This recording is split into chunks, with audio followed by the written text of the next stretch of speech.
Good morning, everyone. If I can ask you to take your seats.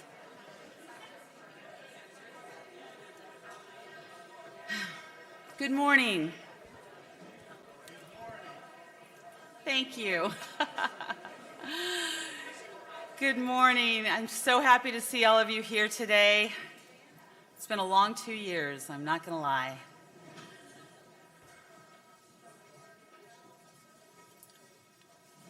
Good morning, everyone. Welcome to the 2022 Washington Mental Health Summit. We are grateful you are all here. My name is Roberta Romero, and I'm the executive producer for Facing Race at King 5. I am also a spouse, a mother, a sister, an aunt, a friend, and I'm also an alcoholic in recovery. I share this with you today because I will no longer stand for the stigma and shame that is linked to mental health, to addiction, to recovery. Now is our time to stand up and tell people who we are. We're finally seeing a movement, a little bit of movement in what we're doing in our work. This is a perfect opportunity where we've never heard people talking about mental health like they are today. So let's jump in, link arms, and make these changes. And that's what the Washington Mental Health Summit is all about. Here at the Washington Mental Health Summit, prepare yourselves to go deep. We will be talking about and learning about mental health, solutions, and most importantly, actions that can help change the world. I feel we're standing on the edge of a precipice. After a global pandemic, which we are still in the midst of, overwhelming social and political world pressures and issues bearing down on us, we are facing a tsunami of mental health issues. That's just the bottom line. I say that because there's another side of the story. There is hope. There is hope right here in this room because you are sitting here. Knowing that people like you are taking up the cause and leading the charge in action, in programs, in education, this is what's going to pull us back from that cliff and stem the tide. Today, you will hear from experts in their fields. You will have the opportunity to interact with them through the WOVA app, and more on that later. And we will have action items to take with you. So this isn't just about sitting down and we can talk about the problems and then go about our business. Action. We want movement. And that's one of the special things about the Mental Health Summit. Kind of groundbreaking when you think about it. So let's get to business. With respect to our health, we will ask you to wear masks, and we intentionally allowed extra space. So if you want to spread out, you can for social distancing. While we're on the stage, we will take off our masks, but we will keep them on at our tables.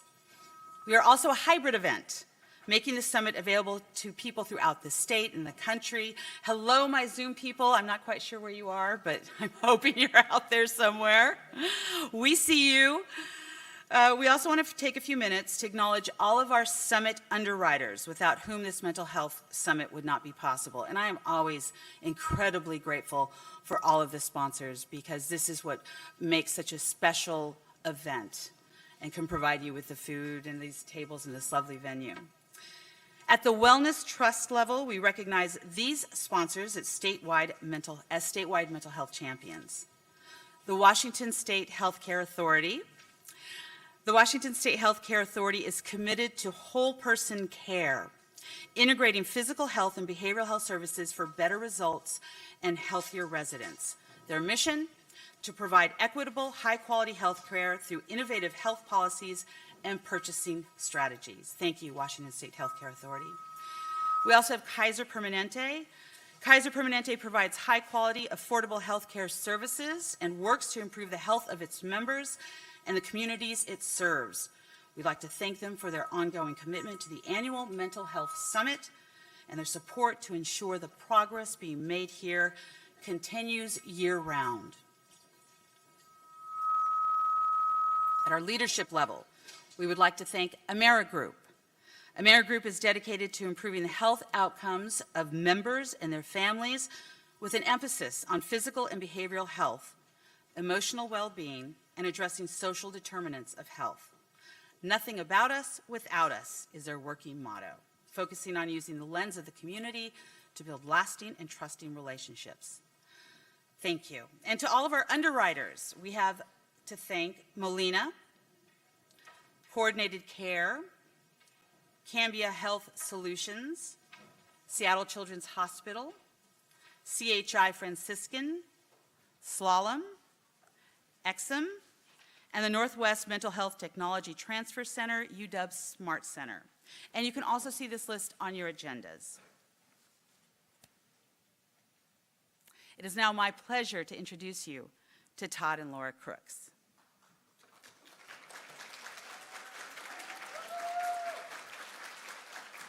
As a longtime reporter, I can tell you it is always, always the most humble who make the biggest difference, and that's Laura and Todd. I met Todd and Laura just after they were thrust into the journey of mental health to help educate and raise awareness. They courageously came forward after their 21-year-old son, Chad, lost his battle with schizophrenia. They created Chad's Legacy Project in his memory, and we are all here at this summit today from the work they've done after that tragic loss. I admire and I love them both, and I'm honored to be here. Please welcome Todd and Laura Crooks. Bert. All right, here we go. That's right. Welcome, everybody.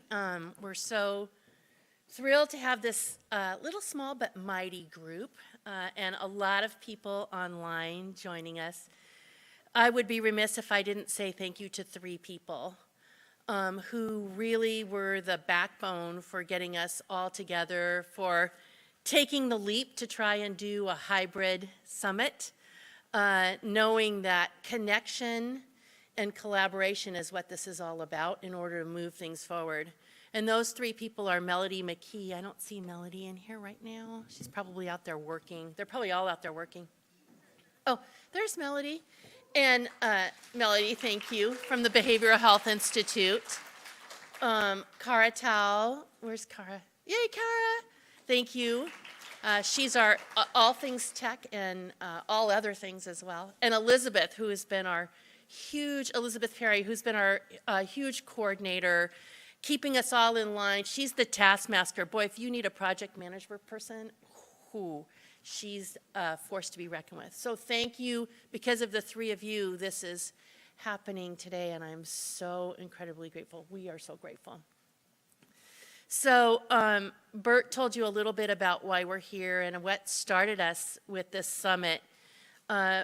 When we lost Chad, we thought about what happened and how did it happen. I work in healthcare and have worked in healthcare for a long time, over 30 years. And it was surprising that with access to the best care, he fell through the cracks. And especially in the mental health system, there are a lot of great people doing amazing things, but in really siloed ways. And so we thought about bringing people together. We thought about really focusing efforts in our state. So rather than a whole bunch of people doing a whole lot of things and nothing well, what if we focused efforts on a few things and moved those forward and then move on to the next thing so we could really make a difference? And that's what we've done with the summit. You're going to hear today, for the first time, we're bringing back some of the initiatives that have been presented in past years so that you can see it really does make a difference to connect people together and to focus on action. So I just wanted to kick us off by saying thank you so much. Use the Whova app for asking questions. You can use it here in the room. You can definitely use it online. We've got people moderating everywhere, and Bert will tell you a little bit more about that, but I'm really grateful to everyone who's here. We've already made some connections for some companies that are out in the foyer at the exhibit hall with some institutions who are providing care with people. And that's exciting that in the first 30 minutes, we're already making connections for people, and that's what this is about. So welcome. It's great to see faces. It's great to see eyes, even if we can't see all the faces. And we're so thrilled that you're here. Almost 3 years. 2 postponements and nearly 3 years since we've been here. But here we are. The last time we welcomed the group to the summit, all the stakeholders, I talked about the power of this place, this little spot in Washington State. I talked about the power behind the presentations, but the fact of the matter is the real power is in the stakeholders that are watching these presentations. And I asked everyone then to trust me that that power existed. I don't have to ask you to trust me today because we're going to prove it. Laura mentioned the past initiatives that are going to be presented today. And after presenting at the summit, those incredible people did some incredible work, and you're going to get to hear what happened after those presentations. And I want you to use that excitement. I want you to use that awe to think about what you hear in the afternoon and what is possible. I want you to focus on those initiatives that get presented in the afternoon, on what we can do if we all work together. None of these things, past or present, none of these initiatives can be nearly as powerful without everybody working on them. And the plan is to make whatever gets presented a statewide initiative and perhaps even a national initiative. So I want you to go with that mindset, to get really excited about what you hear in the morning so that you can move forward into the afternoon and be ready to get to work. Fair? All right. Now, I appreciate all the credit that's been given to us with regard to the summit, and you know, we have so many friends here in the room now that we didn't know several years ago. But there is an individual that we owe a huge debt of gratitude to for lending a voice to us, to enabling some of these crazy ideas that we had and saying, you know, we can roll with that.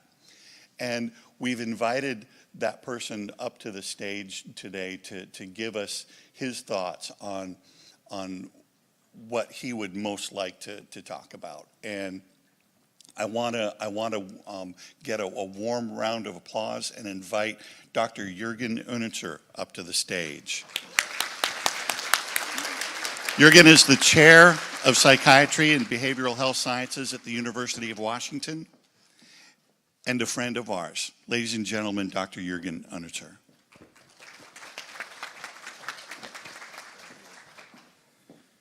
All right.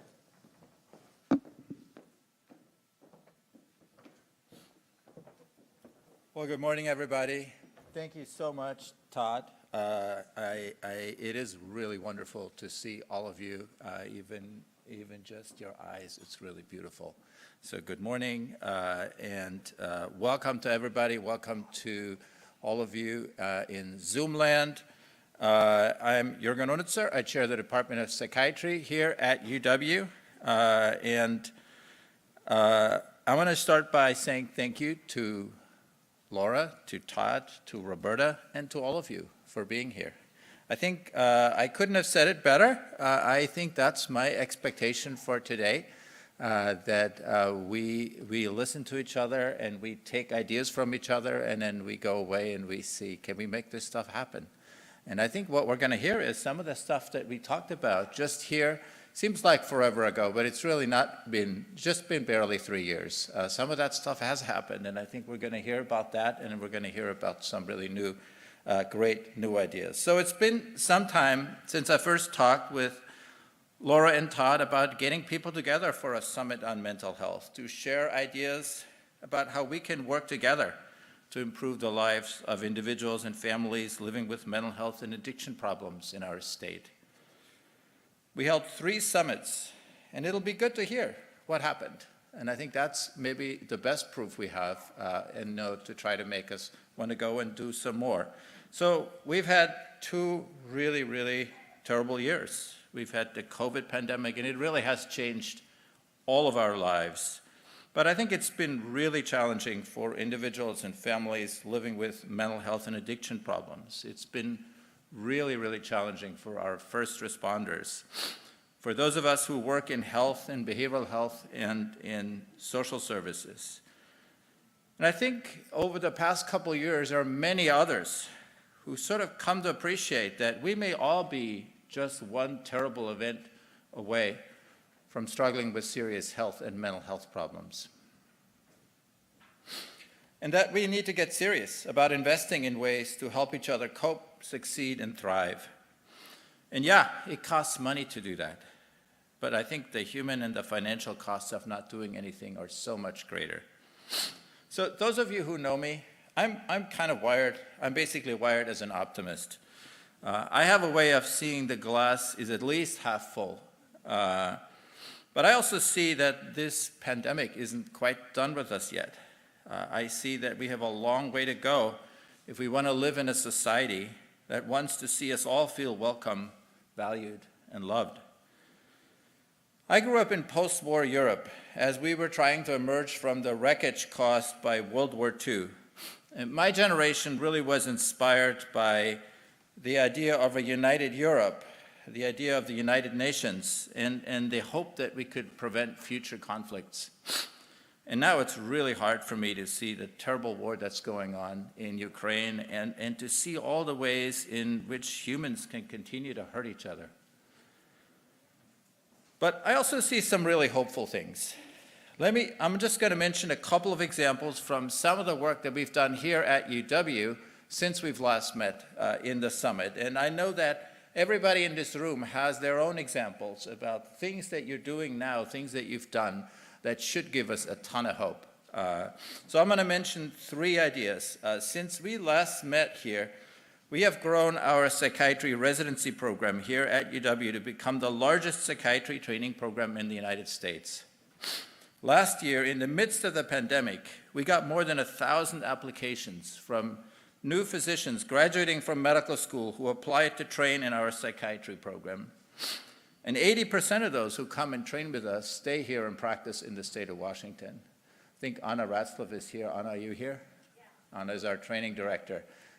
Interviewed over 1,000 people and selected a great group of people to come with us and train with us here. We also stood up a psychiatry consultation service where healthcare providers throughout the state can call us 24/7, 365 days a year when they have a question about someone that they're taking care of who's struggling with a mental health or addiction problem. And we've answered more than 1,000 calls from people in clinics, in rural hospitals, in emergency departments, in some county jails. And I'm going to be covering that consult line this coming weekend, and I look forward to that. I really enjoy that. It's really, really rewarding to hear from and try to help colleagues in communities throughout our state who really don't have good access for mental health expertise for the people they're taking care of.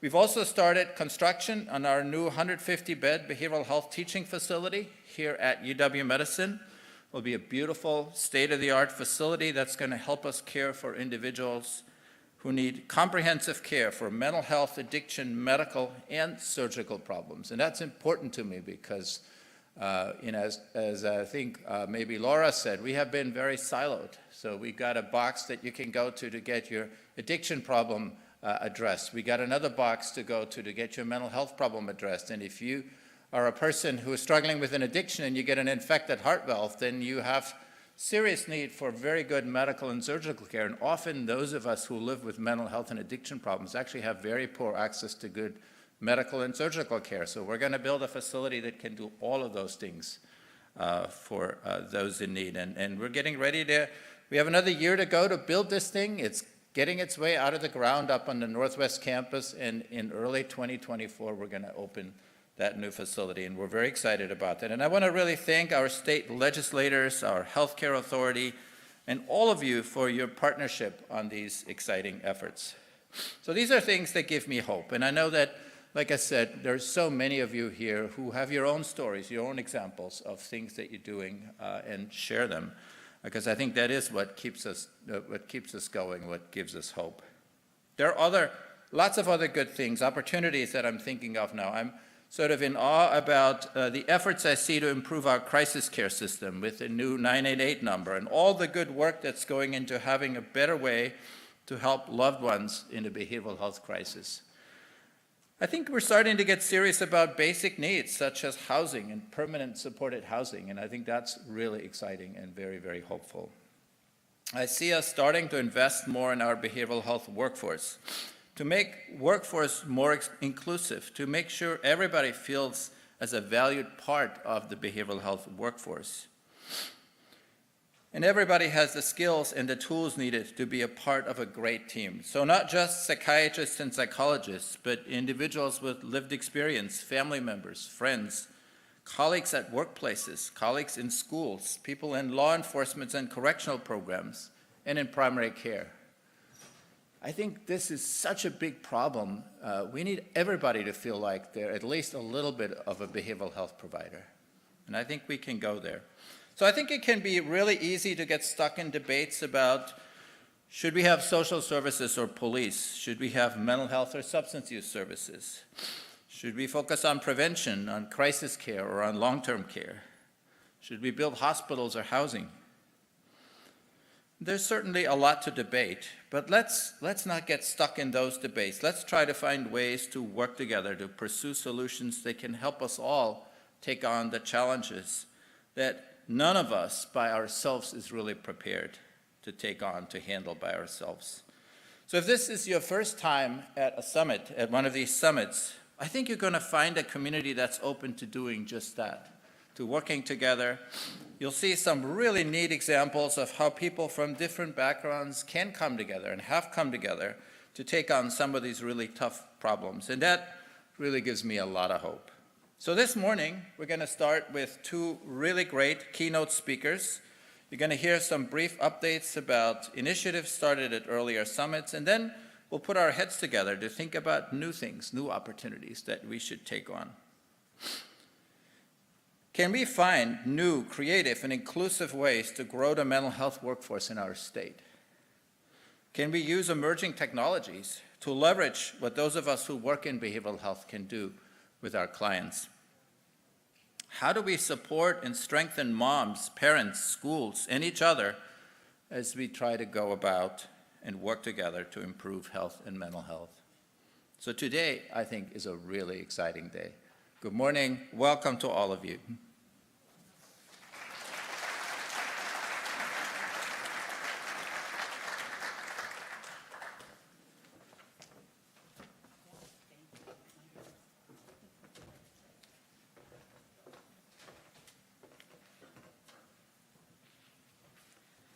Thank you again. For some reason, the 21st century is very hard for me, and I realize that I should be, oh, it's not working. Let's see, I think I'm supposed to be, is that moving at all? No? Let's see if we can get that. Well, in the meantime, maybe it's not the 21st century, maybe it's technology. Let's go over the agenda. At 9 a.m., at 9:15, we're going to have a visit with our keynote speakers. At 9:50 a.m., we will have updates from 4 of our past mental health summit initiatives. At 10:45, we will have a break. At 11 a.m., the community leaders panel discussion.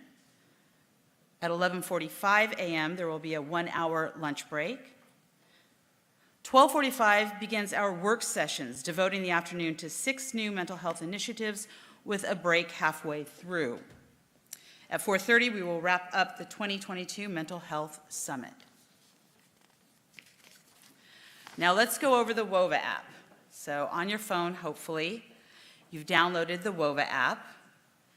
And this is especially important for those attending in person.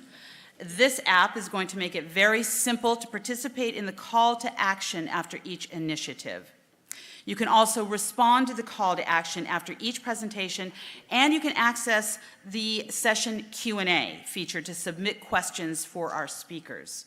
We have 2 WOVA moderators, Milena and Mandy. They will be monitoring the WOVA app and sharing your questions in the room. After each presentation, we will have about 10 minutes for Q&A, and we're also going to be sharing that time with our Zoom virtual audience as well. This is really your opportunity to get involved. You can respond to the call to action for the initiative, which can help move it forward. Now, the mission of the Mental Health Summit is to engage the community in action and move these cutting-edge initiatives forward, so we do need you. And if you need assistance with WOVA, please go to the check-in desk and they can help you. And as for the Q&A, here in the room, you're going to see some mics set up on either side. And we're going to ask you to go up to the mic and ask your question there so that everybody in the room can hear the question. So now I will begin our introduction to, so we're a little behind here. Here we go. I think I'm just messing this up. I'm going to begin with our introduction to our keynote speakers. It's my pleasure and honor. I got a chance to do some research on the 2 people that you're going to be hearing today. And, when you start doing that, you learn more than just their resume. It's astonishing, and it humbles me. And I'm very proud to introduce them. Elyn Saks is the Orrin B. Evans Professor of Law, Psychology and Psychiatry, and Behavioral Sciences at USC's Gould School of Law. As a recipient of the MacArthur Foundation Genius Grant, she used that $500,000 not to go on a trip to the French Riviera, which she did talk about a little bit, who couldn't. She used that money to start the Saks Institute for Mental Health, Law, Policy, and Ethics at USC Gould School of Law. She is a founder and faculty director. When you put your money where your mouth is, this is where you make the true difference. That's what her legacy is. More astonishing, and which also humbles me, Elyn Saks also revealed in her memoir, in a powerful TED Talk, I encourage you to watch it, her own struggles and successes living with schizophrenia. Also joining us is Christopher Schnieders, director of the Saks Institute. He leads the development, planning, and implementations of research and activities. He is also a candidate for doctorate in policy, planning, and development at USC Price School of Policy, and he contributes to the academic efforts of Professor Elyn Saks in the Saks Student Scholars course. I will now invite them up to the stage and thank you both for joining us here this morning.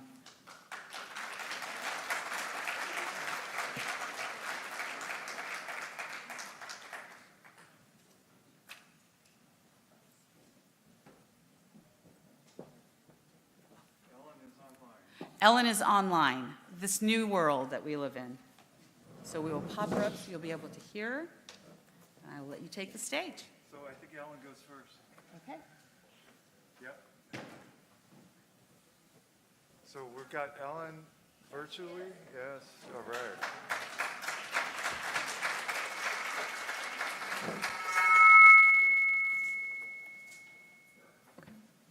Hi, everybody. Thanks for that kind of introduction. I'm really delighted and honored to be at this Washington State Mental Health Summit. With a big shout out to Chad's legacy. I'm, of course, very sorry I had to impetus for this program, but so grateful and impressed that Todd, Laura, and family have turned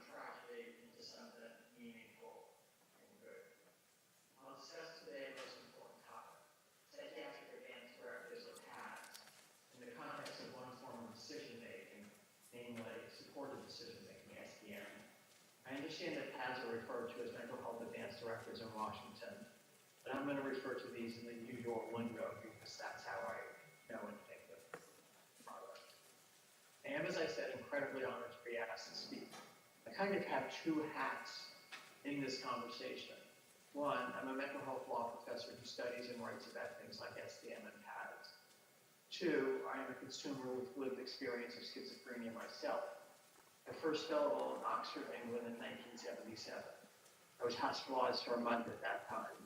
The following year, I was hospitalized for 4 months in Oxford, and then after 3 years of analysis as an outpatient, I was hospitalized for 5 months in America.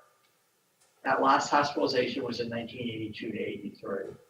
I consider it one of my proudest accomplishments that I've managed to stay out of the hospital since then. Although parenthetically, is it an accomplishment or is it more luck? I wouldn't say I was proud if my cancer didn't come back, but rather that I was very fortunate. As a result of the seriousness of my mental illness, I was given a very poor and a great prognosis. In other words, I was expected to be unable to, let alone to work. At best, I would have a menial job. So when I was being evaluated to see if I could return to Yale Law School, the doctor/gatekeeper suggested I might want to become a cashier in a food store for a few years to get my occupational feet wet, so to speak. This was proposed even though I had been a successful student all my life. The hours were flexible and I loved to spend my time thinking and writing. How much more stressful would it have been for me to have a line of people looking at me in the face and demanding their change? The predictions the doctors made were not how my life turned out, and I think I did not enact my great prognosis for 2 reasons. First, excellent treatment, both intensive psychotherapy, 4 to 5 days a week. Excellent meds once I accepted. I went years trying to wean myself off the meds. My life got much better when I started to stay on them consistently. The second thing leading to my good outcome was wonderful relationships. I have had kind and caring family and friends, including my husband, Roel Benet, whom I started dating after 18 years of not dating. I was just too tormented by internal demons. We've been together since 1995, which is almost 30 years. To me, this is the most fortunate thing that's happened in my life. The third thing leading to my good outcome is work. When I'm writing an argument or a counter argument, the crazy stuff recedes to the sidelines. I work 7 days a week because I love my work. As I have come to say, my mind is both my best friend and my worst enemy. While I have over time benefited enormously from treatment, I've also been damaged psychologically by forced treatment. This has included long-term mechanical restraints, forcible medication, and a total lack of privacy. In America, I was kept in mechanical restraints for around 20 hours a day for 2 days, and then 5 to 15 hours a day for the next 3 weeks. My chart had this notation, quote, use restraints liberally, unquote. Note also that mechanical restraints are needed much less than many may think. For instance, England has largely not used mechanical restraints for over 25 years. Being given a voice in my treatment has been invaluable. By contrast, force is a very bad idea. For one, it's not a sustainable solution. Once force stops being used, the patient may have no incentive to continue care voluntarily, and he or she may go back to refusing treatment and become chronically ill. Force is also demeaning and humiliating, and it sometimes includes loss of all privacy. You're forced to be under constant public scrutiny. In the hospital in America, I was watched when I went to the bathroom and took a shower. I couldn't have any conversations, including with my parents, outside the presence of staff. The converse of force is choice. Allowing and helping patients to make their own decisions is incredibly important. It confers dignity upon us and makes us feel heard. Also, people generally know themselves best and care about themselves most, so fostering autonomy may also foster well-being. When a patient seems impaired, there are less restrictive things we can do to help them make choices, as opposed to finding them incompetent and appointing a guardian to make their choices for them. Enter psychiatric advance directives or PADs. PADs foster patient autonomy. They can be useful, for example, in the hospitalization context. A person can self-bind to hospital treatment even if they don't meet strict commitment standards. Or if there's a range of acceptable bases of commitment, e.g. has homelessness at this time. They can self-bind to being forced into treatment only if they are safe. significantly less able to navigate in this space than the average homeless person. Or the homelessness causes them to be imminently or seriously dangerous. Or they can endorse a gravely disabled standard that includes inability to access medical care. By the way, most grave disability statutes refer to inability to provide food, clothing, and shelter, and do not mention inability to get medical care. Parenthetically, my psychiatric emergency commitment certificate said I was gravely disabled, and the reason they gave was that I couldn't do my Yale Law School homework. I wondered what that meant, would have meant for much of the rest of New Haven. We can also allow patients to exercise choice around which of several meds they would most like to take, or in an emergency, which could be handled by medication seclusion or restraints once their preferred emergency intervention. Indeed. Interestingly, when I put this question to my mental health law classes, there was variability in the answers. Most ranked restraints last, but they were divided into how to rank meds and seclusion. This experience led me to think that we should understand the concept of, quote, least restrictive alternative to what the patient or himself thinks is the least restrictive. I do think competency/capacity is critical. If you say you were really helped by and like a particular psych bed, but you can't say yes because a voice told you it would cause a nuclear explosion, it seems to me you should not have the right to choose. We will focus here on supported decision-making, SDM, psychiatric advanced directives, PAD. The Saks Institute led an innovation planning project with the California Mental Health Services Oversight and Accountability Commission in the complicated process of implementing PADs in the SDM paradigm. Our collaborative work resulted in a multi-county innovation project funded by the Commission, which is currently being undertaken over 3 years in several counties in California, large and small, urban and rural, heterogeneous population, and homogeneous. We strongly support these efforts to educate people about SDM and PAD, while working with stakeholders across the mental health community to determine the best approaches and policies for real-world implementation. We will be interested in other important outcomes as a result of these interventions, not only as above in the civil, but also in the criminal justice context, e.g., reduction in interactions with the criminal justice system and reduced costs. We have also completed data collection for a pilot study on supported decision-making for people with serious mental health disorders. Participants were individuals with schizophrenia and bipolar illness who have experienced psychosis. Our data are currently being analyzed by the Bert and Bhat Institute at Syracuse University, our collaborators on the study. So we'll be looking at whom people pick as their supporters and why, their satisfaction with the decision-making process, and downstream effects on quality of life, such as more independent living and working. For most jurisdictions, the laws were not supposed to use conservatorship or guardianship. There's a quote, less restrictive alternative, or LRA. Our belief is that PADs and SDM are just such less restrictive alternatives. There's no need then to pass new legislation to allow SDM and PADs clearly in states that explicitly have an SDM PAD law, but also in those states that just have a general guardianship law with an LRA mandate. Who knows that you already have such legislation in place in Washington? My own personal experience with choice in the context of severe mental illness helps inform how I feel about this issue. Everyone's illness is unique to him or him. For me, I would have prominent or bizarre delusions, e.g. that I had killed hundreds of thousands with my thoughts or a nuclear explosion was about to go off in my brain. I also had occasional hallucinations, for example, of a man standing in front of me with a raised knife. I actually had a funny hallucination at one point. I was visiting a friend and senior colleague in her condo. She had just trashed a paper I wrote, which, as a then junior person, scared me to death. Parenthetically, the piece was published to good reviews at Yale University Press. In the middle of the night, I sat up abruptly in my bed and I saw a miniature devil riding a miniature bike in place at the foot of my bed.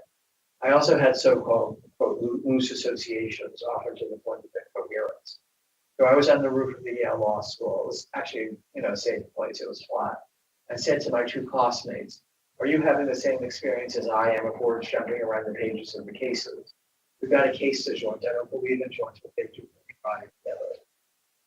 So, with loose associations, people's words may have some kind of connection to each other, but put together make no sense. This is often called a word salad, which I think is an apt name for it.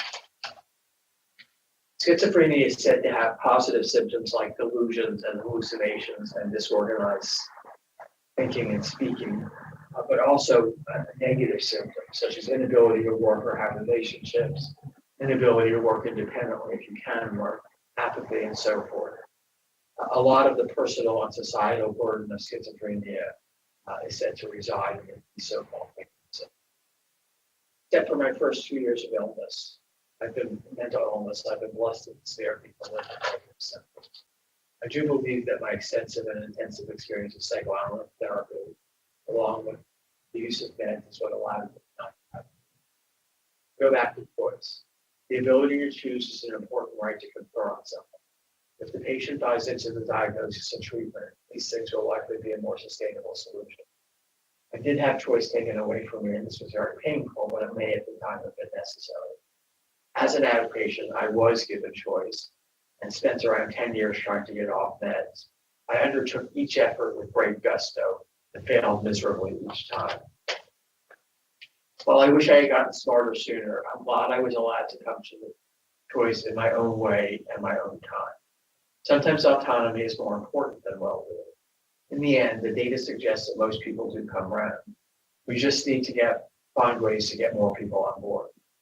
I think if we could figure out what makes people, quote, tip to wanting treatment after resisting and how to make that happen for more people sooner, this would be a great result. I actually have a study I am planning that will look at precisely this question. I say this mindful that not all consumers with mental illness or families would agree. Some families want choice taken from their loved one because they think the person is unable to make good choices or choices that are meaningful in any important sense. Because SDM and PAD still allow the patient to be inside examinable objectives protocol. And some consumers want maximal ability to choose and don't want others to help with all that those others don't make bad choices. As long as they have put aside, we must allow people to make foolish and unwise choices. Not ill people all the time. Patients should be treated with just as much dignity.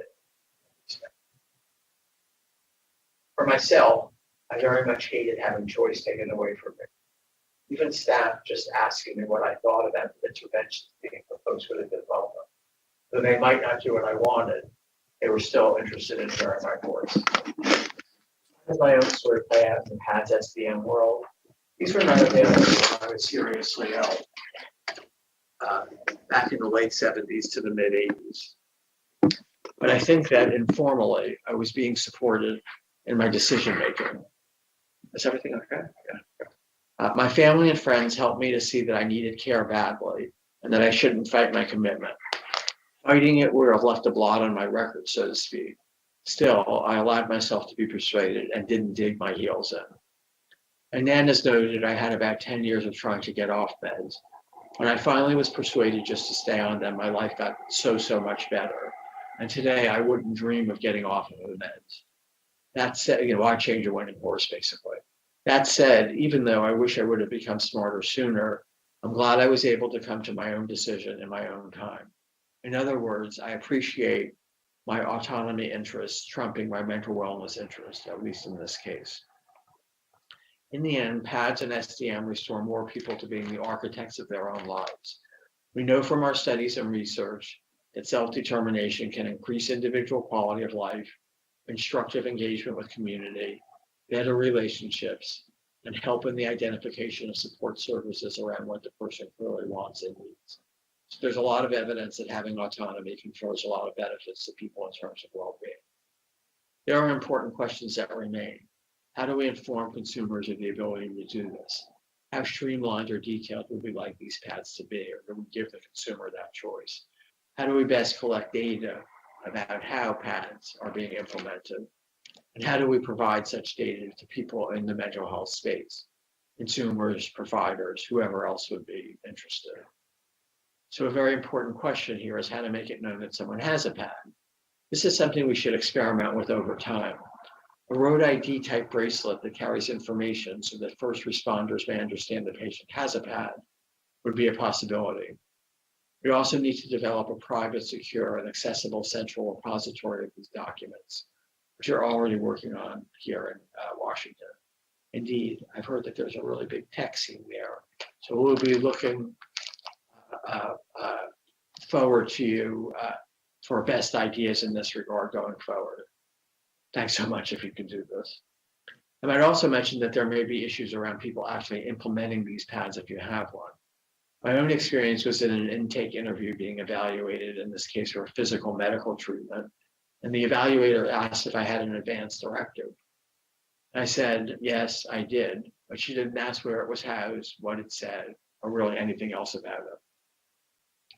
So I am hopeful that there's an interest in people trying to understand and learn best how to use SDM and PADS, all in the service of making life better for those of us who struggle with mental illness. Let us, as we say here at USC, fight on.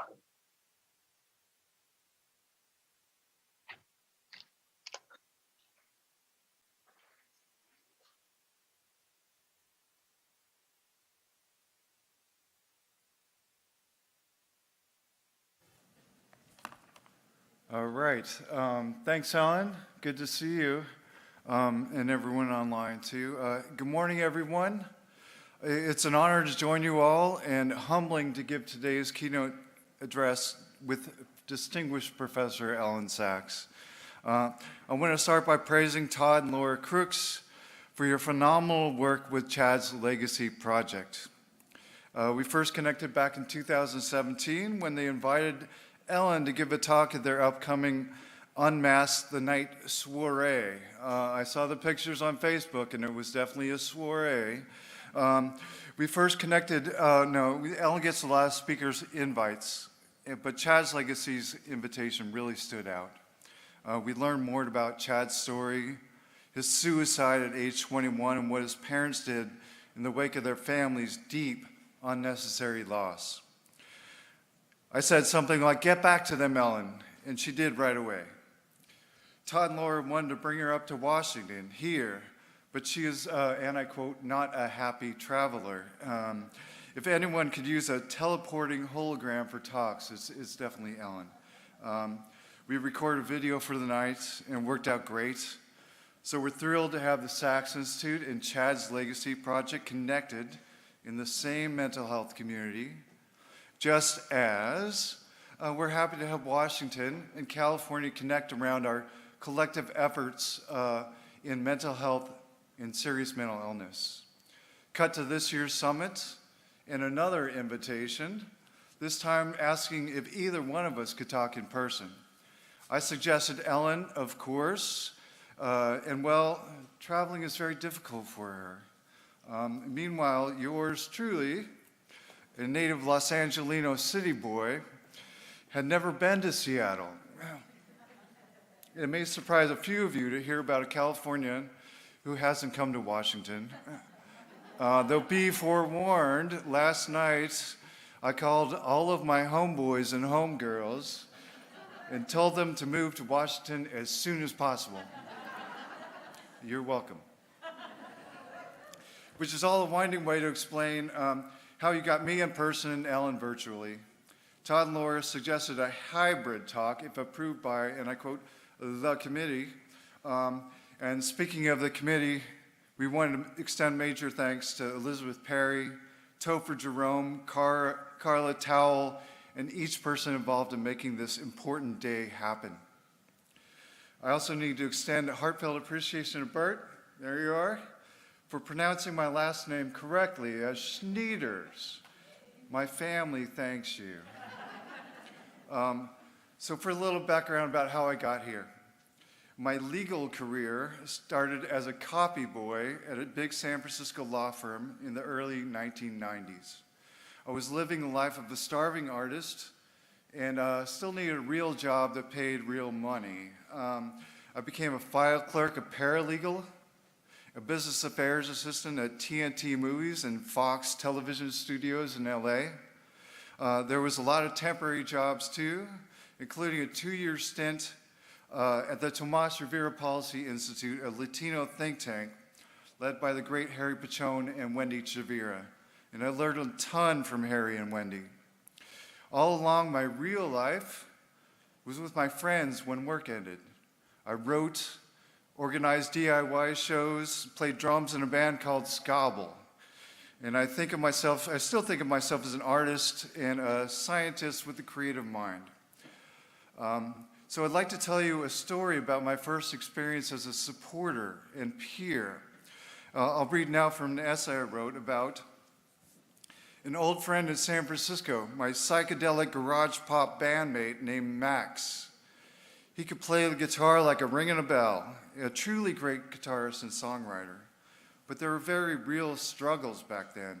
At 5150, his manner of speaking, which confused most everyone, based on regular hip language and his own personal mythology, inspired by big books, mathematics, copious weed, and relentless music, be that G.G. Allen, Charlie Parker, Philip K. Dick, or Desaad and the Beats.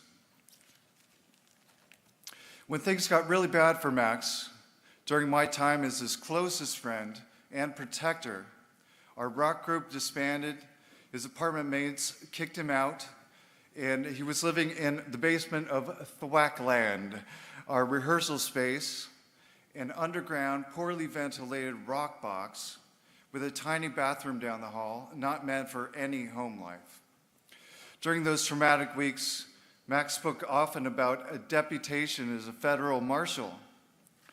He would leave phone messages at 4 a.m. relaying the latest details of circling helicopters watching him, CIA AIDS conspiracy, and always the federal marshal deputation. Right around then, I read a 5-page poem at New College on Valencia Street. That uppercase poem was titled, "Take the Goddamn Medication." It was a letter and also a way to tell our friend family what was happening because everyone was asking me, "What's up with Max?" Shaken after I read that, friends persuaded me to let them do something. We set a meeting with Max at Thwackland a day or two later. And I was there, and Maddie Love was there, along with close friends who loved him, namely Scott Colanino and Ian Kelly. When the cops arrived, Max said, "I am a federal marshal." He was scared and humiliated, and it was bad. 2 officers restrained Max immediately against his will, and that night is as clear as glass today. Even though my instinct was against participation in Max's second 5150, and Maddie Love probably felt the same, we knew our brother was confronting homelessness because of his mental illness, and something needed to be done. Involuntary commitment and forced treatment sucks. It's traumatic for everyone, especially the person, the individual living with mental illness. Many years later, I was hired by USC Gould School of Law. The job was a temp to perm faculty assistant to 6 tenured law professors, one of whom was a woman called Professor Saks. Elyn didn't want to work with me at first, since I was an unknown entity. She was also an unknown entity to me. We started working together just as Elyn was founding the Saks Institute with funds from a MacArthur Genius Grant Fellowship. I happened to have the right exact collection of specific random skills and experiences to help build the Institute. But what are the odds of our random connection, you know? When people ask how I got this job as director of the Saks Institute for Mental Health Law Policy and Ethics, the honest answer is always this, completely random. Now about today's summit. I don't know about you all, but I'm stoked to be here. This is a cutting-edge forum, delving into innovations around parity, expanding the behavioral health workforce, advanced digital solutions, parent toolkits, mental health advanced directives, or PADS, PALS for moms and PALS in schools. And look who is here, right? We have all the major stakeholders in the state of Washington and beyond. And hi online, everyone. We have a community. And I understand what I'm about to admit will likely get a full grade down from the professors in the room. But I looked up the meaning of community in the dictionary. Number one, a group of people living in the same place or having a particular characteristic in common. Number two, a feeling of fellowship with others, and as a result of sharing common attitudes, interests, and goals. Community is the most crucial and essential pillar of recovery. I trust and think that we can all agree on that. We are all essential members of the mental health community. We are all us. And us needs to have a voting seat at the table. I'm reminded of the beautiful rallying cry of the disability community, which Bert said already, nothing about us without us. That's how meaningful change and improvement can happen in our mental health systems. As your fellow community member, I'm going to ask you to do a few things today. Don't worry, it will be easy and painless. The first thing is this. Think of yourself as a person living with mental illness who has the same job that you have right now. Whoa, I was worried about that. All right. Think of yourself as a peer, right? If it helps to imagine yourself as Elyn Saks, living with schizophrenia and achieving big things, go right ahead. It could be better, though, to think of yourself as a regular person, trying to figure out how to pay rent and feed the dog, with court date coming up, and major relationship problems. Our goal is improved treatment for people with mental illness, reduced trauma, less involvement with the criminal justice system, and plenty more. We need to continue collaborating across stakeholder specialties, peers with first responders, lawyers and judges, community mental health centers, families, universities, and workplaces.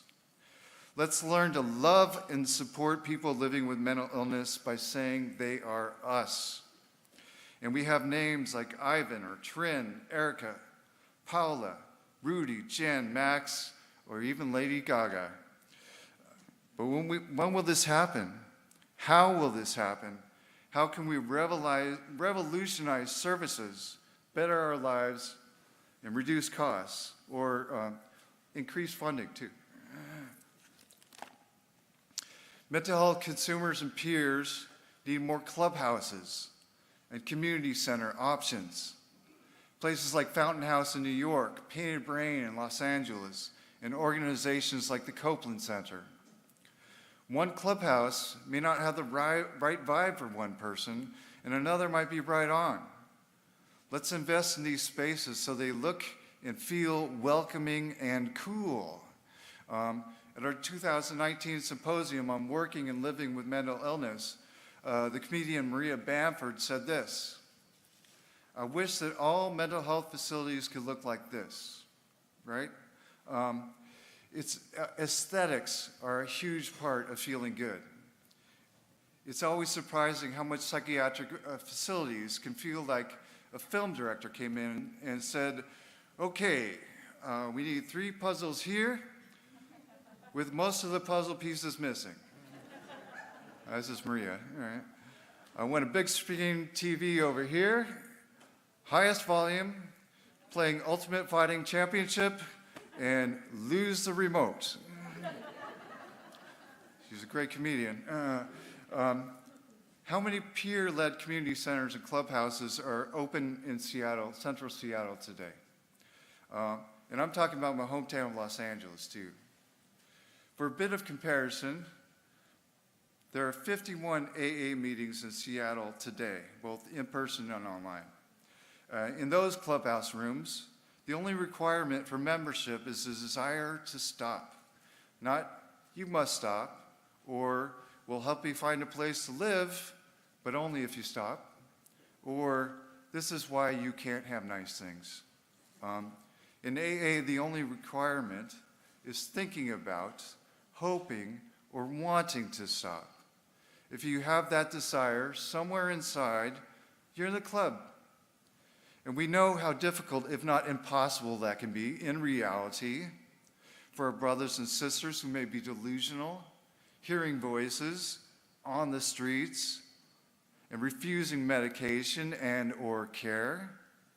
To paraphrase the big book, we admit we are powerless over our problem, our obsession of the mind, and that our lives have become unmanageable. It's pretty hard to admit powerlessness when your life is crumbling and your mind may be shattering, which is how Elyn describes her experience of paranoid and disorganized schizophrenia. Not a mind that is split, rather a mind that is shattered. This is difficult stuff to watch when you're a friend, a family member, social worker, co-worker, or doctor. What's eminently more difficult is being that individual, knowing deep down that your life has become unmanageable and out of control, and you're wrestling every day with your mind, deeply afraid and not knowing who to trust. And speaking of trust, I devised a little team building exercise for this morning, since I believe we're all on the same team. And if you're like this, if you hear a speaker say team building exercise, personally, I start cursing and want to run for the hills. And don't worry, it will be easy and painless. So I'd like everyone here at the University of Washington and everyone online to stand up and get out of your chair. Now, if you're disabled, please chill out where you are. We got it? All right, worked. All right. So we're going to say 2 short sentences together. And I'll tell you what the words are bit by bit.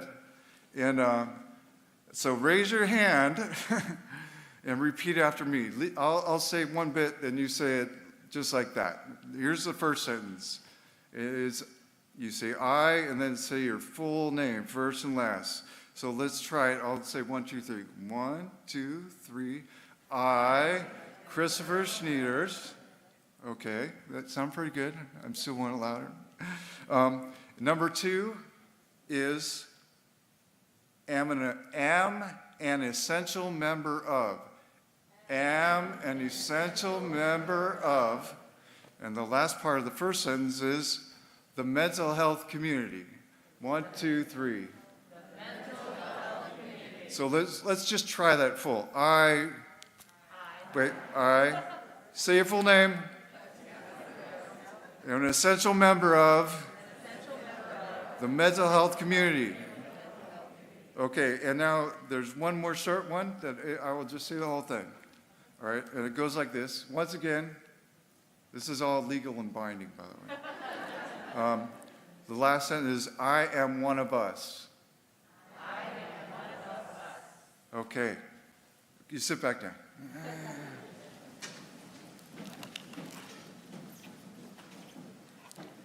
Hope that felt good. And to end, I'll leave you with a couple thoughts. And it's just this. People with mental illness are just that. People, folks, you, me, our brothers, mothers, daughters, partners, and friends are all suffering from the same condition. And we call that the human condition. Thanks so much, and go team. Thank you. I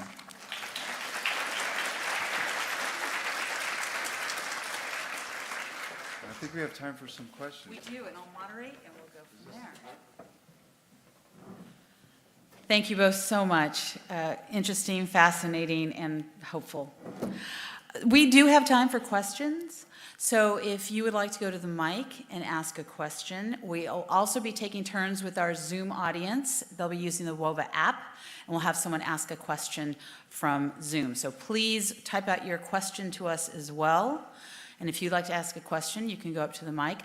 I will start with a question. Just make sure everyone knows Elyn is ready for questions. And Elyn is ready for the question. And this is basically for both of you. now in 2022 at the Saks Institute, what are your issues? Is there something burning that you are really looking at, or the trends that we're seeing as we're coming, dealing with COVID and all of this sort of things happening? What are you all focusing on right now? Is this on? Yes, all right. Well, we are focusing, like Elyn talked about, on psychiatric advance directives, and we are focusing on supported decision-making. And what we're moving towards is integrating both of those, hopefully on a national scale. Luckily for our position, we talk to people from all over the country. Considering COVID, we just had a year, we have a different topic every single year, and then we focus our programming and research on that. And we've had forced treatment, involuntary commitment, psychiatric advanced directives, working and living with mental illness, many, many more, psychotropic medications and mechanical restraints, which we don't like mechanical restraints. But we just had a year on COVID and mental illness, and it brought together a lot of stakeholders. But mostly we're focused on autonomy for the individual, choice for the individual. And we know that can be very, very difficult. We see our objective is to help people with mental illness live fulfilling and productive lives. And that's a big ask, but that's what we do. But it's really, what we can really do is help connect people like we're doing today. And then Elyn's voice goes around the world, quite frankly. So we kind of like go right to Elyn and say, Elyn, tell everyone what we're working on, and it works pretty good. So Elyn's here. And Elyn, I would ask you specifically, I was struck when you said that you were grateful for the autonomy, even though you might have wished it would have happened sooner. The fact that you were able to make the decision is really powerful. And I don't think people on the other side would think of that concept. I think there's a lot of just take your medicine so that you can be better. But you have a voice. Can you explain to us why that's so important and how we get that message across to people who might not have a concept of what we're talking about when we talk about mental health? Yeah, I think autonomy is incredibly important. I think, as I said, if we grant people autonomy, because most people know themselves best and care about themselves most, if their thought on what should be done to help them should be one of the first things we look at. It's not decisive if the person is really impaired, but that's the first place we should go. Having choice taken away from you, as I said, is very painful, and conferring choice on people increases dignity and respect. And I think both of those are really important.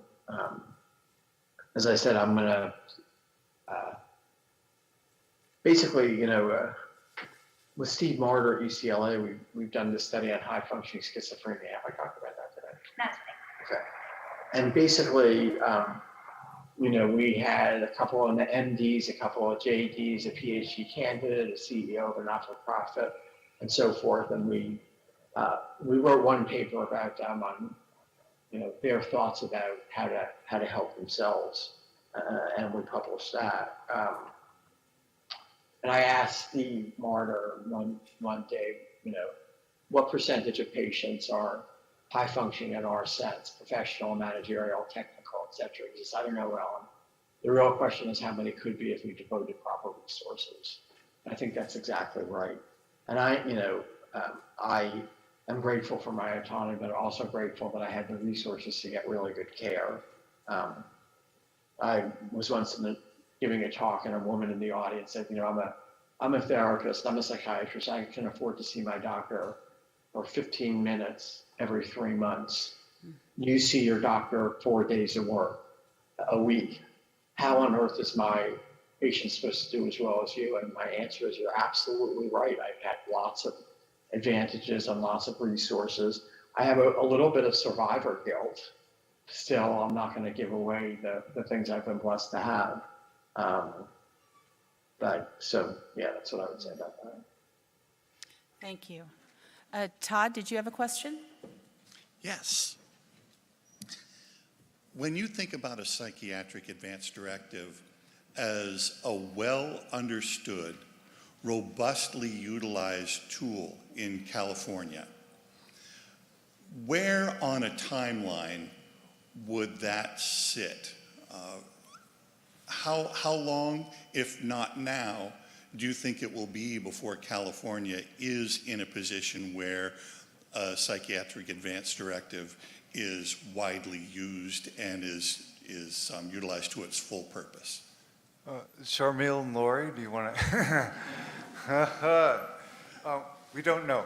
You know, what we do know is that 5 counties in California are now actively involved in a multi-county where they share information innovation project. We were involved in the planning project, and you know, it took some twists and turns and everything like that, but now that's going. So, and Laurie Hallmark over there, I think, is in charge of the technical assistance, and Sharmil Shah right there. Do you want to talk about this, Sharmil? But it's going to take a little while. They're not widely used. These are around the world. They're not just here in California and Washington and the United States. It's an international thing, yeah, it takes a movement, and this movement we see is really happening with people like Dr. Marvin Schwartz at Duke, work at the Copeland Center, a lot of peer activity, but it's really got to be everybody buying in, and it'll happen when that happens. That people work as a team, information is shared, that parts of the document that are essential in the emergency room, essential at the time of crisis, essential after, and essential when people are just living their lives, that are being able to be understood quickly. How does law enforcement talk to me? Did they look me in the eyes or not? And this is from Laurie. Did they stand at a 45-degree angle or not? You know, what name do we use? And these kind of things sound easy, but if you're in crisis, and there should be more of these social work and psychologists with our law enforcement, but how is this information received? So I don't know. It's been 30 years that PADS have been in place, and like Schwartz has done tons of research about implementation. You know, this movement, you know, we talked, you and me, before you had the podcast with Elyn a little bit back, and we talked a little bit about PADS, and you were like, why didn't I know this? And here we are today, so something's moving. Sharmil. Yes. Thank you, Christopher. Hi, everyone. My name is Sharmil Shah, and I represent the California State Mental Health Commission. And thanks again for talking about psychiatric advance directives. We're really excited in California. You know, we've heard the term, as you all have, and Elyn has said, advance directives, and we know that refers to the medical, physical health advance directives, but not always to psychiatric or behavioral health. And so in California, PADS was like this nebulous, ooh, what is that? And how do we get that? And so the Mental Health Commission partnered with USC Saks Institute and Laurie Hallmark, who's here as our subject matter expert, and decided let's utilize our innovation funds, which the California collects about $100 million a year through the Mental Health Services Act, which I'm not sure many of you are familiar with, but come see me and I'll tell you all about it, because I don't want to take too much time here.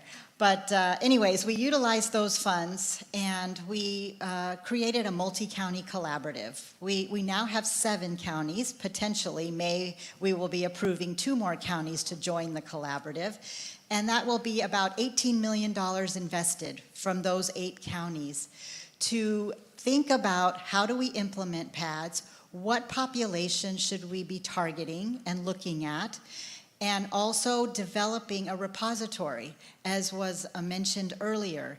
Because again, you know, law enforcement can come across a person with behavioral health issues, and they could say to them, yes, I have a PAD, but where is it? I don't have it. They could actually, using our wonderful technology, look up this information and provide appropriate care to those individuals. Our project is currently 3 years long. It's a time-limited test. We're testing to see how we can utilize these advanced directives. And if it works, then of course, we want to sustain the success more long-term. And so we're working with these 7 counties, not 7 yet, 5 counties, to ensure that what kind of funding will they need to actually sustain the program and really expand PADS across the state. We're hoping to get all 59 of our counties involved, but as you know, those things take time. But we feel, just as all of you have said, that working together is an organized effort for change. And I'm so glad to be here. So thank you for letting me comment on this. Thank you. Can I say something else here? So what's really important here also is that everything in the PAD or a sort of supported decision-making plan is the choice of the person, you know. What medication works, what doesn't, you know. Yeah, we talked about how you talk to me, what hospital maybe I go to, who's taking care of my dog and my money, and but also within that point of crisis, as we all know, or psychotic episode, the individual may not be able to pull up their phone or tell the police officers or whoever else in that process, hey, this is what it is. And there's a big question about what about if they say do the opposite of what it says, you know? And that's why an important part of this, and it spans not just these advanced directives, but everything we all do, is that there's a supporter, hopefully more than one, of the individual's choice. That could be a mom, that could be dad, but and we've talked to so many people across the country, parents, they call us and they're in utter crisis. Their adult kids have schizophrenia. They don't know what to do. They don't know who to contact. They don't know resources. So they're supporters. But those parents or supporters do not tell the individual what they want. And that's a hard one. There's parents excited, I want one of these for my kid. It's like, you can't write that for your kid, right? The peers are the best way to go. But the proxy decision maker, as we call it, has to be willing to be there and be able to communicate what the person's wishes are in that time of crisis. And that's one of the big challenges. But you know, it's not just a policeman saying, well, I've got to take you down, I've got to restrain you right now. We need to figure out that transmitter receiver issue as Dr. Schwartz talks about. Thank you so much. We appreciate all of the information we learned today. I love the special moment where we're in the room with stakeholders so we can hear not just our keynotes, but people who also have expertise and learn from each other, which is the whole point of the summit. So lovely to see that in action. I know we had some questions coming from our Zoom audience, but time, of course, comes, so I promise I'll go to those questions first when we have our next Q&A. Thank you again so much. Right. Thanks, Bert. Thanks, everyone.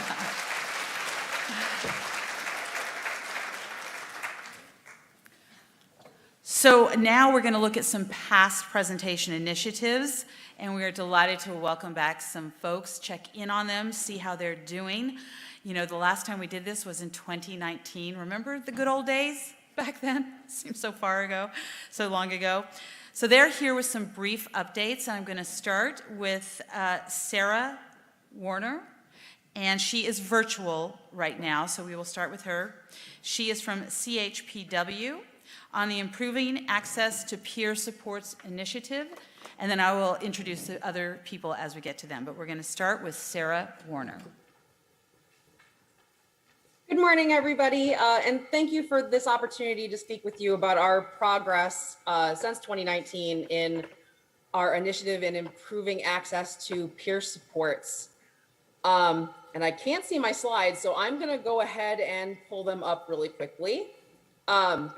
So originally, CHPW had decided, there we go, there they are, thank you.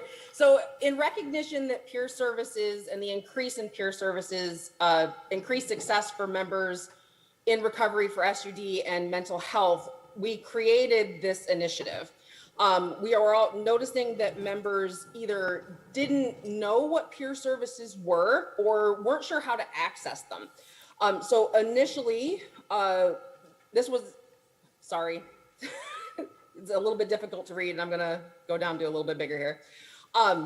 So this included, as we were building this process out, we realized that we needed to include community stakeholders as well as other managed care organizations in this work. And so that work began along with identifying avenues in hiring peers to interdisciplinary teams that were working with our members, along with funding those peer services within different agencies across the state.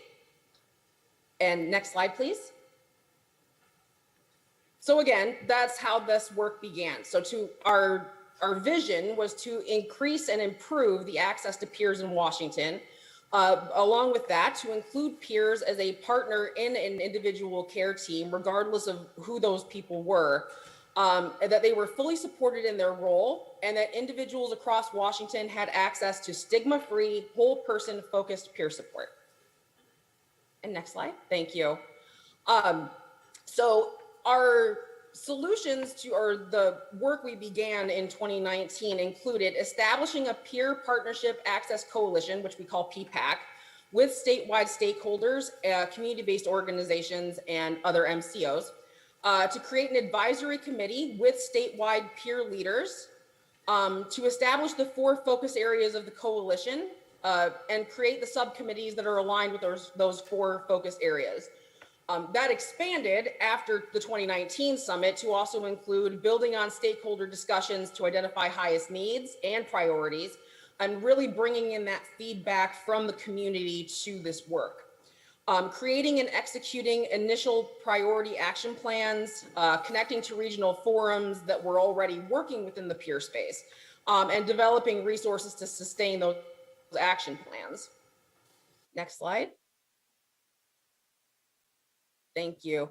This actually should all be green, and I apologize for this. So all of this did happen, and our progress within each one of these is, I wouldn't say completed, but is definitely still in the works. So we did establish the PPAC initiative, and we were meeting on a regular schedule. To the best of my knowledge, we were doing that on a monthly basis.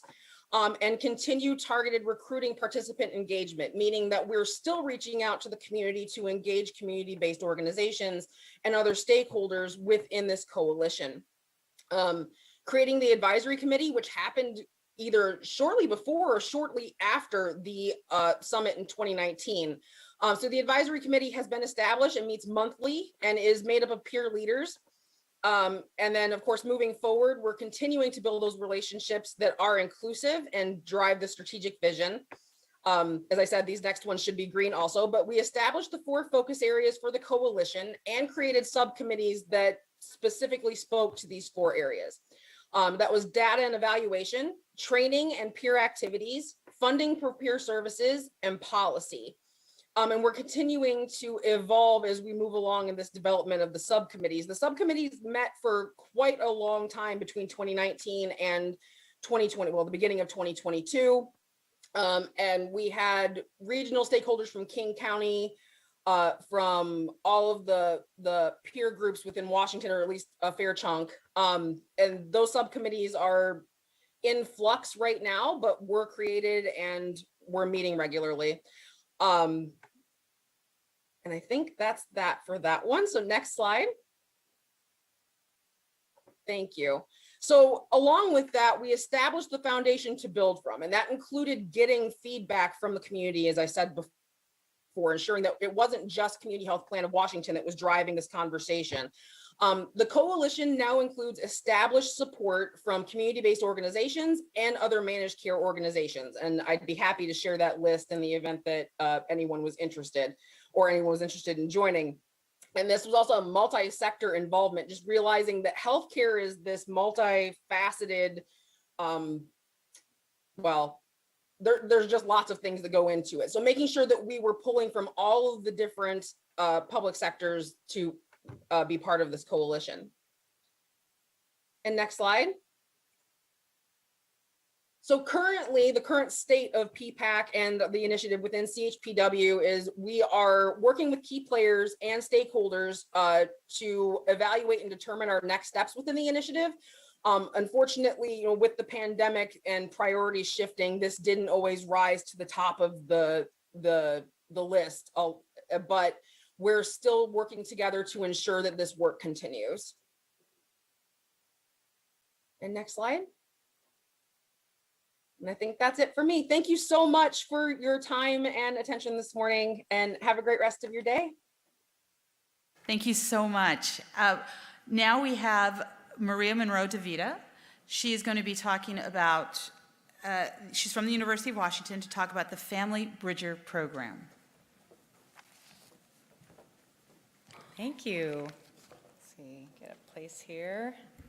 Get a little situated. It's amazing to be here in person. This is actually my first in-person event to talk to, and a lot of people in the audience today. So amazing to be here to share some updates with you on the Family Bridger initiative. Before I start, I just wanted to say some thank yous and acknowledgments of our team.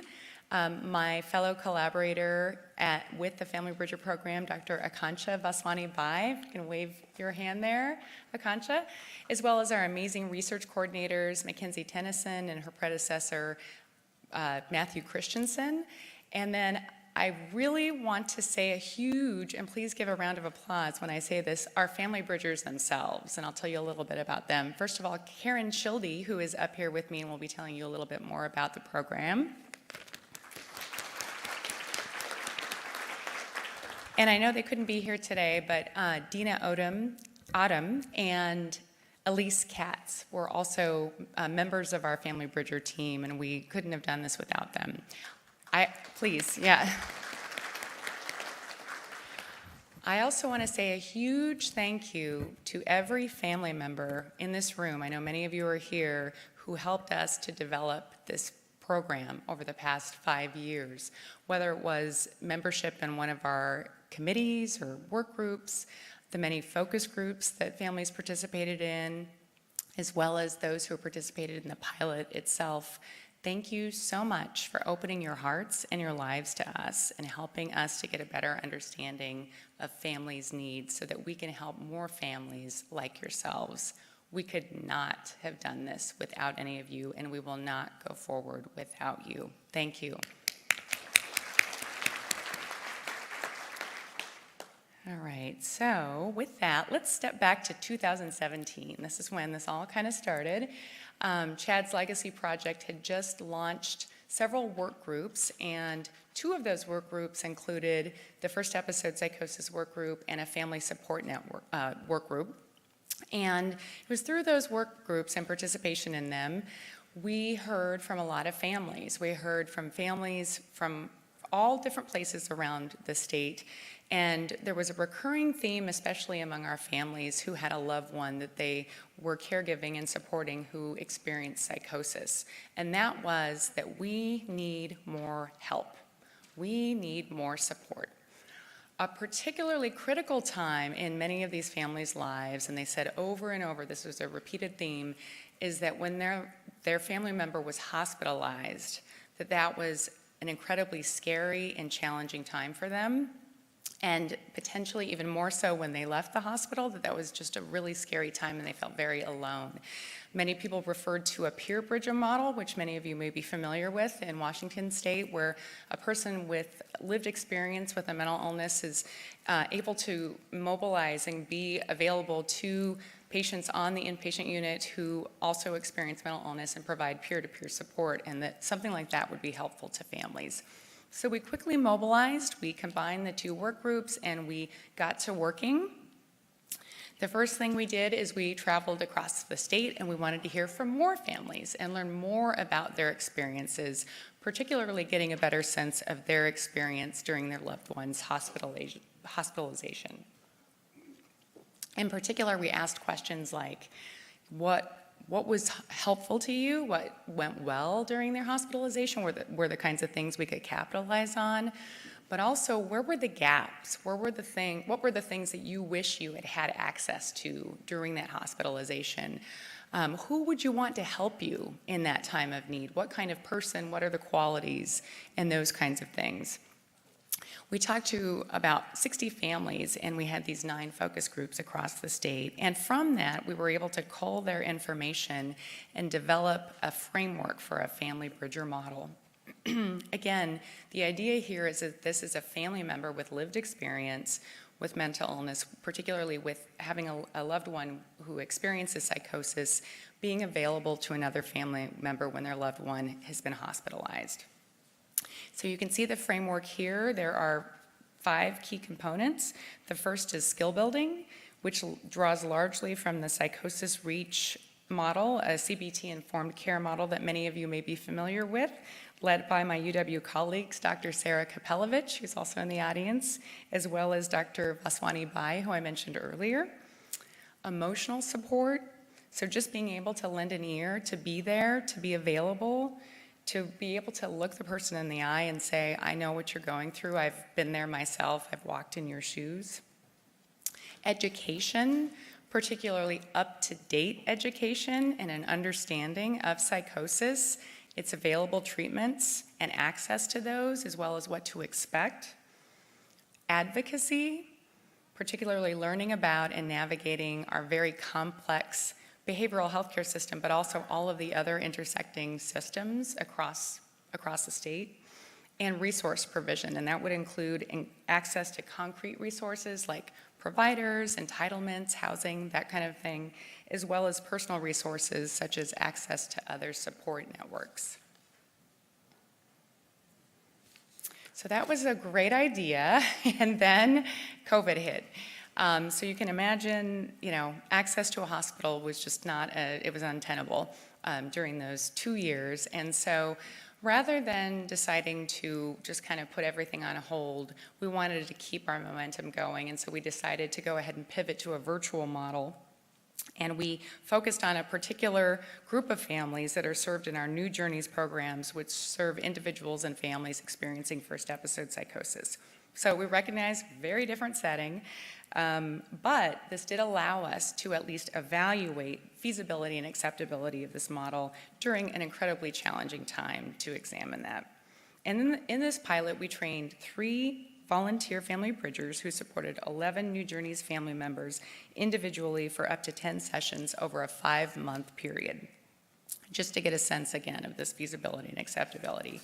And we have many results I could share with you, but I just wanted to share a few today to just show that over the better part of the last year as we piloted, the results do suggest that we do have a feasible and acceptable family bridger model. Family members endorsed a number of key areas that you can see up here in which the family bridger helped them, and that often extended to how they could support their loved one who experiences psychosis,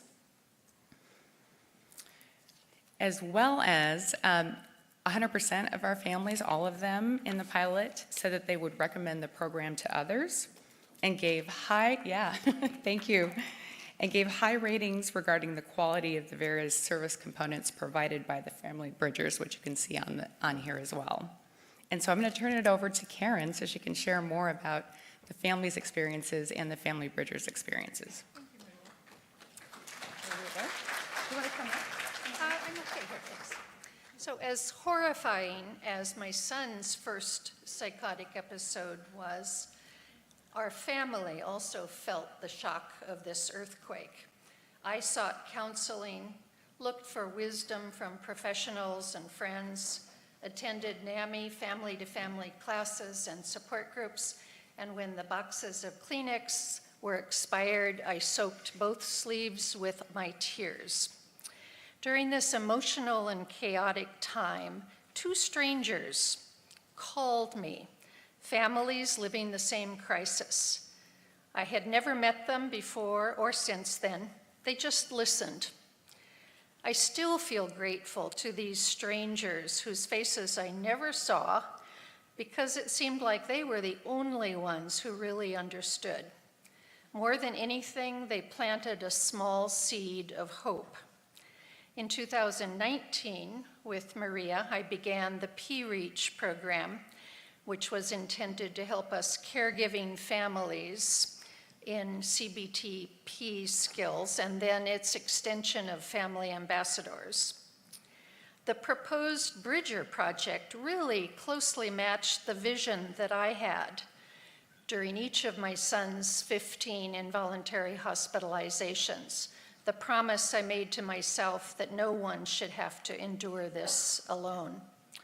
Our group of 3 family ambassadors received ongoing training from Maria's team in resources, advocacy, communication skills, and psychosis education to share with our assigned families. The feedback from the families, however, was that the most appreciated portion was the emotional support. Just as simply another family experiencing the same earthquake with their loved one's psychotic episode. The families that we partnered with came from a variety of socioeconomic backgrounds and had a wide range of previous experience in psychosis education. Many are in such crises that any curiosity about learning had to take second place to their own emotional needs. The format of Zoom and phone calls didn't distract at all from making an emotional connection. Perhaps having strangers call you to listen to you is the best therapy for this difficult time of beginning a family journey with serious mental illness. During the period and isolation of COVID, both the Zoom training and the family call sessions gave me personally a very welcome sense of purpose and connection. Maybe at some future mental health summit, those families will present how they valued their first episode psychosis intervention, which included strangers calling them, families who could simply offer some hope.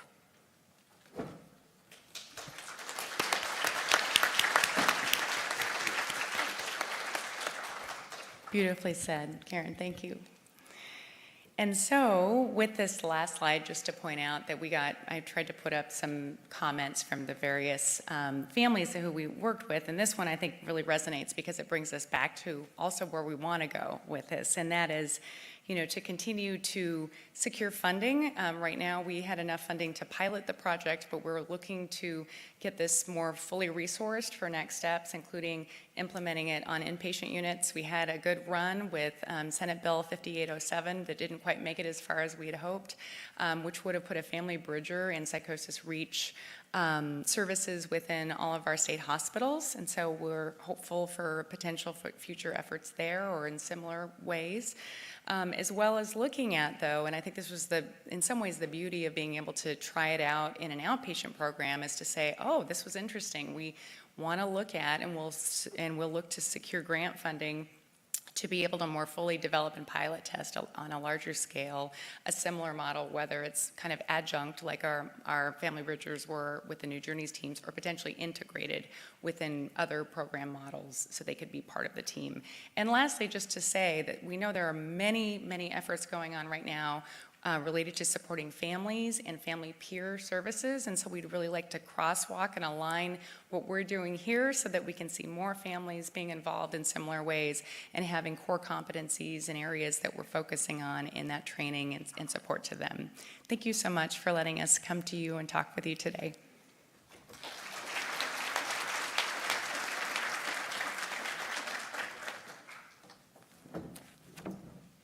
Thank you. It's always wonderful to see and hear from the people who are actually affected and have benefited from this. Oh, we also have more questions and information. She has her contact information there for you as well. I'm going to go into the next slide, but we'll get that to you if you need that.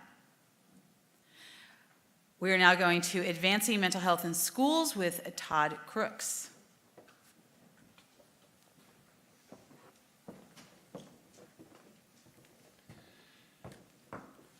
I could talk all 10 minutes about the effects of stigma in our own house in 2015. I won't, because I can't. But it suffices to say that the lack of mental health education in schools was a huge driver in the understanding that our kids had in mental health. It's one thing for a parent to completely misunderstand what mental health and mental illness is. It's a whole nother to have the person experiencing not understand. So when Chad was diagnosed, we quickly learned a lot about mental illness. Unfortunately, not fast enough. But after things sort of got going with Chad's Legacy Project, we realized one of the major thrusts that we wanted to do was try to drive mental health education in schools.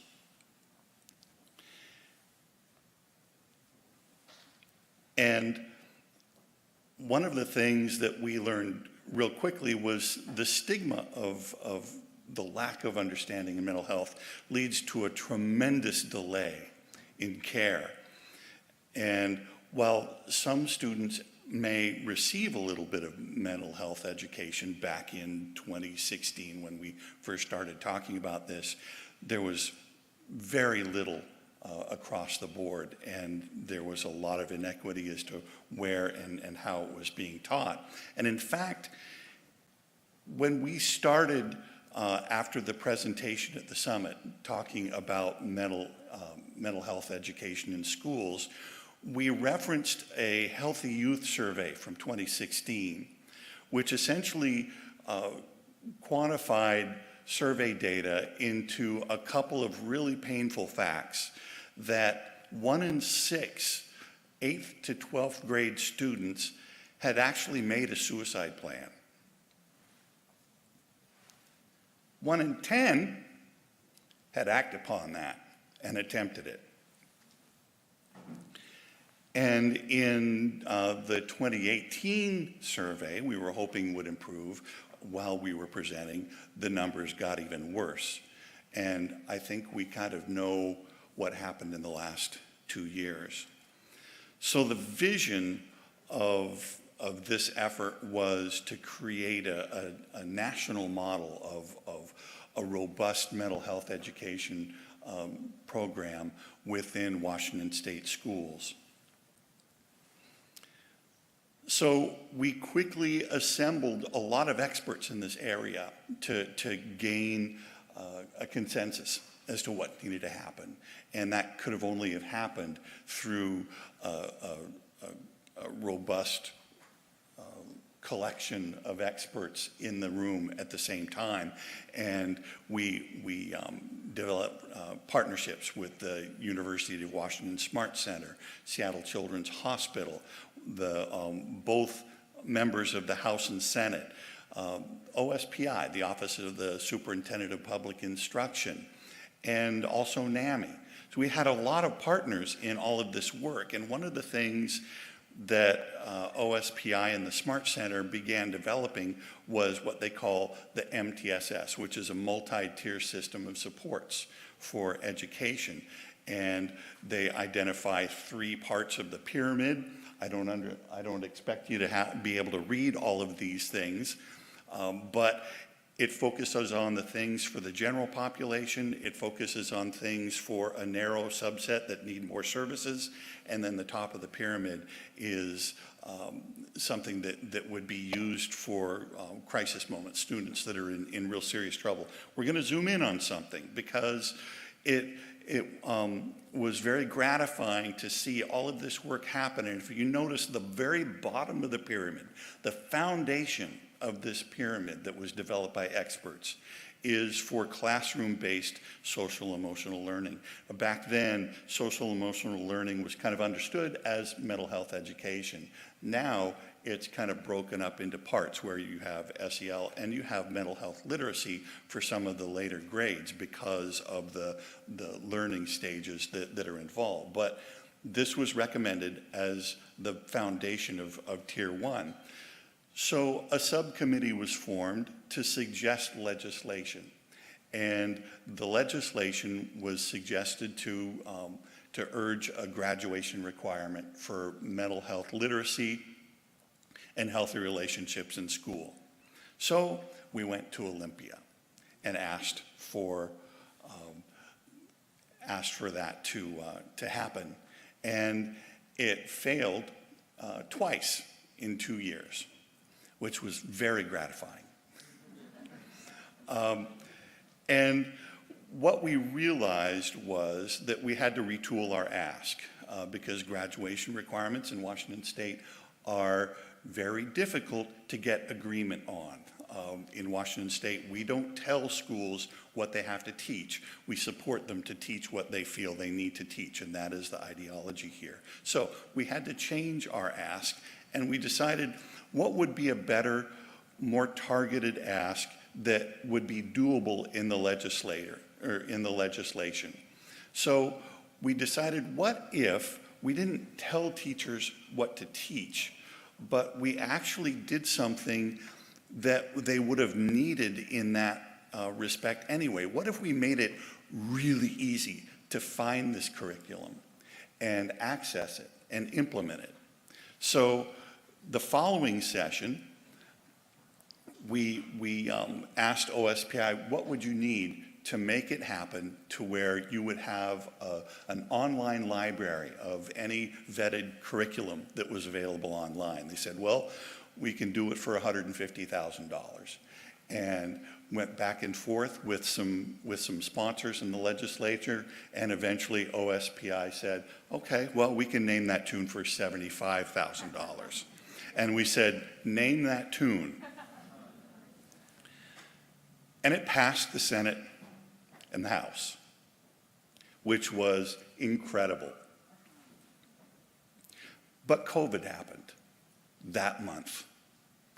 And all of these things were vetoed because of the impending crisis. But an interesting thing happened on the way to that failure. Chad's Legacy Project had just finished a gala, which Christopher had alluded to.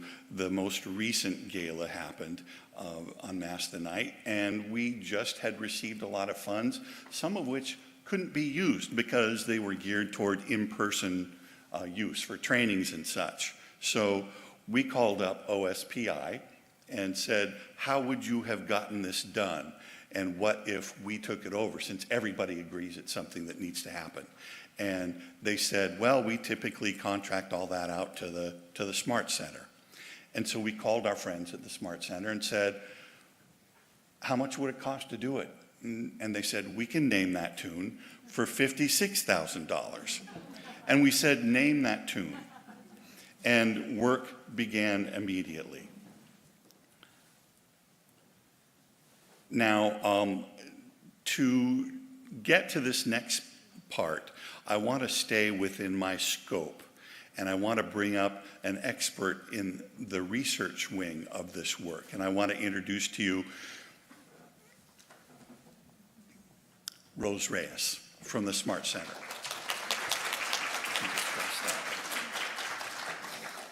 Thank you, Todd. Before I jump into the goals behind our online inventory, I just want to give a shout out to my colleagues at the Smart Center. I couldn't have done this work without them.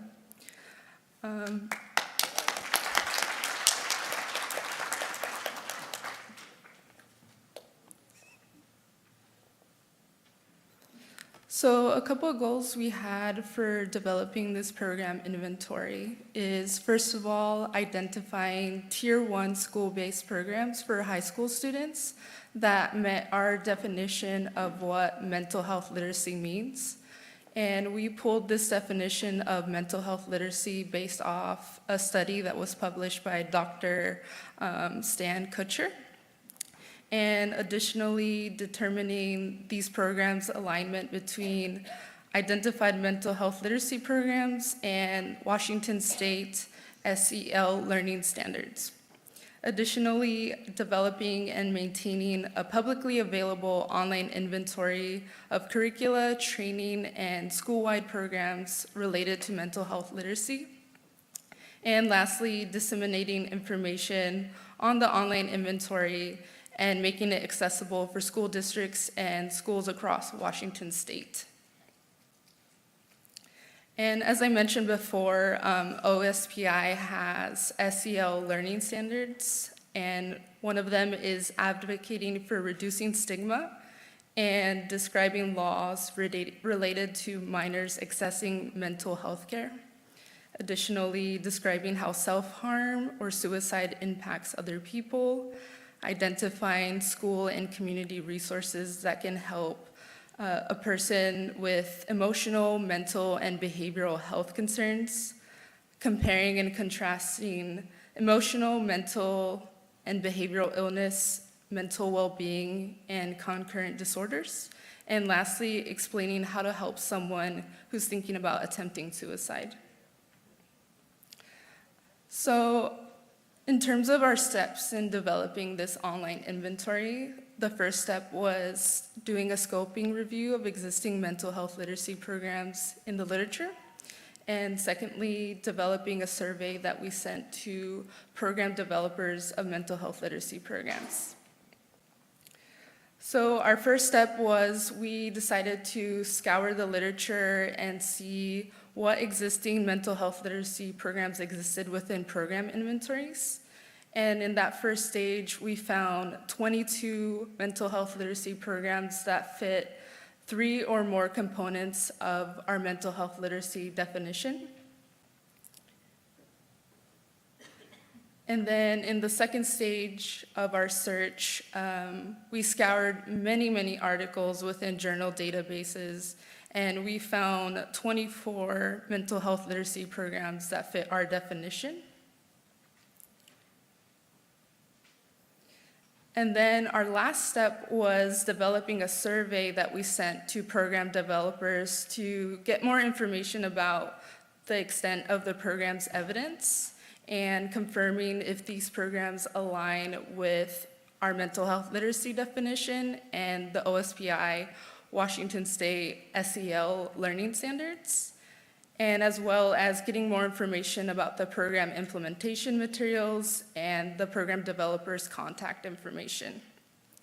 And after we send out the survey, we got 12 responses from program developers, and we found 9 mental health literacy programs aligned with 3 or more components of our mental health literacy definition. And essentially, we want this online inventory to serve as a resource for teachers and school staff. And I'll pass it over to Todd. Thank you. Thank you, Rose. So with all of that information, they sent packets of each of those programs to me. I created a website using Wix that is a temporary website, but now there is a new national resource called mentalhealthinstruction.org that houses all of the curriculum, all the programs that we have so far. And it's available. It has received 2,000 visits thus far, and this is just the first step. The next steps include a professional development of a new site that has more robust user-friendly tools for filtering.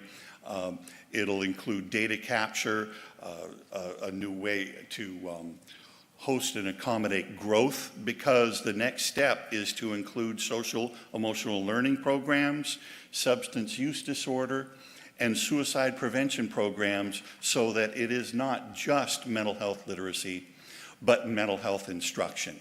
This is just the first step, and we'll get rolling on the next step soon. Thank you.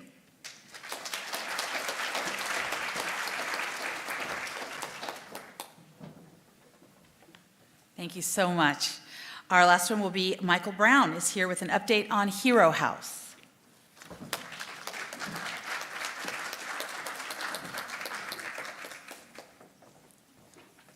Hi, everybody. My name is Michael Brown. Get to my slide. Nope, that's not my slide. Hey-yo. I was really grateful for the opportunity to speak with you all, because when I was asked by our CEO, Kaylee Fiedler-Golka, to speak about Clubhouse expansion and at the Washington Mental Health Summit, I was just like, absolutely. And then I immediately Googled, what is the Washington Mental Health Summit? Because 3 years ago, I was not in the role that I'm in now. 3 years ago, almost threw that thing off the thing. 3 years ago, I was working as our supported employment director at one of our clubhouses in Bellevue, Washington. And I found out in that little Google search that a lot of the thanks that I have for the change in Clubhouse in this state comes from this Washington Mental Health Summit. A lot of the feelings of Clubhouse expansion and excitement happened within the past 3 years. And I didn't know that. I was just like, oh yeah, so the universe is aligning and clubhouses are coming to Washington State. But I didn't know that it is the work that is being done in this summit. So I'm very, very excited to be here. Again, just a little clubhouse intro for anyone that doesn't know. The clubhouse model of psychosocial rehabilitation is an evidence-based practice that has the power to directly influence the social determinants of health. Everyone that comes into a clubhouse, you don't tell who's a member and who's a staff. You walk in and you're immediately engaged in the work of the clubhouse.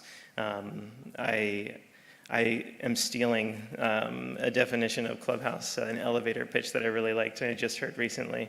Clubhouses are uniquely positioned to address the need in all people to have affiliation with others and accomplishment at the end of every day. I love that because clubhouses, I feel like when they're done right, they're like a perfect family. Families don't always really push you to become more, to go to your goals and to find that drive within yourself to leave the family. That's what clubhouses are. I love that. I love that they're inclusive, but also pushing you to be more, pushing you to recover. And I've seen that a lot in the 6 years that I've been in a clubhouse. So, to overview the original problem, I don't know where my little friend is to tell me to shut up, but I'll work on getting to 10 minutes. I could talk about Clubhouse for a long time, so please, I'll give you my information. There used to be over a dozen clubhouses in Washington State, and then as of 2017, that was down to 2. The Bellevue Clubhouse, which I've been a part of for 6 years, and one in Spokane. So that's the problem. The vision of Hero House Northwest and also our initiative here was that there could be a clubhouse accessible to every community in Washington State. It's an easy goal, right?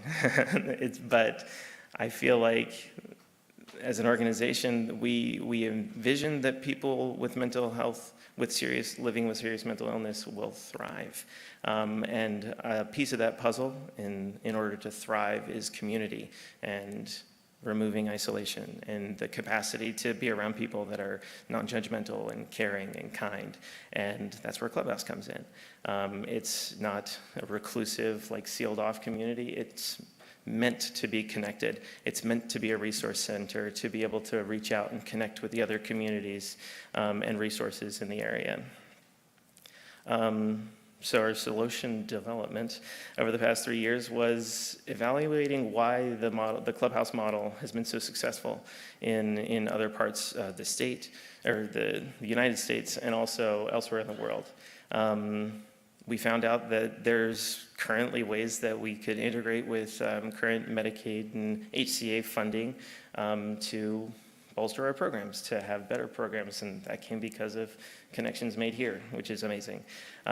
We had the capacity to build more connections with other Clubhouse interested groups throughout the state, and we started this more extreme emphasis on Clubhouse International accreditation in each of the Clubhouse interested programs, because that's why we're an evidence-based practice, when we're actually following the standards and we're trying to build this, we always say Clubhouse magic, but there's a science behind the magic. There's a reason that it works, and it's because we're following the evidence-based practice and we're trying to follow those international standards. And then I just wanted to call out the importance of strategic planning. When I came into the role that I'm in now, we had a lot of great ideas, and I loved it, and I'm here for it. But when we actually figured out, okay, but how are we going to get there? That was a lot of strategic planning, and it led to us as an organization in the middle of COVID understanding, okay, if we don't make plans, we're not going to get there. And then we found out these greater organizational roles that Hero House itself can be in the community, and those are to support and to sustain clubhouse programs, our current 3 clubhouses that we have, to shape mental health policy and funding through advocacy and public awareness, to provide consultation to clubhouse programs across Washington state, and finally to promote the role of clubhouse as a vital component of mental health recovery. So the challenges is a lot of times still we're asked, what is a clubhouse? I love getting that question because it means I get to talk a whole lot about clubhouse, but I'm excited for that to, as we grow and as we get, greater connection in the community, to understand that, you know what a clubhouse is, and you know that about those evidence-based practices that promote, inclusion and connection and the, pushing towards greater goals and recovery. Also the challenges of people understanding that necessity for accreditation and connection to Clubhouse International. And of course, as always, funding and support is difficult. But the successes, I believe, far outweigh, and that's contracting with the HCA to have learning collaboratives throughout the state. That's been unbelievable, to be able to actually make connections and talk with people and invite them in. And if they're interested in knowing what a clubhouse is, say, come see it. And come to our monthly meetings where we actually get to talk about Clubhouse. We talk about the standards and all these exciting things. We've had tremendous support from legislators, and I feel like the thing I keep saying is we are taught the rules because of summits like this. We're taught the rules to a game we didn't know we were playing, where we actually get to connect with legislators and make those connections and be like, okay, so now if we support in this, we can actually make movement. We're not just always knocking on the door like little orphan Oliver, please, sir, can I have some more? I really, really like that we have that more increased connection and with our legislators and just knowing how to talk to them because they're busy and important people.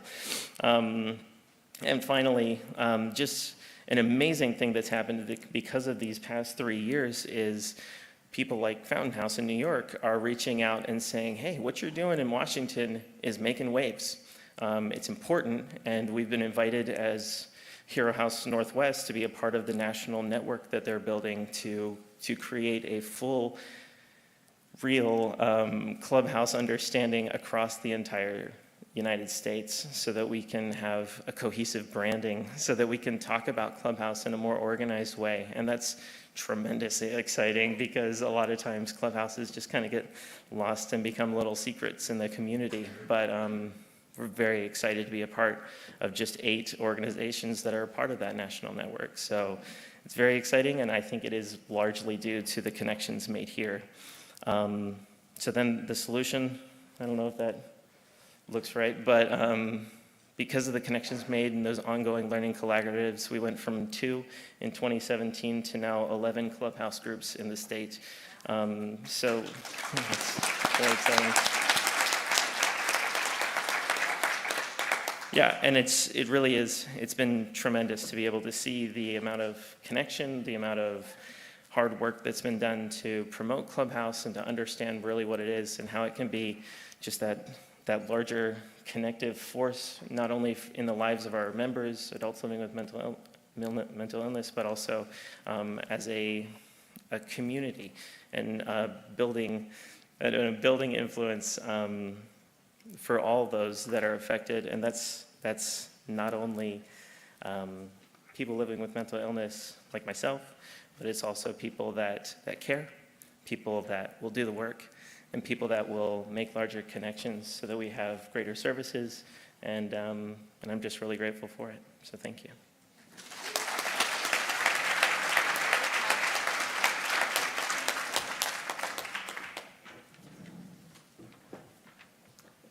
Thank you. Wonderful updates. We have time for some questions if anybody would like to ask them. We now have moved the mics over here to these corners, and we are going to start with our Zoom audience, as I promised, and we'll let the first question begin. Thank you. Question for Rose and Todd. Which schools have the staff training been implemented, and how did you engage educators in schools during a time of high burnout?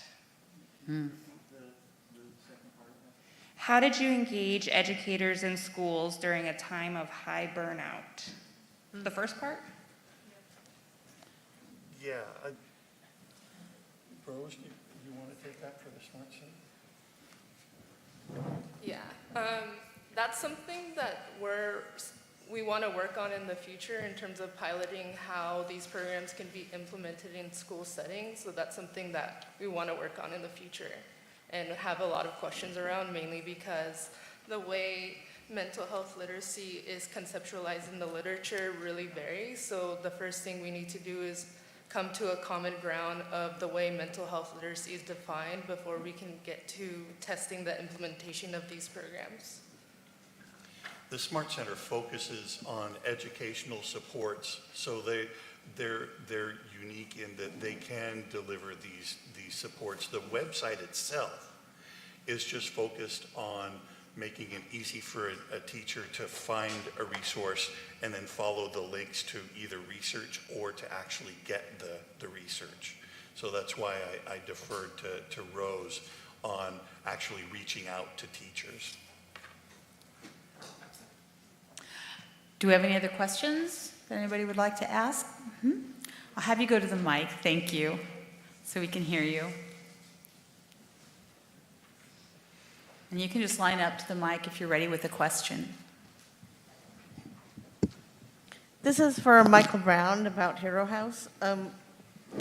Is there a specific age that this is geared towards? Is it geared towards teens or adults? Yeah. So, is this working? Can you hear me? Yeah. It is for adults 18 and above. Okay. Those are what the standards are created for. There are other programs that are geared towards younger adults, but it is 18 and above for Clubhouse International standards. The second question is, what do you consider the difference between a drop-in center and a clubhouse? I believe the difference is the relationships and the engagement. All work done in a clubhouse is side by side, and that's from the accounting and the managerial aspects of the clubhouse to making the lunch. There's no work done in a clubhouse. There shouldn't be any work done in a clubhouse that is not done with members and staff side by side. Okay. So there's no, the way I think of it is there's no hands up in a clubhouse. It's all shoulder to shoulder. Thank you. Yeah. We have a question over here. Yeah, mine is also for Michael. So I facilitate a program in Skagit County, and a lot of my clients use what was called the Reach Center. It just recently closed, which was very sad for a lot of people. So what are the steps you take on trying to essentially establish a clubhouse in the county? Because I see you're starting one in Wacom, which is great. But what about, like, I would love to get another one going, because there isn't any resources there for people to drop in or have that safe space to just be with other people who are like-minded and going through the same problems. And so how would you go about trying to put something like that in my community, for instance? Yeah, that's a great question. I feel like the exciting thing was that the HCA sent out those initial interest funding things where you can join those learning collaboratives, where you can start. They have some funding still available with people that are interested, but really, send me an email. I'll send you an invite to all the learning collaboratives, because that's really, I feel like, where it starts is the interest, and then building the connections within your community, and knowing that you'll have a membership, knowing that you'll have people that want to come. Perfect. I'll chat with you later. Yeah. Do we have any questions from our Zoom audience? Yes. Are there, also for Michael, are there any clubhouse programs in the state who are currently utilizing occupational therapy? That's a very good question. Not to my knowledge. So occupational therapy, we do supported employment, which is different. We have the evidence-based practice of IPS, or individual placement and support, supported employment. But strictly occupational therapy, I don't believe so. Yes? Hi, my name is Savannah. This question's for Maria. For the Family Bridger project, for people who may not have parents, sisters, like blood relatives who can support them, friends, like Chris Schnieders' story, how does the Family Bridger project include support for people who have like found families? It doesn't define, I think, found families. I mean, I think at this point we say kind of family and caregivers, but more broadly, so I would include natural supports in that. We haven't really tested that because the model that we did the pilot testing in, they had identified family members who were working with the New Journeys team, but I think as we look kind of ahead, we can be thinking about expansion and also just to anticipate any other questions about, like, could something like this be for more than psychosis? I think the answer is yes. This was just kind of where we started, especially given the nature of the work groups that we, worked within with it, the Chad's Legacy Project. So, great question. Does that help? Yep. Okay. And I think we have another Zoom question. Yes, for Todd and Rose. For the mental health literacy website project, how will new assets continue to be added or vetted over time? Well, the first step, which we've already started to initiate, is to develop a website that can handle the growth. And then once that is underway, simultaneously, we're going to recontract with the Smart Center to start all over again and to start reaching out in the same way that we did prior with just mental health literacy, and reach out to these social emotional learning programs, suicide prevention, and all of those others in a grander scheme. I assume they're not going to be able to name that tune for quite as little as they did for mental health literacy, because the scope is going to grow. So it depends on funding, but it's just a matter of time before we do that. And I think that we're going to go ahead and start preparing for our break at 10:45. Right now, you can get something a snack or something to drink or a bathroom break.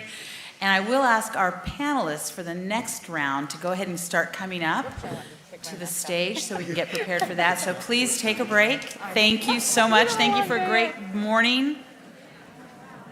And we will start at 11 a.m.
Hello, everyone. Sorry, a little louder than I thought. I hope you enjoyed your break. I'm going to ask you if you can start going back to your seats for our next presentation. This is going to be a group panel discussion moderated by Todd. So we'll give you a second to find your seats, get your coffee or snacks, and I will invite Todd up here for our next discussion. Thanks, Bert.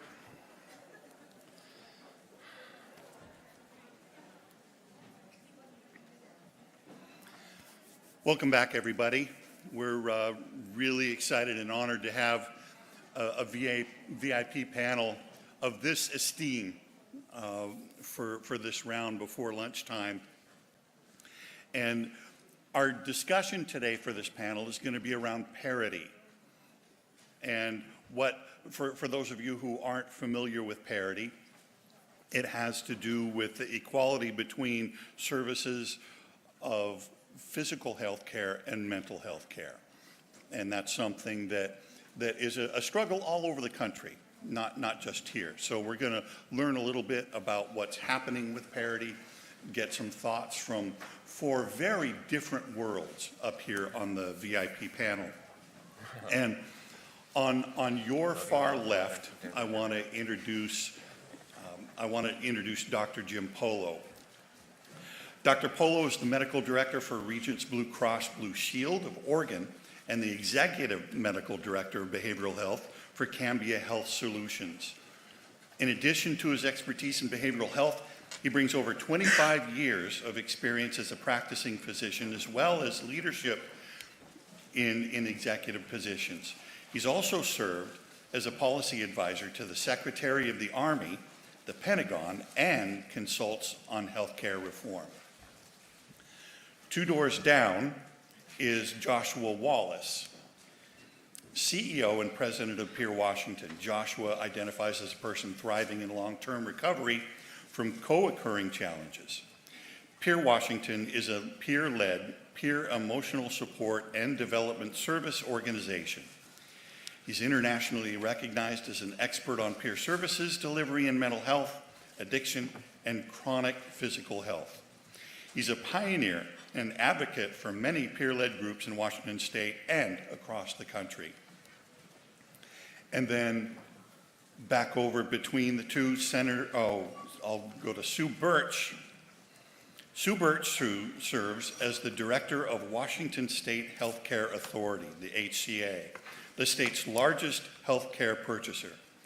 Appointed by Governor Jay Inslee in January 2018, Ms. Birch oversees efforts to transform the healthcare system, working to bring Washington's residents access to high-quality, affordable healthcare.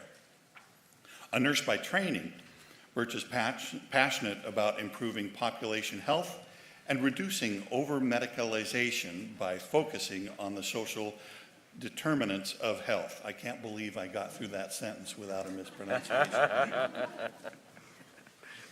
And she has led efforts to combat the opioid public health crisis through increased access to treatment and public education. Last but not least, to my right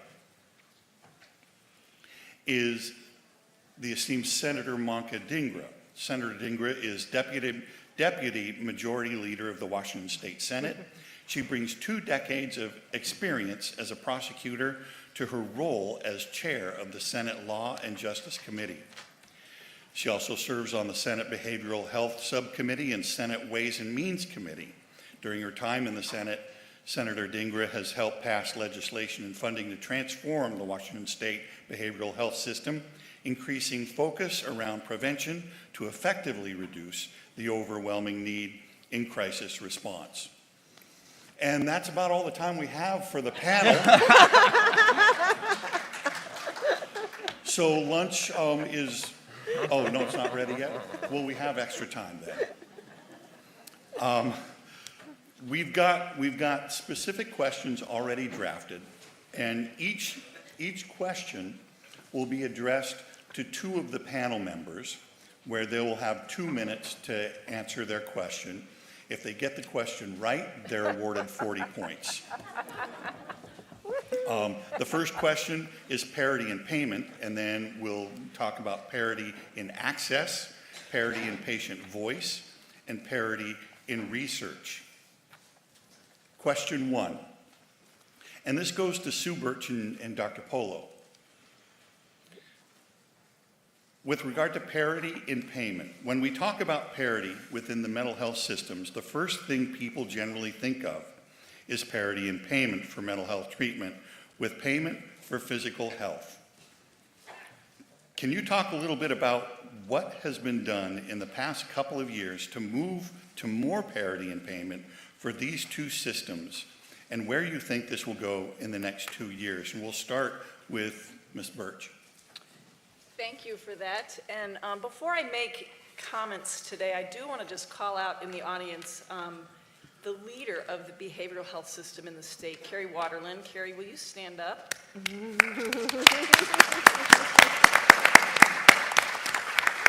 Dr. Carrie Waterland, and to her immediate right is Dr. Sharisa Fatinos, who has been named our permanent Medicaid director. So all my comments today really are reporting out on what these amazing individuals have been working on and those that were before them. So Washington's very proud about the full integration work that we have embarked on years ago. And so by that, we think it's really important to help people understand that both physical and mental health need to really be integrated, and that we need to have more whole person, person-centered care. And I loved the comments from Elyn earlier and Chris, because I think we have to continue, especially in government, not making systems work around government, but working around what the client needs. And you've seen this in some of the very bold work that Washington has undertaken with our Medicaid transformation waiver, where we're bringing up huge efforts around foundational community supports, supported living, supportive housing. When people have purpose and when we can get them stable and in safe living environments, we have so much more ability to help them just be all they can be. So first and foremost, I really brag up this full integration and this move of behavioral health into the Healthcare Authority. It was done years ago. It needed to be done. It is no small effort. We're not done with any of this work, but we're on the journey. Secondly, in Washington, our partners over at the Office of the Insurance Commissioner have done a really great job about getting resources to help them quantify the behavioral health parity inequities going on in the state. They got their first round of funding from the Bowman Foundation out of Michigan, who's been going around the country helping government analyze in the numbers, in the claims billing, all the inequities that are going on. But they are getting a round of federal money that will focus on behavioral health parity compliance by our Washington insurers. And so they will be really doing a deep dive into claims data so that, again, we can drive more accountability and more compliance. They're also going to lead a massive campaign around provider outreach and education about what is behavioral health parity. And these things are really important so we can bring everybody along with us on this transformation journey. I also want to just say, thank you, Senator Dhingra, that the legislature and the governor have given us enormous responsibilities with helping Healthcare Authority be good fiscal stewards. And so we have literally $1 billion more extra dollars in funding, both from our state legislature and our federal government. I'm really pleased that also President Biden has made behavioral health his top focus issue. And so we are frequently, as a front-running state, called on to be in that conversation about what more we need to shore up all the services. And I want to just point out that Washington has a long history here, but we have a longer history of really having what I call an institutional bias. And so we are trying at the Healthcare Authority to help people understand the need to build up home and community-based type services. So to our clubhouse friends that were looking for funding to see Carrie, and for all the cadre of home and community-based things going on. We need psych nurse practitioners. We need more of those Bridger programs going. We need more peer supporters. And these are the kinds, those are just a few of the continuum of care things that are happening in Washington that are so critically important. Thank you, Sue. And I will pass it over here to my colleague and talk more about all the other things that they are also investing in. But we'll talk more about some of the other things Washington's doing. Thank you. I love speaking with Sue. I used to be with Department of Social and Health Services working in Washington State, and I actually left just as Sue was arriving, and she's a real powerhouse and has really moved things forward in our state. I'm actually now with Regents. Regents obviously is a large Blues plan. We're in 4 states. Parity is a big issue on the insurance side. And in fact, when you really think about the intent of parity, it's really to hold insurers accountable to make sure that people get the same equitable services in the mental health arena. So from a payment perspective, from the health plan, there are 3 areas that this comes into play. The first is reimbursement to providers. So if you're a provider in the behavioral health space and you're reimbursed at a very low amount, what is going to be the likelihood that you will accept insurance? Well, the likelihood that you will accept insurance goes down. And consequently, that makes it hard for individuals to access services, particularly individuals on Medicaid. So one of the areas where we need to be thinking about parity is, are we reimbursing our behavioral health, mental health providers at an equitable rate compared to our medical providers? Now, at Regents, we have looked at this and begun to actually revise our approach on how we establish what are the right rates, okay? What are the right rates that are not only in line with where we should be in the market, but that they're competitive and reasonable so that people will actually join networks and provide care to members. Sadly, in Washington State, 50% of all psychiatrists do not accept any insurance at all. And the reason is because the reimbursement is lower than what they can make in private practice running a cash practice. And so consequently, what that really ends up creating is even a greater challenge with equity of care for disadvantaged communities. Now, the second area in which parity comes into play on the health plan side is when it comes to coding. So for example, in the past, there have been codes where billed by a medical provider, it will reimburse at one rate. Billed by a behavioral health provider, the very same code will actually pay out at a lower rate. Makes no sense, particularly since most of these codes are time-based. And so one of the things that we've done at Regents is we've aligned all of our codes, as have most health plans, to ensure that we're not disadvantaging the few providers that do take insurance. And then the final area where parity really comes into play from a payment perspective is for the actual individual getting care. So you know that very often when individuals go in to see their provider, they have to either pay a copay or a co-insurance. So if you're followed for diabetes and you need to be seen 4 times a year, you're going to pay that copay 4 times. If you're being followed for depression and you need to be seen weekly for 10 weeks, you're going to pay a much greater percentage out of pocket. And so we have to really rethink, how do we transfer appropriately the cost of care to the actual member that is getting care for that episode rather than necessarily each appointment? So those are the 3 areas in which parity comes into play. At Regents, I assure you, I'm all over it in terms of trying to push in the right direction. It is a slow push, but I'm passionate about it. Thank you, Dr. Polo. And these, granted, these are much bigger than 2-minute answers, these questions. But what we're hoping to be able to do is have enough time after this to be able to have a little bit of Q&A also to kind of expand on what they're saying. We'll run right up against 11:45 and hope to do some of that. We're going to move to Mr. Wallace with Ms. Birch on question number 2 in parity and access. Parity in access to mental health in comparison to physical health is also an issue. If you go to your primary care doctor and they suspect cancer or a heart condition, you get referrals right away. The specialist will generally see you relatively quickly and you get a treatment plan. If you have a suspected mental illness, access to the specialist can take a long time. That's an understatement. This can be sometimes due to a wait and see approach. It can be that there aren't enough specialists out there to refer to, or it may be long wait lists. Can you speak to what's being done to make access to mental health services for people with mental health illness in Parity with access to the physical health specialists that seem easier to access? We'll start with Josh. Thank you, Todd. Go figure, giving the short answer question to the talkative guy. So in short, nothing note that I can see. But let me talk about why I think that is. And I think Dr. Polo spoke to a part of it just in the reimbursement rate, but really kind of comes back down to stigma. No matter how many of us in this room who feel enlightened about our views on mental health and addiction, for that matter, the stigma continues to bear down on everything that we do, even in the way that I think about myself. So what is mental health? It's a brain disease. It is a disease of the brain. Do you understand me? We are not broken people. We are not worthless people.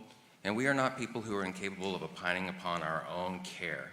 So then tell me, why is it that when I have an insurance plan, and by the way, my history or my first career was in insurance, why is it that there's a carve out for that? Why is there a limitation? Why is the referral process, if it exists, which usually it exists somewhere around, you have a great doctor or a care provider who will be nice enough to look up and see where you can go, but otherwise it's like, hey, check with your insurance company. Why is that? Why can't I find competent care quickly? The pandemic has made this particularly difficult, moving to telehealth. I'm fortunate to have those sort of accesses, but even I'll tell you, I lost my spouse last year to behavioral health, and therapy was needed. And it was hard for me as a person with good insurance to find somebody that would respond. I got ghosted by multiple carriers or by multiple providers, and all the while I'm trying to find somebody competent in my care because my brokenness is not visible. And my experiences as a human being are what govern my mental health, not only because of genetics, whatever that might play, but the significant amount of trauma in my life, the fact that I'm a gay man, the fact that I lost a transgender wife, and who am I going to talk to who's going to understand the full scope of that? Who am I going to talk to who, as a person who has thrived for so long in surviving against trauma, is an expert at turning the conversation around? I have many times sat in a therapist's office and had a conversation start with, well, what were we talking about? And I was like, oh, you were telling me about that time we were driving down the road and you're mad at your wife and you punched the window. Why am I giving therapy to somebody I'm paying, right? And so there's all of these things kind of come together. And when I talk about stigma, before you even begin to access that, why would you? You know, I didn't access services for my trauma because as a white man from a middle-class family, we don't do that. What a shame that would bring on the family. How am I going to take those medications? What am I going to be like? The system is broken from top to bottom. So what I want to see in Parity is we don't have a carve-out for mental health. If you need that referral and that coverage, it should be paid the same, it should be comped the same, it should be considered the same as any other type of modality for which you are seeking services for your physical or behavioral health care. Why is this a problem? You know, that's where we are today. Sue, what are your thoughts on that wait and see approach? I just first want to thank Josh for sharing his story because, again, I think the more we can all just understand we're in this together and we all have our stories. I think so. Thank you for sharing. I couldn't agree with you more. We have to move towards behavioral health being seen as a specialty. Washington is on that movement trying to bring up, and again, thank you, legislature, for giving us money to bring up the Certified Community Behavioral Health Center movement because that's going to help with access. We're also looking at how we can contract to ensure that we're opening as many opportunities as possible with underrepresented communities because we need more people of color, we need all faces being represented. And I really mean this, and I can say this as a nurse and never any insult to my doctor friends, but we need these peer supporters or non-medical folks being part of team-based care. And I know Jurgen, wherever he is, he's floating out there, is really the leader in this movement, and there he is back there not paying attention. But I think this is really important because we have to be very intentional about continuing to build up not just the workforce, but also the tools that are needed. There's some amazing new things that are happening with data shares, community information exchanges, the use of apps. We know oftentimes that IT workers are most appropriate for some context, for some of our clients to reach out to. So we have to bring up these other tools and training to expand, all these other efforts that are not traditional medical. And I think by building up these resources, we're going to be far more effective, because it takes us a long time to build a psychiatrist or a psych nurse practitioner or a psych nurse. And so I do think that it's going to be critically important that we align, again, with our other payers to fuel this workforce movement that looks very different. Let's talk about that patient voice. Question number 3 reads, in healthcare, we know that the patient or person voice is important, including patient experience. We ask patients about what they want to have done, what they want done if they are on life-sustaining equipment. We ask about birth plans for expectant mothers. In mental health, what are your thoughts on the patient voice in mental health, what it will take to move providers to the place where people living with mental illness have more input into their care, including within the emergency response system, more in parity with what happens in physical health? I think we'll start with the senator on this one. Thank you. And I just want to say it is so lovely to be in person at a conference. I never thought I would say I love being at a conference, but I actually do. This is great. Thank you. And thank you to all of those who are watching virtually as well. We appreciate you doing that as well. I was thinking about this question, and I was thinking about what did I do when I was pregnant and wanted a gynecologist, like OBGYN. I wanted someone who was a woman like me, and I wanted someone who had actually given birth. Because to me, that was important. I knew that she would be better able to understand what I was going through. That is the expectation we need to have if anyone wants a psychologist, a psychiatrist, wants a peer, someone who they can relate to. That should be the norm. A few weeks ago, a few of us here actually went and toured Arizona to take a look at the crisis center there. Because believe it or not, they're doing a fantastic job, better than us there. And when we were talking to one of their treatment providers, the question was asked, how many people on staff have lived experience? Does anyone want to guess at the number? 60%. 60% of staff were individuals with lived experience. Is there any agency or provider here who can say that? Washington State Community Connectors. Okay, good. Well, that's where we need to go here, Washington. That should be our norm, that you should be able to get access to anyone who has a similar lived experience as you. That is a culture change. One of the big things that we did a few years ago, again, thanks to so many in this room, is update our Mental Health Advanced Directive bill. Thank you, Todd. And part of that was really ensuring, we actually put in statute that people have to ask their patients about a Mental Health Advanced Directive. Why did we have to put in statute? Because that culture isn't there, that culture change. And I'll say the culture change also comes from the top. So when I chaired the Behavioral Health Subcommittee, I always wanted to make sure that when we started discussing a bill, we started with someone with lived experience. Now that we have the 988 bill and all the work that's happening, I don't know how many of you tune into our CRIS committee meetings. How do they start? They start with the person with lived experience. Because at the end of the day, that is what our work is about, is providing services to individuals who need it. So if you're not centering their voice, they're not getting the services they need. And so it comes back to what Josh said about stigma. A lot of the issues we're dealing with is simply because of that. And guess what? Stigma is 100% curable. It just takes each and every one of us to do so and to change that culture. Josh, do you have any interest in talking about the patient voice? You gonna stop me at 2 minutes? Yeah. Darn. Look at that nice word I said. Who in here has the luxury of opining on their own care and health? Nobody? Nobody is a partner with your physician on what treatments you're going to receive, what surgeries, what medications you're going to take. There we go. A few more, right? What a concept, right? That you would have some input on what happens to your body and your care. Because who lives with it? It's you. But that is a luxury afforded to those of us with private insurance. Frankly, those of us who are not BIPOC have a much stronger piece around that.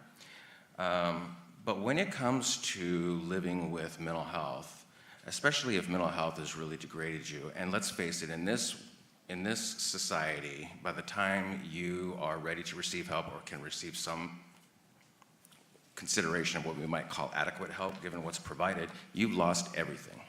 And I can tell you as a person who's been a Medicaid recipient that those providers are not paid enough, they are not staffed enough, they are not even attracting necessarily people qualified enough to have the time to ask you what works for you. And stigma imposed upon us tells them that we are not a party to the decision because they know more about what we're experiencing than we are. I'm here to tell you that's not true, not by a long shot. And so we suffer at the hands of that reality. And that is the ugliest thing, I think, in the world that we can possibly deal with. So as a person with lived experience, let me tell you some things and some realities about what we go through. I can take the same series of complaints to 3 different doctors and receive 3 different diagnoses around mental health. I will then receive 3 different medication regimen treatments.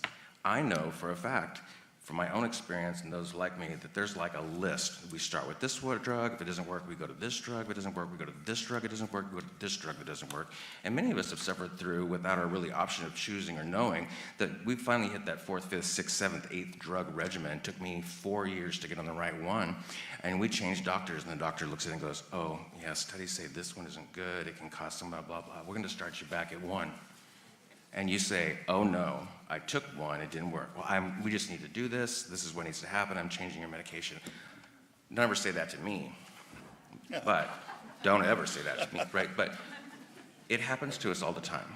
And I want to tell you, when I meet a doctor, I sit down, and this is the things I say. It's great to meet you. I know I'm fat. I'm not interested in exercising. Don't tell me about it. I'm not interested. Yes, I drink Diet Coke. I know regular Coke is probably better because sugar is healthier for you. But if you're going to drink that, you might as well drink water. Why don't you drink water? Stop it. I don't want to drink water. 3, yes, I have mental health. I'm certainly okay with it. I'm okay with my drug regimen. You're not going to change it. I don't care what you think. It works for me. Are we good? I let one doctor talk me into changing it for 3 weeks, and I spent the next year back on my normal medication with panic attacks. Do you know what it's like to be the CEO of an organization trying to be as busy as I am with panic attacks? Never again. Never. Never again. Advanced directives. Thank you for saying that. What's the point of us telling you what doesn't work for us if you refuse to listen to it because you know better? That is not a participation in your care. And if you are in a situation where you become unwell and are perhaps unable to opine or to at least be a Josh about what your needs are, and you have written them down for someone and they decline them, what a slap in the face, because what they're doing to you is compounding your trauma. We don't need that, because that's where our mental health struggle gets taken further down the line. Sorry, I'm sure that's over 2 minutes, That's but cool. I'll shut up. That's cool.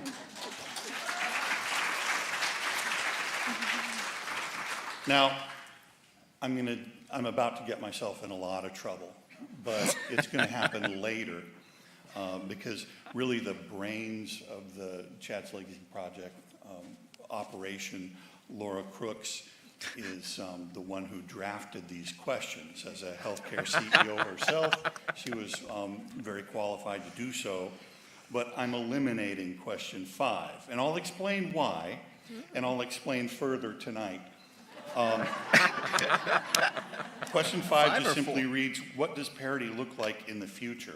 And we've already kind of covered that a little bit, but I think we can also cover it in the Q&A. So we're going to focus on question 4, and then we're going to have people come up and we're going to field some questions online, because we're going to have about 6 minutes for a Q&A after question 4. And if anyone wants to follow up on parity in the future, you're welcome to do that. And Laura, I'm very sorry. This is for Dr. Polo and Senator Dhingra again. How do you think we'll advance parity in the research of mental illness to the research in other physical disabilities within our state and in our country in terms of number and kind of studies and in terms of funding for studies? And Dr. Polo, you want to start with that one? Yeah, so first of all, this is a huge topic, research. Just a little bit of context. If I was to ask everybody in the room, raise your hand if you have a mental health disorder, I don't think anybody would raise their hand. Maybe a few, okay? Okay. Now if I was to ask, raise your hand if you know somebody that is struggling with a mental health problem or a substance abuse problem. And now many more hands go up. And the reason why I point that out, prevalence of mental health conditions and difficulties is huge. In any average population, 20 to 22, 23%, depending on whose data you look at, has a diagnosable condition that can, merit treatment. And in fact, major depression is the #1 worldwide crippling condition. You would think with those kind of statistics, we would pump a lot of money into research. So #1 research category here in the United States, I just looked it up, cancer. Cancer. I'm not saying we should not put dollars into researching cancer. But why are we putting less into something that affects many more people? In fact, when you look at the list in the US, it's cancer, infectious diseases, brain disorders, which does not include mental health, rare diseases, pediatric disorders, HIV, aging, and finally you get to mental health. So there's no question that we have a country full of individuals that are struggling, and yet we're not putting, probably, if I was to word it correctly, we're not putting an equitable amount towards research. Now, the NIMH in Washington, D.C. is the federal kind of source of a lot of research, and many dollars come from federal grants. So there is a legislative process that we need to think about in terms of how we accord monies to be steered in that direction. But there's also some business factors involved. So look at the pharmaceutical industry right now. So right now in the pharmaceutical industry, tons of medications are coming out for cancer. Tons of medications. In fact, they're coming out for all kinds of diseases, but I track these because they're generally high dollar costs. And the reason is because businesses are attracted to do research in that which gives them a monetary return. And you don't necessarily get that in behavioral health. And so we have to think about both the business side in terms of what's going on with research in the business community. And obviously there's the academic institutions, and they get funded in a variety of different ways that's quite complex. But there's a legislative component as well, too. But clearly there's a mismatch.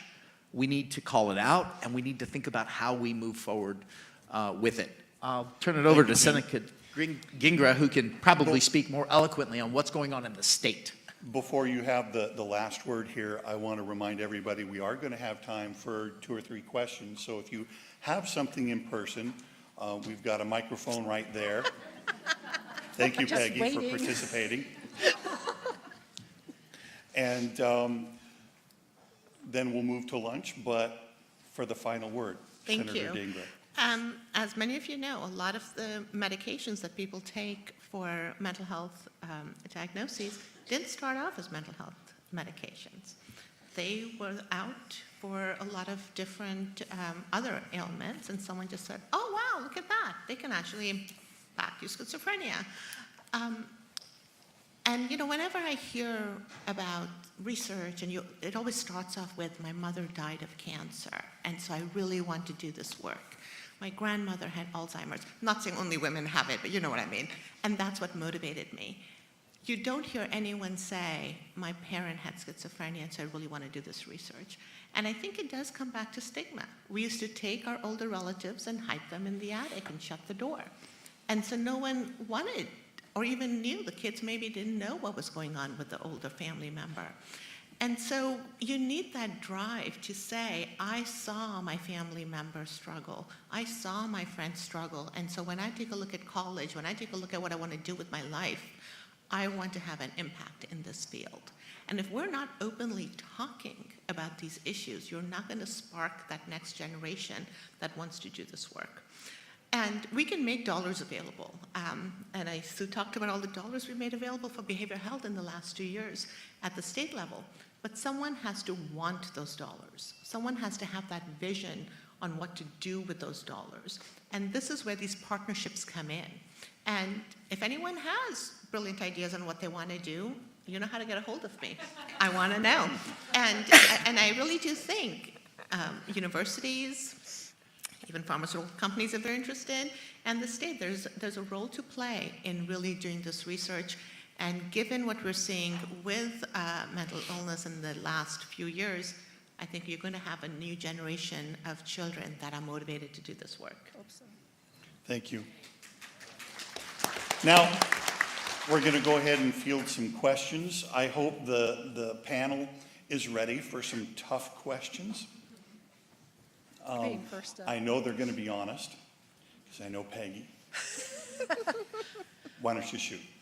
Okay. Hi, I'm Peggy Dolane, and I'm a children's behavioral health advocate who's motivated out of lived experience. A few years ago, the reimbursement rate for children was half of that of adults. Like, how do we rationalize that? Because there's two people involved, a parent and a child, and so it's half the price. How are we moving that forward so that this is, this is ridiculous, right? How did we start that? What do you? Yeah, let me offer a comment on that. I used to work at Mary Bridge Children's Hospital as the medical director. We had 26 different divisions in pediatric medicine. And one of the things that was striking to me, if you went to a specialist in pediatrics and you compared them to their adult counterpart, they were always paid less, but they trained longer. It's really a comment on society. It's not really a comment on the specialist per se. So there's something about the way that as a community, as a population, we somehow think of kids in second place. And the reality is, kids are our future. And if we don't invest in them, essentially we're not investing in our future. I'm a child and adolescent psychiatrist. The way it works for child and adolescent psychiatrists, you have to first train an adult. Then, if you want to do child, you go back and you train in child. And the reason I trained in child is because when I was training as an adult psychiatrist, I realized just about everybody that came to see me had challenges that started in childhood. It didn't make any sense to me that I wouldn't, move in that direction. So somehow we need to think about how we prioritize children and how we make sure that we're caring for them in an equitable manner, to include all the way down to, reimbursement. Okay, so I'm going to press a little bit on that. Who in your mind is the one that decides we're making this change? Where does that happen? Well, there's a few things that Washington, I don't know why that's not working. Can you hear? Okay. There's a few things that I think Washington's right out front and really on in this notion of dyadic care. We're trying to strengthen some of this work in what we call the maternity episodes of care. I don't even like to use maternity because oftentimes whoever that caregiver is so important. But we have some very progressive work on looking at kind of these value-based arrangements for how we would pay. So I think we have to start, and the White House is pushing for this as well, we have to start thinking about what are the life collision events, and psychosis is one. Unwanted childbirths. There are these colliding life events that we have to look at, and how do we make those transitions so sacred that we, that those things don't occur, that we look at making certain that, people stay on the right track. We also have, I'm really proud to say that we have permission to begin to look at continuous eligibility for kids 0 to 6. So imagine if you already have early mental illness displaying at a 0 to 2-year-old, and they're often on Medicaid and often on pediatricians and in and out of different, that's a real problem. We need continuity of primary care, and that primary care needs to be integrated with the right social supports, the right psych team. Again, these kinds of things Washington is right up front on. So I would like to just say that we are trying to push our federal partners. They don't want us to do, they want us to do separate charts and whatnot, but we are trying to put in the resources, team-based care, to redesign some of these systems so that it is more effective for that dyadic unit that is so critically important. And I again call out that I loved all that school stuff that we're seeing, but we have to be right up front with early relational health. And this is a state that really is moving in that area. Thank you.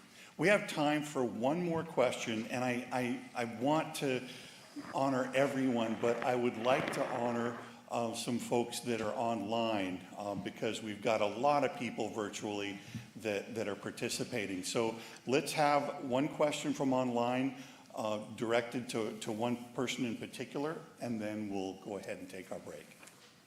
Oh, goodness, thank you. And I'll have to say that this is the question that got the most votes. I think it's got to be open to any that wants to take this. How do we expand social determinants of health to include more providers and systems that are more culturally competent, given that there are correlations between race, socioeconomic status, and access to mental health services? I think that touches everyone. Want to do rock, paper, scissors? Let me just start really quickly, because I think this actually gets to Laura's question, which I actually really liked, question number 5 that you eliminated. Because to me, it's not about parity between physical health and behavioral health. It is what that question was talking about. It's about integration. How do you take care of the whole self? And unfortunately, there's a lot lacking in our physical health care. So it's not necessarily parity between the two. We have to reimagine that. And to me, it is about taking a look at what trauma people have come from or are going through. What is going on in their household, in their family, in their community. I would love to see doctors prescribe housing, talk about going to social determinants of health. That is the vision we need to have for our healthcare, not parity, but how do you take care of the whole body? Integration really, and taking into account all of these social determinants of health that we know are going to impact adults. It really is a trajectory of what you're going to do in life. So if you want to take care of address criminal justice reform, you take care of our children. Make sure you're dealing with the whole child. Any of the issues we're dealing with as adults, that's where it starts. And again, this is where I would love to see more and more service providers talking about that level of integration, where you take a look at that whole child or that adult, but really you want to start with the child and say, these are all the things that this child needs to be successful. And it's not siloed in physical health, behavioral health, housing. All of that should be part and parcel of what will make that child successful. Take a moment, Josh. So I can speak from my organization. With the work we do is holistic. It's just how we see it. We're community-based. But how do we measure our success? We measure it on 4 elements of social determinants of health. So if you want to move the needle on social determinants of health, then your work should be tied to social determinants of health. Are they? That's my question, right? So when we begin to address them, measure them, and begin to move our funding and our observations of success in treatment and service provision, then what we're talking about is we need to make sure that the services being paid for are also being measured against a forward movement in that area. We say that it's time to integrate physical and behavioral or mental health. As a community, we say that. I challenge the 4 of you to work together to make that happen. Ladies and gentlemen, our VIP panel.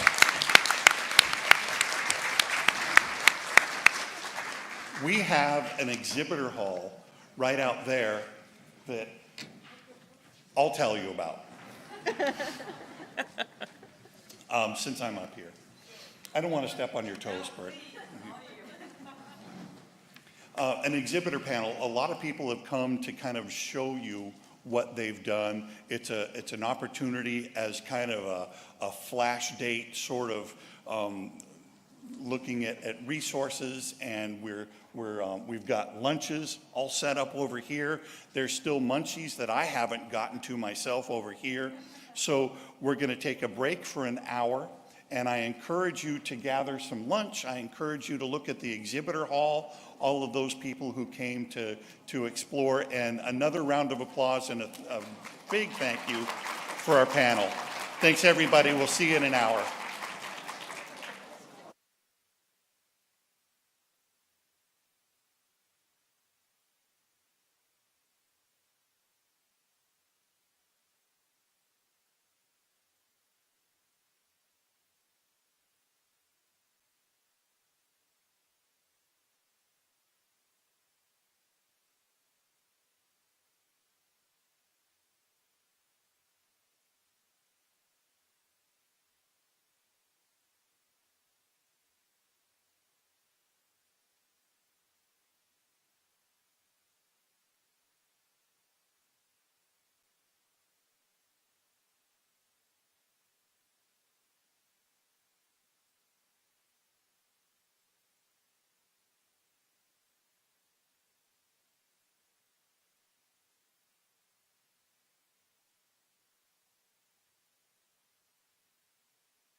Hello, everyone.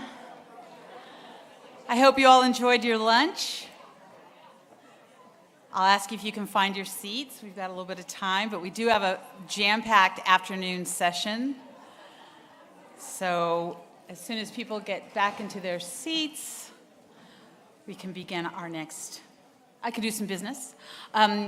I want to remind our virtual audience you can submit questions via the WOVA app in the session Q&A area. Moderator Milena will be taking the questions, and she's going to help monitor that as well. And for those of you in the room, again, we have the mics on either end, so you can ask questions when that time comes up. And that WOVA app is wonderful. I've been getting some messages, and I really appreciate it. So you can send personal messages as well. Let's see.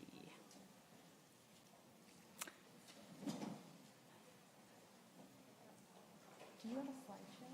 I should. I don't see it up there.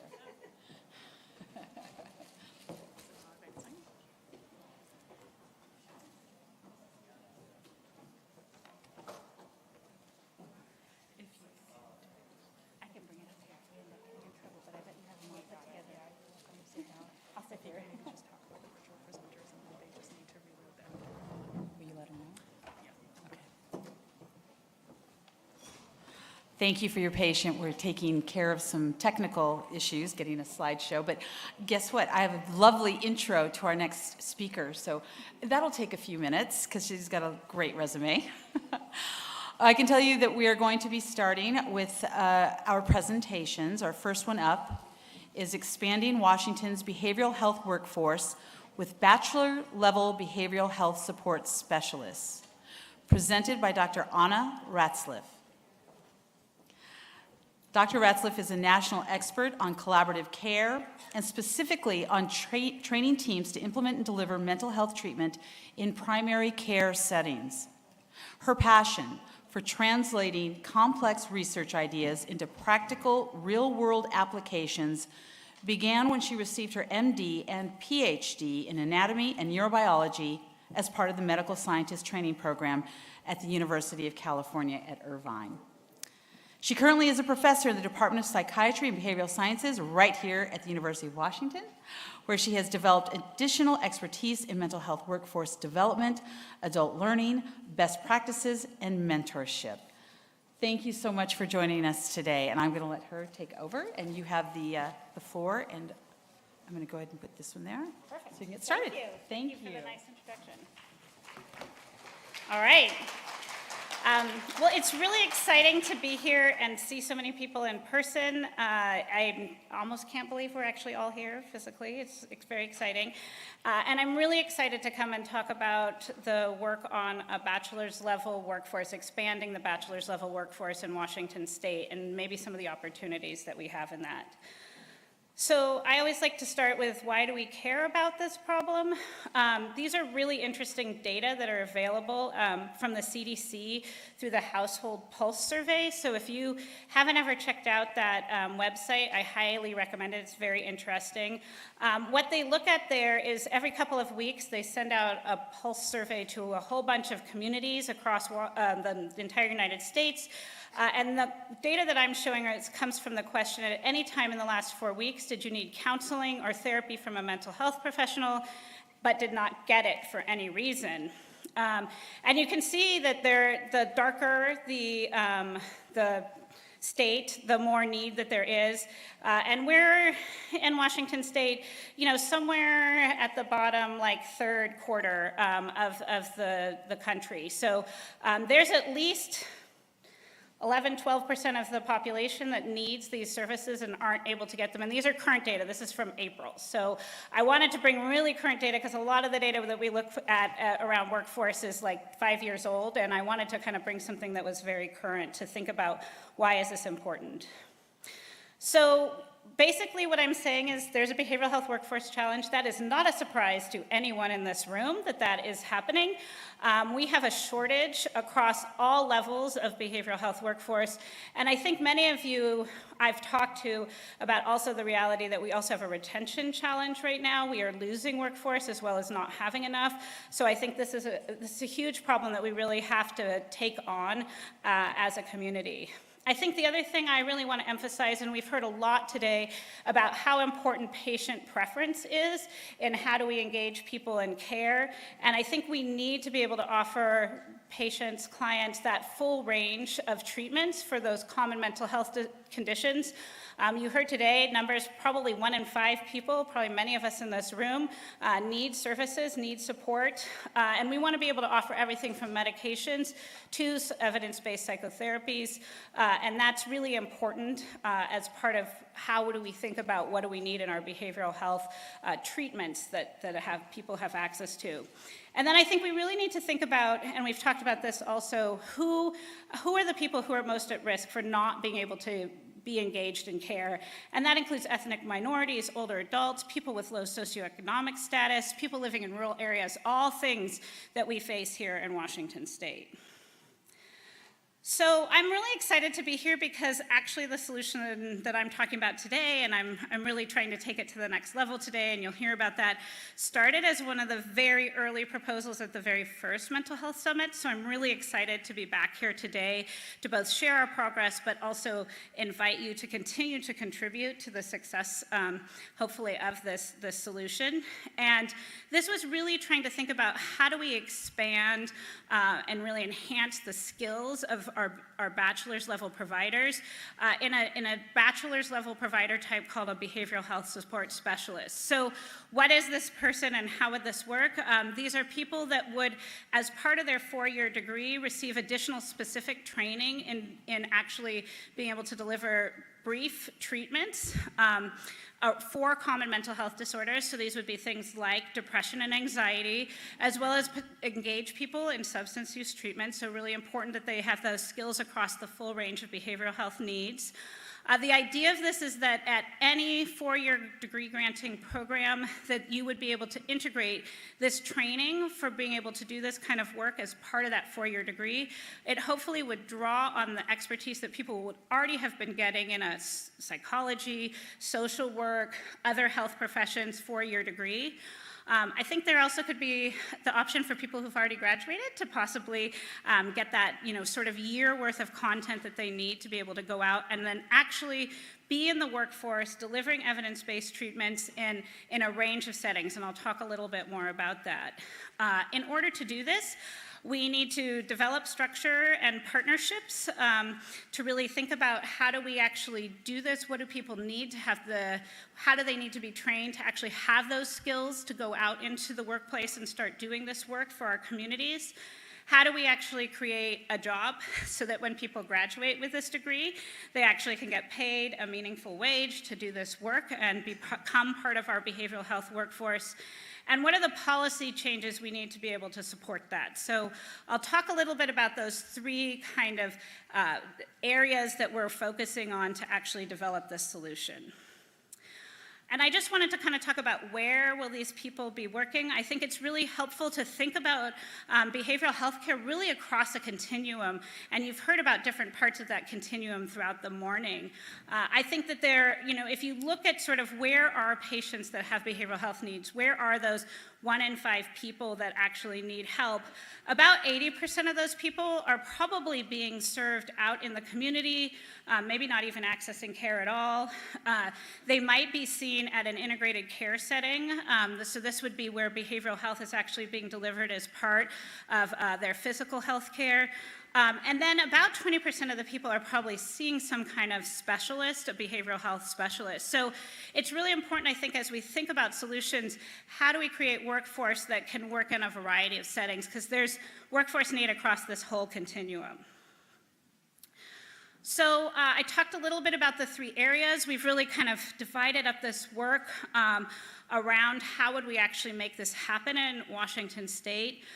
We want to develop a curriculum. This is a curriculum that would be available hopefully at any four-year institution. So we're really hoping with our project to catalyze this by actually creating a core set of competencies that you need to work across that continuum behavioral health, and hopefully developing some curricular content that any university could take and kind of pull off the shelf and be able to deliver right at their institution. So really hoping to engage educational partners to be able to do this work. And then we really want to think about skills training. So this isn't just knowledge. This is actually how do you actually engage another human and actually help them work through things like patient activation, which is an evidence-based approach to actually being able to treat people's depressive symptoms, or low-intensity cognitive behavior therapy for anxiety to help people address their anxiety needs. We're also thinking about how can we use technology to help do this important work. In parallel, we're developing the practice settings. So this is really developing a clear job description, a clear scope of practice. This has been identified as one of the really important things that we need to do as we develop out this workforce. Thinking about who are the clinic partners that are both going to be practicum sites. If you're practicing skills, you actually have to do that in a real-world setting. And so making sure that we have developed those approaches, help support schools to develop those partnerships, as well as developing a job. So what does that job look like? How will that work within different settings? And then, of course, policy. So what are the licensure requirements? How do we make sure this is going to be a workforce that will deliver care in a safe way, in a way that gets patients better? And then, of course, how are we going to pay for this new workforce? So there's important implications for payment and billing. So I want to acknowledge that we now have grown from this being a kernel of an idea 5 or so years ago to an actual team of people, and I want to acknowledge that the work that I'm going to present in the next couple of slides really represents the work of everyone here on this slide, as well as financial support from the Ballmer Group, who has now given a grant to this work last year, and we're really grateful for that support to really catalyze all of the work that we're doing. So progress to date. So I kind of outlined those 3 areas. The green arrows here represent places that we've, I think, made a lot of progress. The yellow arrows are all the things that we're working on. And one of the things that I think this Mental Health Summit is great for, and I've had the opportunity to do already today, is to make connections and potentially identify additional partners in actually developing important ideas. So as you see those yellow sections, please be thinking about if that's an area that you might want to help partner with us around. What we find is that we've made a lot of progress around trying to define those core competencies and start to develop the didactic curriculum. We've also spent a lot of time and gotten community engagement in developing a job description, a scope of practice. I think where we're really working is on these other areas. So I'll put this ask more formally out in my last slide, but we're looking for educational partners. So any 4-year institution that would like to partner with us to think about how they might offer this training in their program. How do we develop better skills training to teach people more quickly and make sure they're really competent to actually deliver evidence-based treatments to patients? That therapy that we know already right now 12% of Washington State needs and can't get access to. How do we develop clinic partners and potential employers, as well as practicum partners? How do we help facilitate good partnerships between schools and practice settings where people can develop those skills? And then working on those licensure requirements as well as payment and billing. So we've gotten a lot of community input already, but we're still, I think, in the very early stages of that. And from that community input, we've really identified sort of these 6 priorities. So I'll highlight those to you. I think I've talked a little bit about the curriculum. We really are interested in trying to identify more educational partners. For practice, we're really trying to identify new practicum partners. And for policy, we really want to develop the legislation. So we were very excited that legislation was developed, and that was Senate Bill 5884. We need to continue to develop that, and we hope that this will be reintroduced in future legislative sessions. So that's something we're actively working on right now, and we'd love additional champions to help with that work. And I think if we are successful, then we will be able to we're setting a bold goal of putting 50 new providers out there by July 2026. I actually secretly hope that this is a lot more. I'm always one of those people that tends to think of things really big, and then I make myself cut them in half because I tend to think too big. So I'm really excited that I think we already have partners identified. I think we need to continue to build those partnerships, to build the scope of licensure, and my hope is that we really will have a new workforce really ready to be employed out in Washington State. So I am giving an invitation to have you get involved. I would like to start by saying if you are interested in being an educational partner or have ideas about how we should actually work on this education, over the summer we hope to have sessions to really get comments around the competencies. We want people's experience around what do we think we all need to really have this be a successful new provider type in Washington State. I think we want to reach out to practicum sites. So if you're one of those practices that's having difficulties right now with workforce, we'd love to talk to you and find out how we might support some of the needs that you have in your setting and potentially connect you to some of those educational partners to become either a practicum site or a hiring site. And then we are working on policy. We've had some great conversations already with our state partners, and we continue to look forward to having those conversations. If you'd like to be involved in that work, we welcome that as well. I know there's opportunities to connect to us through the I can't say it. I always thought it was Hoover, but I think it says it's pronounced something else. App, and then, or I have put up our email address here for this program.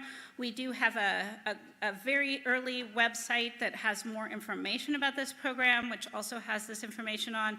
I want to acknowledge that this team is now being led by Bill O'Connell, who's actually here today. Maybe you can just say hi so that people can know. We'd love to hear from you. We'll be here for the rest of the afternoon. Julianne Salisbury and myself. So I am going to stop now. I wanted to present this and still have plenty of opportunity for questions. So you want to just stay there? Wherever you want. So you know the routine. You can come up to the mic.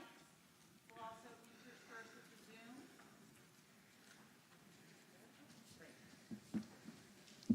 Hi. Okay, you can hear me. This is a question from online. How would this be differentiated from the MSW practicum students? Yeah, that's a great question, and I think, so this is really, what does the scope of practice look like for a bachelor's level person compared to a master's level person? So I really think of this as having kind of two big distinctions. The first one is that we do not think someone who has a bachelor's level training would have enough training to be able to diagnose. So these would be people who would be partnered very closely with a supervisor and really have a very limited scope of practice. So the idea would be that they would always have a supervisor and be working with someone whose the scope of their practice is mental health care. In a community mental health center or specialty setting, that might be a master's level person, like a partner to a master's level person. In a primary care setting, that could be with an integrated care team or even with a primary care provider. I think the other big distinction is that they really would be able to do a limited scope of more low-intensity treatment. These are going to be patients that are also going to need regular measurement-based treatment to target, so seeing whether that low-intensity work is actually getting the patient better. And if it's not, they may very well need to be stepped up to care to a master's level or doctoral level provider. So we really think that this is trying to build out like the base of where patients might start to try to address some of that need. Maybe that might pull a little of the pressure off of our very over capacity specialty setting. So this is really trying to build out that continuum of care, build out some of that bottom. So this is really meant to have a very limited and complementary scope of practice to what you would see somebody in a master's level program or doctoral or higher. Hi, I'm Megan Fisher. I'm a person in long-term recovery and a master's level clinician and executive director for Recovery Beyond, which is an RCO. You kind of answered some of what I was going to ask, but I'm going to use the platform to sneak in a sort of general workforce question. Great. Lucky you. Yeah. So, you know, is the team looking at some of the greater impact on some of the other more advanced credential workforce as a result of the expansion of this workforce? I appreciate the more narrow scope, but there's already kind of a huge disparity between the educational investment that folks at a higher level credential are putting in versus the salary that they're receiving, especially at some of the non-private insured reimbursement organizations, and we're losing them by the droves. And I don't know if Washington State has ever done like a study on how many people are licensed but not actually practicing, which happens so much. So I don't know, you know, what the expectation is as far as the impact of introducing this workforce on that workforce, and we're already losing them, and is there some kind of competitive edge that's going to happen as a result of this? Yes, I think it's an interesting question.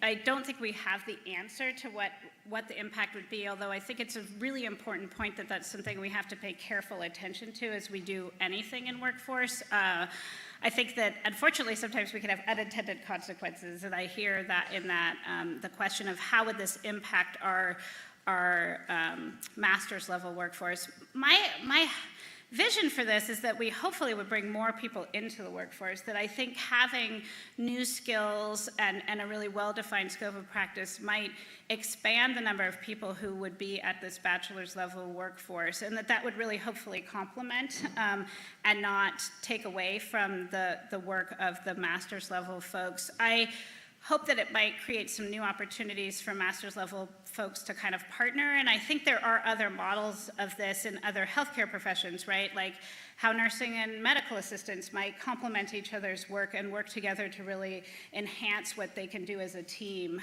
So that's really how I think we think about it. I think it's an important question, and one of the things that we hope to do is evaluate, and I think this is a really important piece of evaluation that we need to look at as we do this work. I'm not aware of someone who's looked at actually who's licensed but not currently practicing, but I think it's an important question. I think we need to, there's a lot of questions like that right now that we probably need to be asking about workforce, because I think we also need to understand what's really driving people to be less likely to stay in their jobs. I think some of that is salary, and we've heard about that, and that's important. I think there's probably also systems things that are important to be thinking about as well. So I guess those are other pieces to that I think are really important to be thinking about. Yeah, I appreciate that. And I guess just the follow-up comment is that's where there's crossover between the workforce and the parity discussion earlier. You know, we had talked about the reimbursement rates with respect to, you know, access to care and ensuring that, you know, the rates were matching that so that providers were accepting insurance. But this is another piece of it, making sure that reimbursement rates are at a level where we can offer a salary, that are a level where we can retain the workforce that we need to retain and be able to bring on a new workforce grouping and not lose, you know, in the meantime. And so it's all very systems oriented. Yeah, I would agree. Yeah, and really I think also appreciating that, you know, people who have invested more in their education, like someone who has a master's level, you know, what does that reimbursement, how do we differentiate that and make sure that they're receiving adequate reimbursement to cover the cost of the investment they made in their education, which I think is really important. Hi, very impressive. Thank you for this. I'm curious if your team considered skipping the bachelor's and just requiring a high school degree, and if so, why you chose the bachelor's requirement. Yeah, that's a great question. We, I think, have definitely focused on a bachelor's level, which is really based on some of the research that has been done actually outside the United States, where we've seen sort of the equivalent of a more than a high school education, but not as high as a master's level, has been effective workforce in actually delivering these low intensity interventions. I think there is a lot of interest in another layer even of this work, which I know some of our colleagues at the Behavioral Health Institute are working on with their behavioral health apprenticeship program. So there definitely is interest, I think, in other people working on kind of that other layer to complement. I personally think we need more people at all these layers. And so I'm hoping by creating some of these more opportunities, we might bring some of the people in who get a degree in psychology right now and are unfortunately probably working at Starbucks to actually come in. And Starbucks is great, I'm not disparaging Starbucks, but just trying to make sure that people who are interested in actually really serving people in that people-to-people connection have a pathway when they are a bachelor's level person. So we're especially trying to target what we think is an opportunity, people who have already on the trajectory and are interested in psychology, social work, health services, to actually come in and have a job when they finish their bachelor's degree. Thank you very much. Yeah. All right, this next question is from our online audience. What strategies are being pursued to ensure the workforce is reflective of the racial diversity in the state? Yeah, I think that's a really important question. And I think actually I'm really hopeful that this will open up the pathway actually for a more diverse behavioral health workforce, because it's a lower entry point into a professional level, job. One of the things that we're doing practically is actually trying to really identify educational partners from all across Washington state, and that includes both our more traditional four-year colleges as well as our community college system that now offers four-year degrees. So I think that that's a really important part of opening that up, because we want to engage educational institutions that already have a more diverse student population so that we can actually offer a pathway to a professional level career. My hope is that some percentage of these people with that bachelor's degree then would also be eligible to go on and get master's level degrees or doctoral level degrees, and this really does hopefully open up that pipeline to diversify our workforce, because I think that's such an important need right now. Many of the communities that have mental health needs, when they're offered treatment, will engage and do well. We just often are not engaging those populations, and so that's a really important part of it. Thank you, Dr. Ratzliff. So my question is sort of a combination of that and the impetus for this work, which is, I believe, somewhat modeled after the UK system that was presented at a Grand Rounds a while ago. And I'm just wondering, have there been modifications? And also in that UK system, did they have the ability to pull in people from more diverse backgrounds? And for people who maybe can't afford to go to a four-year college, how did they address that to increase their workforce to match the population? Yes, that's a really great question. So one of the models that we're drawing on is the Improving Access to Psychological Treatment, which is a model outside of the UK. And if you are interested in hearing more about that model, that was a Grand Rounds that was presented at the University of Washington in the psychiatry department, and you can go watch it online. They're available to anyone to watch. So I encourage you to check it. There's lots of great stuff. There's a great lecture coming up on cannabis. There's all kinds of stuff. So those are available to people. We have actually engaged the person that gave that conversation to be a consultant to our project. So we've talked to him about this work a little bit. And I think that really the way that they think about this is that, again, they really tried to go out and build the training programs in the wider variety of communities so that we did actually get a more diverse workforce. They also offered services in a more diverse set of places. So that's why I really talked about that continuum and thinking about this being an important workforce across that continuum, because I think we may get different people coming into the mental health, care in different places. So those are two of the ways that we're really thinking about that. Okay. I'm going to try to combine a couple of questions. And one pertains to a career path growth for peers, and then the other one pertains to other degrees like psychology and education. So really this fast track program and how you can see that integrating with career paths. Okay, great. Well, I think it's a really interesting question. One of the things that we've been talking about as we've been developing out the competencies is really thinking about how do we create this as part of a series of potential jobs or entry points that people might have. I think there's students who come straight into a four-year college might pick this, and that's one pathway.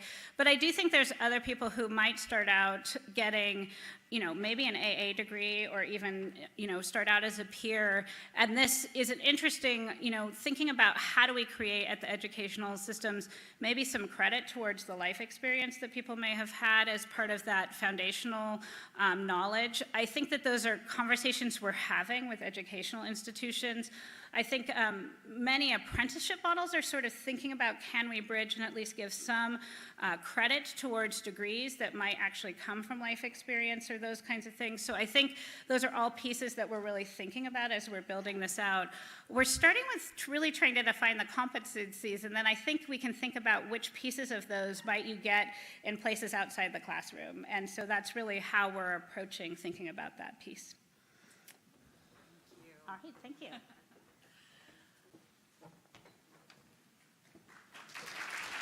Thank you so much, Dr. Ratzliff. That was illuminating.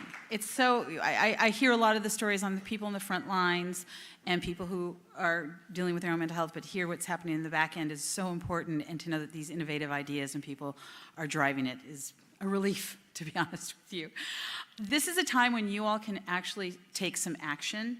This is when we use the WUVA app, that you can go in and you can respond to these initiatives as you see. And this is going to be really important because this is that action and support that we can start moving forward and gathering the information. I think this is a really good time to also let you know, in our exhibitors hall, which I had a chance to go through, and there's some wonderful exhibits out there, Washington STEM is out there, and they have a Q code, and they're actually looking for employers, for people who are hiring this type of workforce, because they're doing research on it, involving hiring behavioral health workforce, help to inform the demand, what you all need, and reduce the barriers to education pathways. So if you get a chance, if that's your role, to go out there and get that Q code and fill out that survey, again, more information, more action items that we can take as we move forward. Oh, I also wanted to let you know, yes, we have this room filled up, but there's also 400 people virtually paying attention, right? So that's exciting. We'll move on to our next presentation. And this is going to be the Path of Mental Health Recovery Using Advanced Digital Health Solutions, presented by Lior and Amir Natan. Lior is an information technology leader with experience leading successful and complex implementation software projects in multiple industries, including healthcare, wireless, banking, and retail. He has an Executive Master of Health Administration from UW School of Medicine with special interests and experience in innovative digital health solutions, telemedicine, and mental health startups. We also have Amir Natan, who's probably a little tired. He actually flew in from Israel to join us today specifically to be here in person, and we really appreciate that. And he is a business and social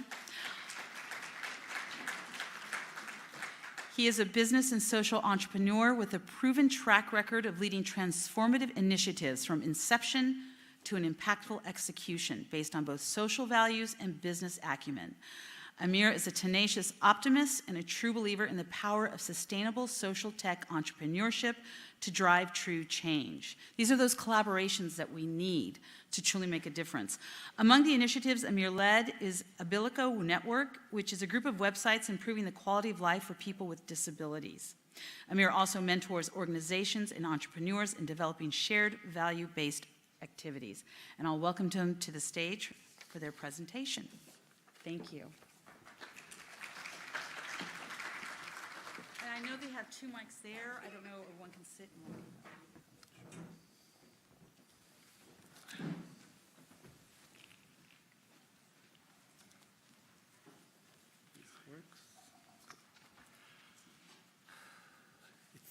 It's amazing to be here, after, such a pandemic. So nice to be in person and seeing so many friends here. So welcome, and thank you for the opportunity to present to you the path of mental health recovery using advanced digital health solution initiative and sequel care. My name is Lior. I'm a business development manager at Sequel Care, initiative lead, and a UW Executive Master in Health Administration graduate. Go Huskies. With me today is Sequel Care CEO Amir Natan, who came especially for this summit all the way from Israel, and not a foreign place for healthcare these days. I was first introduced to the world of mental health about 40 years ago when my brother Gilon was diagnosed with mental illness. Gilon is here with my parents on your left. From that day onward, mental illness has been central and inseparable part of my life. Gilon spent many times in the hospitals, was treated with lithium and itomin and many other medications, and all of you know. He met with his psychiatrist every week. In addition, he used to call me every day, many times every day. Meeting his care team on a weekly basis, along with the social support he received from his family and friends, is what helped Gilon avoid hospitalization and remain in the community for over 15 years. Following Gilon for so many years, I witnessed firsthand how much collaboration among the care team, therapists, and social work alike is critical for coping and avoiding crises. My personal experience is what led me to Sequel Care, where we are devoted to finding and developing solutions and technology for these pressing challenges. We are intimately familiar with mental health care, and our experience has taught us that the key to successful mental health care treatment lies with the care providers. And I know I'm speaking to the choir here. More precisely, we believe that the tools that effectively increase collaboration, and we heard it from so many others, communication and continuous support for patients not only improve quality of care, but also increase caregiver and care team capacity. Caregivers are the key for treatment, but unfortunately, there simply aren't enough of them, and we have seen that in so many presentations before.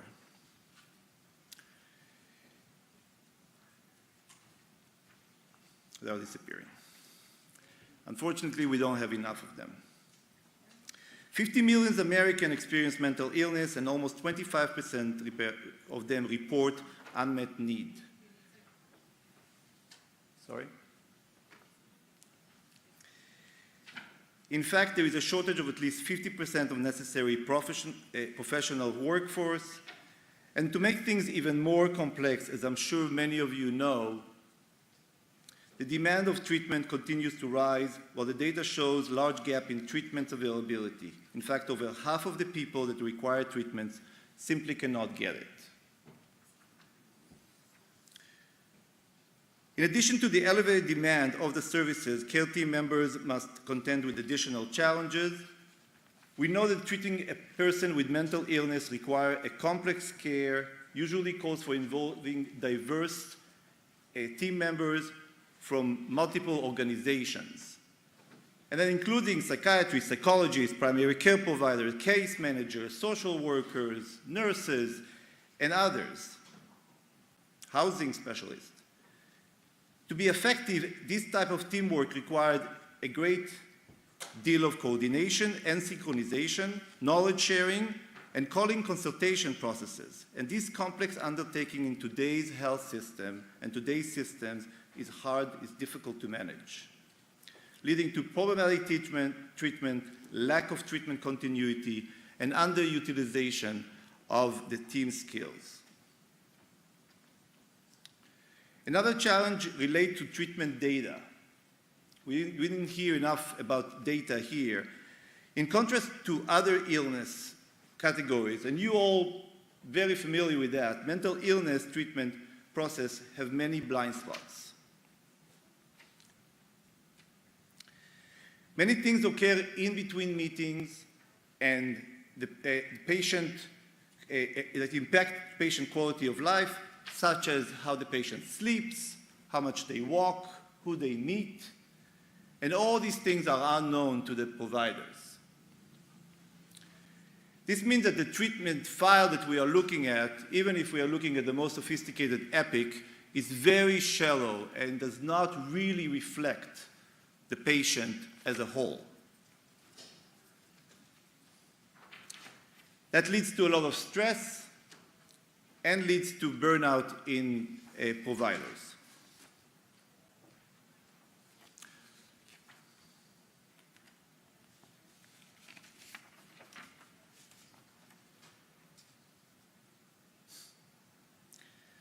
The data presented on this slide from the American Psychologists Association shows the toll that is elevated on demand of mental health care providers, and most noticeable are the major increase that you can see on both the caseload and the wait list. Over 68% report the increase in wait list, and 65% report caseload increase. And when you ask providers, 42% of them report burnout, 46% of them report burnout in their work. So the bitter truth is no matter how talented, how dedicated mental health workforce, we simply lack the time, the clinical tools to contend with the ever-rising demand. From a personal perspective and looking at this audience and the 400 in Zoom, it's really frustrating. Really. How do we climb out of this hole? We are technology, as we were presented. We are technology people, and we come from Israel, the startup nation. So many tech people have looked at technology all over the world for these solutions. And it's precisely how many of my peers have done and created entire ecosystem of dealing with assortment of conditions, including depression, schizophrenia, anorexia, and many others. And indeed, there is a clear evidence that the benefit of mobile health, however, adoption and implementation of digital tools in mental health care lag far behind the penetration in other medical disciplines. And again, this is so hard to accept, knowing that all our peers in healthcare have many more tools. There's a number of reasons for that. One of them is there is a website that tracks all the mental health apps, and there are at the 30,000 number of them. Many of them are self-help, and it's extremely hard to find the right tool to implement in your system that is research evidence-based, ease of use, and secure. And also clinicians are hesitant to try a new tool, and what happens if it doesn't work. Additional factors impeding the adoption of digital tools are imposed by clinicians as well, with a burden that digital integration overweighing its values. We have to do all this work, and maybe it doesn't work. And then all this work is going away, and we are burned out anyway. Many technologies simply overlook the most fundamental factor of all driving change in industry, the ability of caregivers and teams to effectively deliver treatment to their patient. We believe that in the order to effectively leverage technology in mental health care, it must be used to empower caregivers, teams, and it must fit their workflow without burdening them.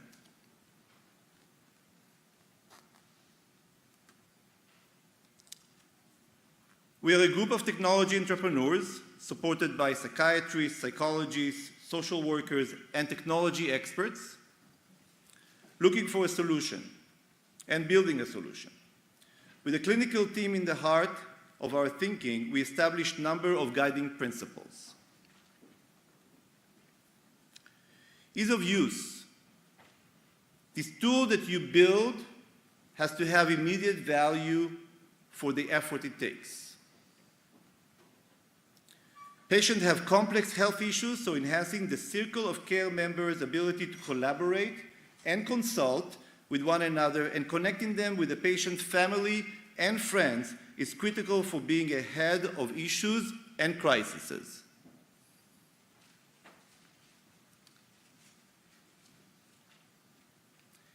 Any system needs to be flexible and ready adaptable for caregiver organization treatment process. And lastly, every patient is different and we need data. We need data that shows what happens to the patient all the time. Keeping those principles firmly in our mind, we developed SQL Care. SQL Care is advanced, AI-based, data-driven, care platform founded upon the care team collaboration and relevant contextual data. The system combines a wide range of features across multiple dimensions into a single holistic mental health care platform that proactively leads to better outcomes. So the four areas that we are matching the principles that we have are the set of intuitive tools that allow providers to easily build and execute personal treatment plans, including loading therapy plans from adaptable templates, setting goals and tasks, and sharing it with the patients both ways. In addition, we need collaboration tools that not only facilitate interaction between different care teams, but proactively foster better collaboration. Together with SQL Care AI, this ensures that every care provider has all the information they need when they need it. We have lots of organization culture, and we know many of them are very different from each other. Many of them are evidence-based, and we acknowledge that. And therefore, we need the ability to create your own organization standard of care based on evidence-based, and basically create your care program your way. And finally, generating data. The capacity to capture, store, and make available key patient-related measurements coupled with powerful artificial intelligence that analyze all these data and measurements and offer care providers relevant insights and recommendations. SQL Care has a web-based care portal and a set of apps designed for the patient or client and to their support care circle.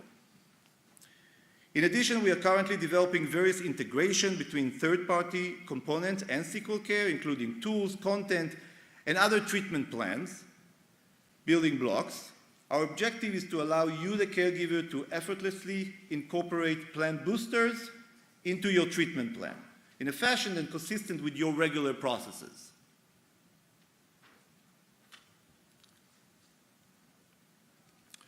Several hospitals and clinics in Israel are currently evaluating our system and starting their research, and we are making our first strides in the US, including this wonderful summit.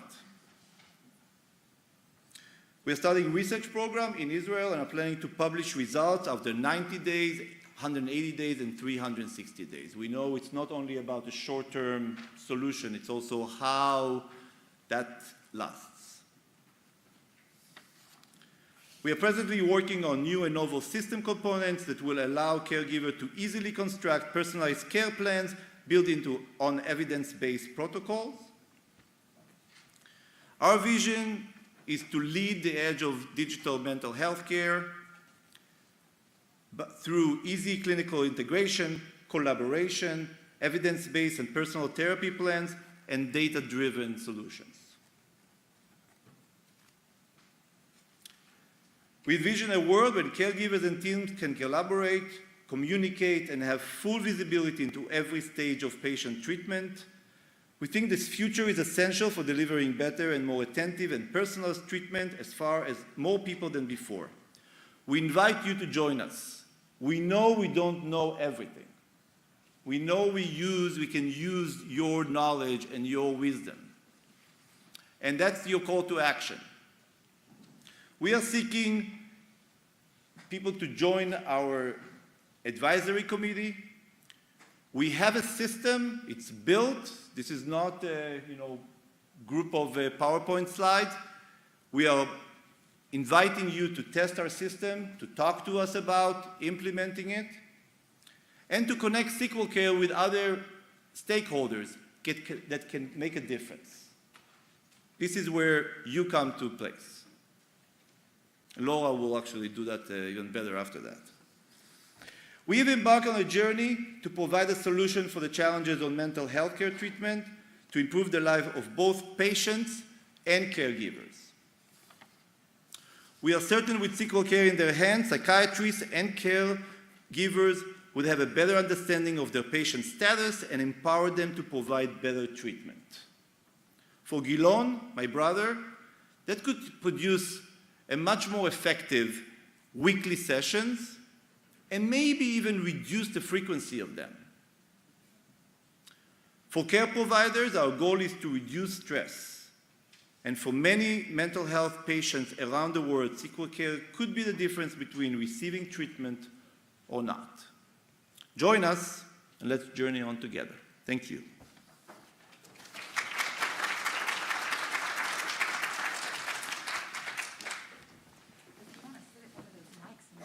Sure.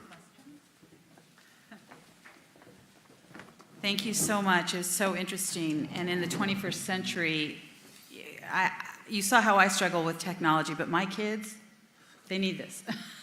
So let's get in on this. So let's move to the Q&A. I will remind you this is a great time for your own action. Now, when you go to Whova, there's going to be a list of the initiatives, and you click on the initiative, and the information will pop up. So just a reminder for that, and this is how you can interact with the initiatives. If you have any problems, just go to the check-in desk, and they can help you. And for those in person, we can come to the mic so you can ask some questions if you like. And we can start with some questions. We'll start with our virtual audience. Thank you. All right. So the first question from our virtual audience is, considering the importance of the human connection, aren't we losing the quality of actual recovery in the realms due to technology? So I guess the question is, how are you accounting for human connection through your process? Thank you. It's a super important question, and indeed our product is aimed to improve and create in-depth connections with the patients.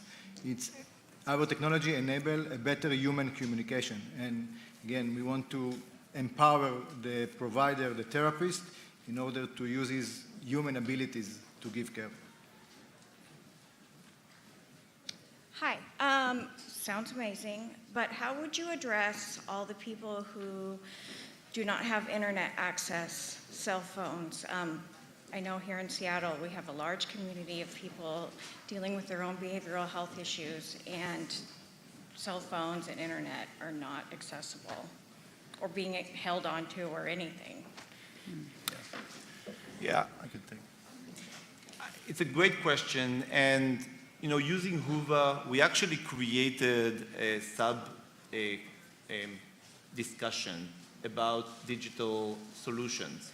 And even in that little conversation, somebody said, we can't solve it for everybody. There is no way that everybody that does not have internet or able to connect to a smartphone can do that. But there are enough systems out there in Washington, including vendors, that will provide smartphones for anybody that can use that through the state. So fortunately, we live in Washington State, and we have a lot to be proud of. And there are solutions for that.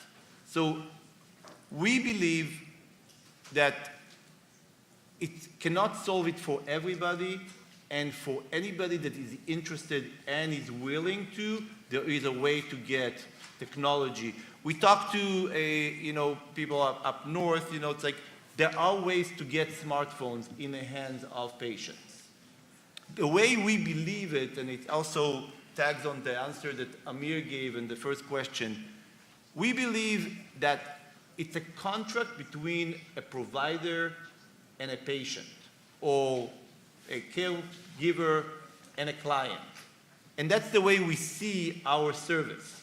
not another app that you can download from the App Store and click, and then start using. And unfortunately, research shows that those tools have a very steep decline in usage after 30 days. So we believe that what we are going for is collaboration, and the contract between a therapist and a patient keeps that strong. And if you add family and friends and other peers on top of that, that can keep the app and the engagement strong and hopefully break that issue of getting a new app and then stopping using it after a few weeks or sometimes days. Thank you. And maybe can I add on that two more things. One is that our care portal give a lot of added value to the therapist itself and the whole circle of care. And another thing is that we discussed in our technological team how we can use old technologies like text messaging and others in order to give a better therapy for people that don't have smartphone. It's on our roadmap. It doesn't exist now, but there is a lot of potential also there. From our virtual audience. What ethical protocols are you following to ensure clinical boundaries when using the application? It's a great question. Is that on? So we follow all the standards in the US and Europe. And some of the standards in Europe are even, more challenging than the US standards. And we are using also patient advocates to help us inform us what can be done or not. For instance, when we talk about increasing the circle of care, I, as a user, can include somebody in my care team, but then 2 weeks later decide that I don't want to. So we got and we have on our team patient advocates, and I think that's probably another area that maybe because we kind of like limited for 3 call to actions, if there are patient advocates in the audience and on Zoom that would like to make their voice heard, and at the end of the day, that's what we would like to serve, then we are happy to learn from that. The beauty as a software company, as a technologist, is that we can do things. We create a roadmap, and every few weeks we can lead for another version and improve things. So that's how we address it. I would ask a question. So would I be getting this app from my therapists themselves, or would I download it? Like you said, those ones it's sort of so many that are out there, and how do I know it's vetted and evidence-based? So where would the portal be for me to get the app? Does that make sense? Yeah. So I answered that, and I'll repeat. The idea that we have right now, and we are open to inform new ideas, is not to download it from the App Store. Mm-hmm. This is part of your clinical contract between a caregiver and a patient. So technically, during that meeting, there will be a link being sent, and somebody will click on the link that will take you to an app that will be downloaded. But it's not something like that we are looking at, okay, this is another self-help tool. Right. This is really to enhance the relationship between a care provider and a patient. So the provider would be the person that would make the connection to the patient? The provider or somebody on the team. Okay, thank you. Yeah. Okay, so these next couple of questions are about data security. One is about making sure that the data isn't sold to third-party companies or governmental entities. And then the other one really pertains to HIPAA and privacy and making sure that people's privacy is addressed. Yeah, so our platform is HIPAA compliance, and all data is owned by the person. We don't transfer it to anyone else. It's only in order to serve the benefit of the patient, and he has full control on what's happening in the app. So he can actually set permissions, who can see what and which data we can get. And the thing is, we all use different types, we all share different types of data from our smartphone, from our other wearables as smartwatches. The thing that we use this data in order to do good for the patient. And he has the ability to approve that or not. You say that you've done a few of these in Israel. Is it actually up and running? Yeah. How's it working? So we are in an early stage, and we started our first clinical research with the psychiatrist hospital in Israel. We did a few months back a feasibility test with the service provider in Israel, and the results were good. Okay. And we hope to share in the next summit some of the results. Wonderful. Thank you. Another question? And I think this is the last one. Can you say a little bit about the app's ability to communicate with electronic health records? Yeah, so it's something that we understand that it's super important. We don't want to create a burden on the clinicians, so they have to use different tools. And one of our guiding stars is to create the right consolidation from the different technology tools and to create integrations. So this is on our roadmap, and because we are in our first steps in the US, we're looking for collaborator. We have very experts of technological team, and we're familiar with the different how to create this integration. But we will do that on the way with our clients. Any other questions? Thank you so much. Very Thank you. interesting.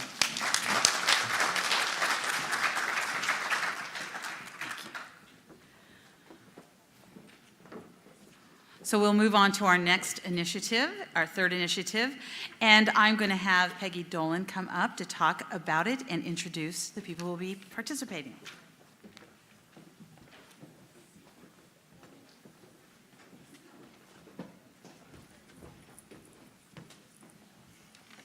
Hi, I just want to take a minute before our presenters present, you guys can sit down if you'd like, to say this project might be unique today because it originated and was supported by parents with lived experience of children in the behavioral health system that have been failed by it.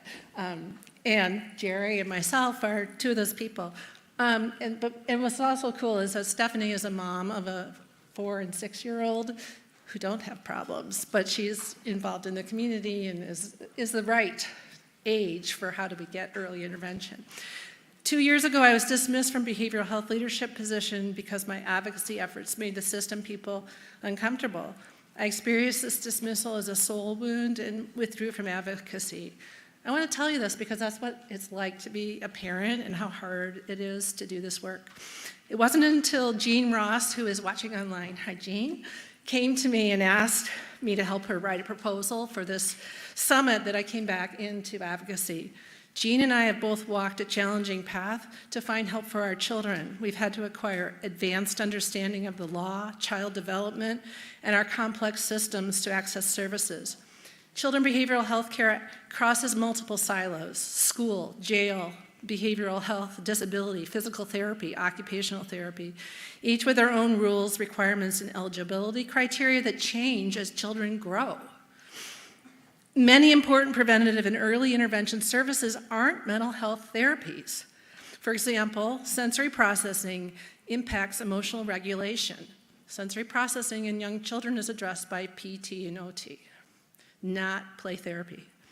Behavioral Health 360, the portal, will shine a light on our systems of care and where they fail our children.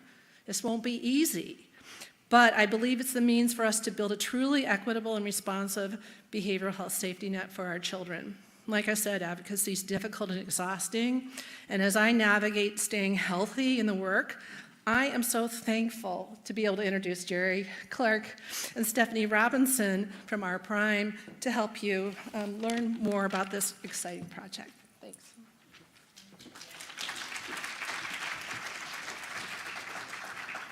What do I do?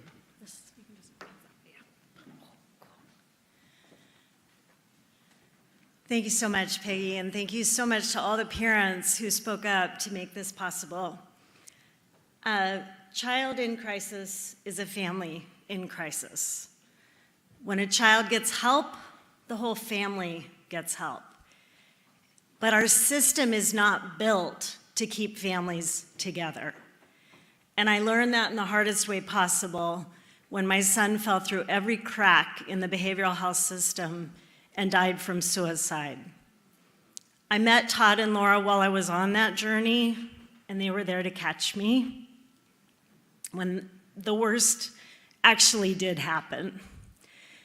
If my son had gotten the appropriate help when he needed the appropriate help, he would be here, and he would probably be a presenter at this conference. We know what happens when early intervention doesn't happen. The school-to-prison pipeline is fed. Children become dependent adults in the system.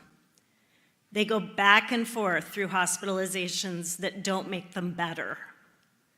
Homelessness is often not only the result of poor care, it's required for access to many of our safety net services. Drug abuse is complicated and often caused by unmet needs. And of course, the suicide rates are going up, not down. So despite all of our research that shows how important early intervention is, we're not set up to make sure that early intervention happens. Often what happens is families reach out to one source or another. They don't know where to go. They don't know what their questions are. They don't know what they don't know. But they're told, and these are true anecdotes, you're label seeking, relax, go home, watch and wait. So they do. Not intervening has consequences. The child who didn't get help for their sensory needs, for their confusion about why the world doesn't quite make sense to them, starts to get in trouble. They see themselves as a bully. They avoid recess and friends. They struggle. Now we've added trauma. So parents who are forced to wait until there's a crisis level of illness have poor family outcomes. The child is on track to fail at school and for the medical system to work extra hard to catch up for what didn't happen early. The family experiences complex trauma, confusion, grief, and all of their lifetime hopes and dreams fall apart. The family they thought they had isn't the family that they're working with because they didn't get the help. So our hope is that this parent portal is going to help families know what they didn't know they didn't know. So they know the questions and the appropriate answers and who is responsible to help them with those questions and answers. This earlier help will lead to less stigma, less relationship damage, and less trauma. We're so grateful to all the families, lawmakers, and other stakeholders who helped get us through the finish line with House Bill 1800, which had almost unanimous bipartisan support.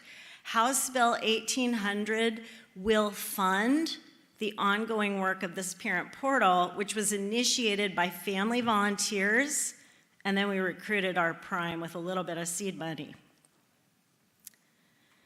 House Bill 1800 requires the Healthcare Authority to design and implement a parent portal.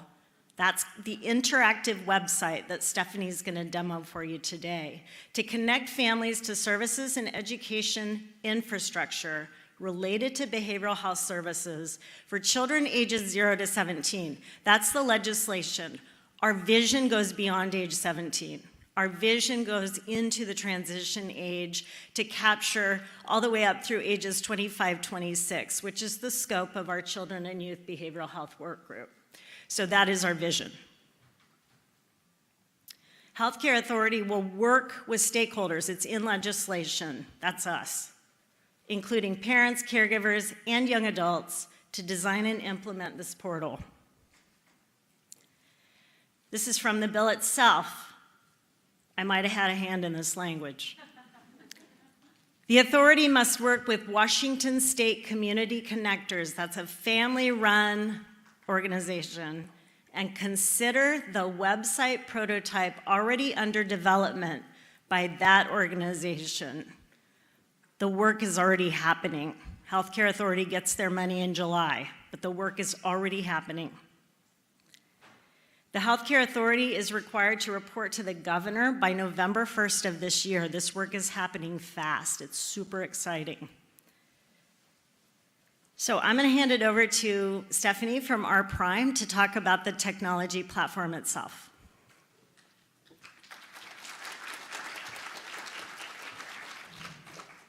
Thank you, Jerry. I have not been in front of a room of people in over 2 years. I'm a little bit appreciative for that.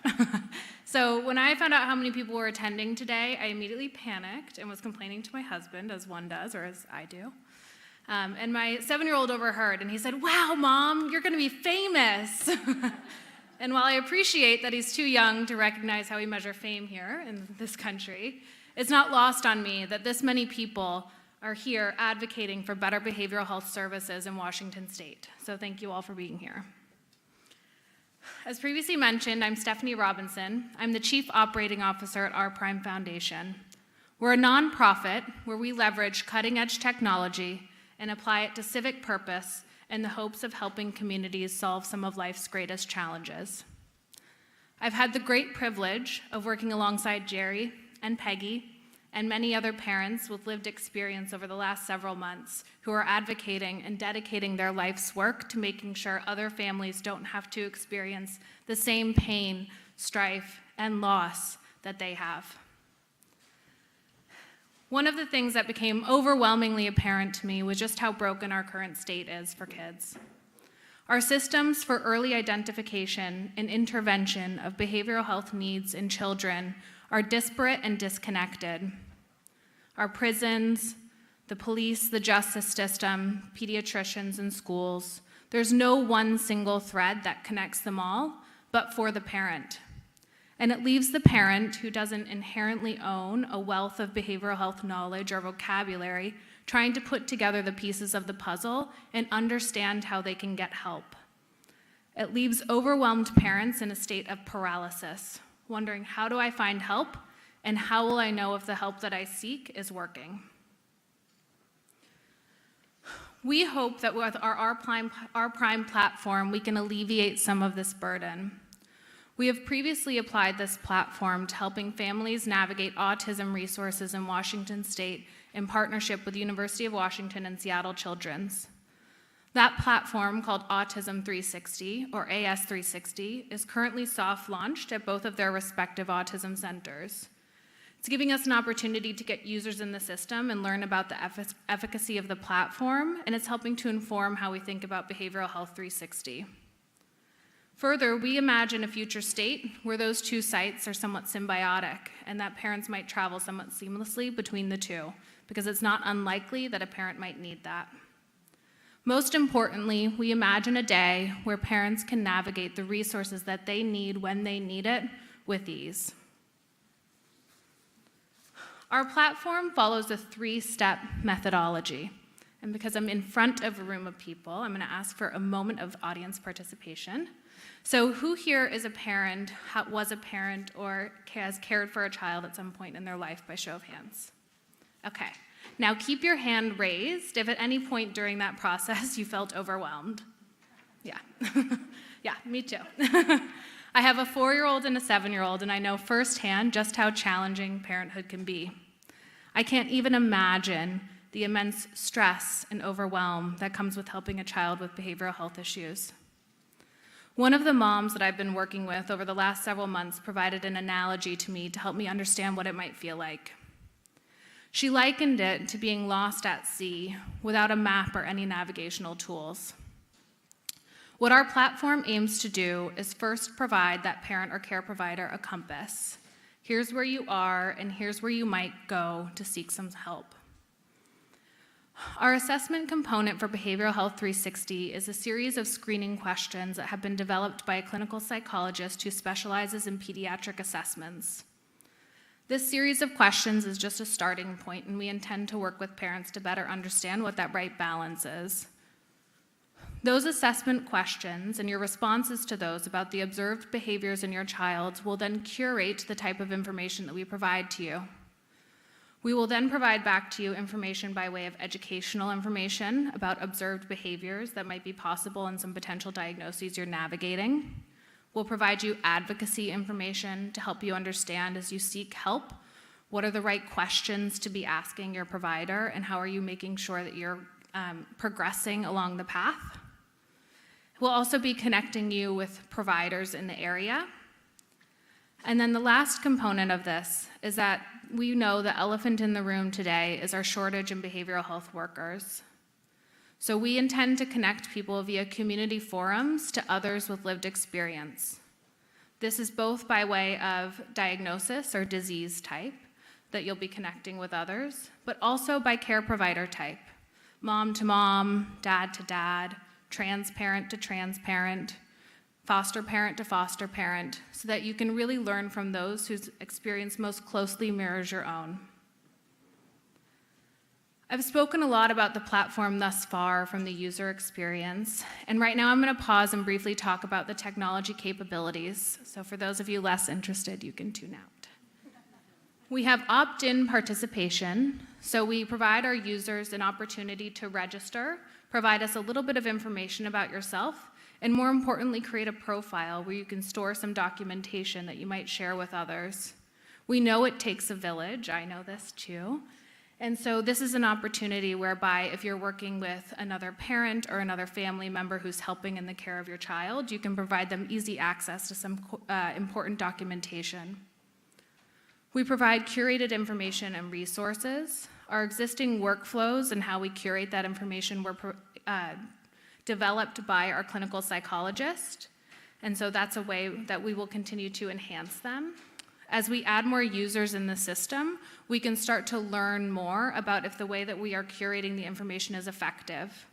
We'll query our users on the efficacy of both the information we provide and the providers that they access to help us learn over time as we amass more users what's most beneficial given the particular situation you're navigating. That speaks a little bit to our AI and machine learning capabilities. Again, we'll continue to refine those models and curate more acutely so that you're really getting the best information and the best access to the resources given your particular situation. Research and analytics. Our technical partner is a research analytics company for corporate real estate, and so our ability to do analytics on the platform is actually quite robust. De-identified, we can look at trends that are happening in specific demographic areas. So we might see if we're seeing certain spikes in disease types in particular ages in certain areas or certain regions. We can also monitor longitudinally how kids are progressing if we continue to screen their participation over time. Lastly, we are a CRM backbone and cloud-based, which in essence helps us scale more effectively as we continue to build, but also helps us to continue to scale to other geographic locations beyond Washington State. I'm now going to provide you a sneak peek of the platform in action. So this should hopefully work. Welcome to BH360, Behavioral Health Connected. The platform can easily ingest from databases across the web to better understand locations, providers, and best practices in behavioral health. With this curating engine, BH360 provides users, families, and care providers instant access to top content to better sort their journey.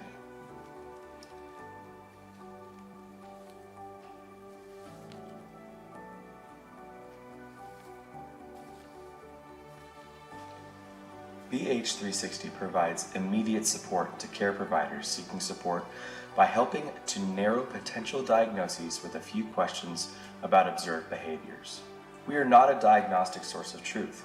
We simply help to curate helpful information and connection to providers based on your particular experience. This screener is a starting point, and we intend to work with families to build a more robust approach that sufficiently narrows and is the appropriate length of questions for each engagement.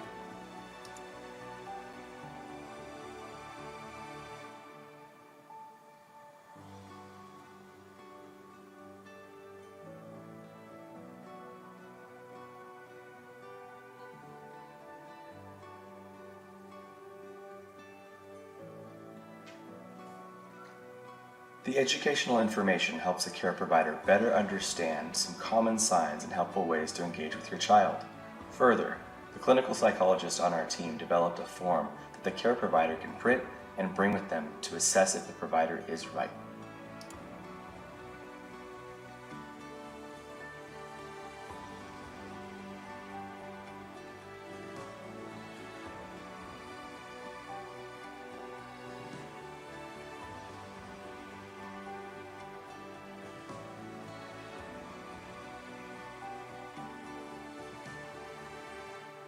BH360 can curate top providers' databases from across the web into a central searchable engine, as well as embed top performing provider list engines into the site to give users better access, better visibility, and better control over the journey.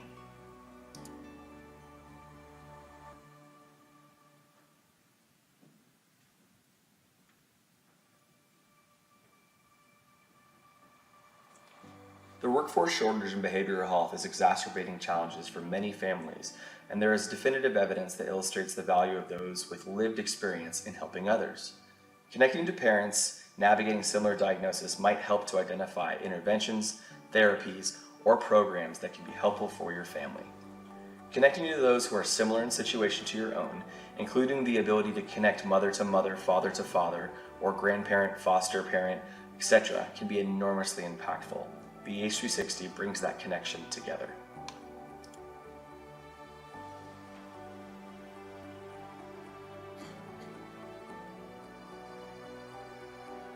The BH360 Member Zone provides users and care providers instant access to all of their documents to store in the cloud.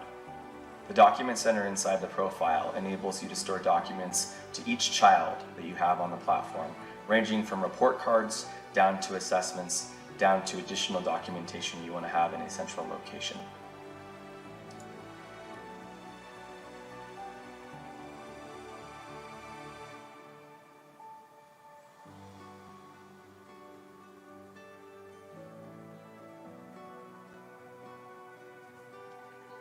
BH360 has a fully indexed web engine, allowing users to simply search by simple use terms across the platform and better understand curated responses, forum message, resource posts, and even documentation to better enhance their journey.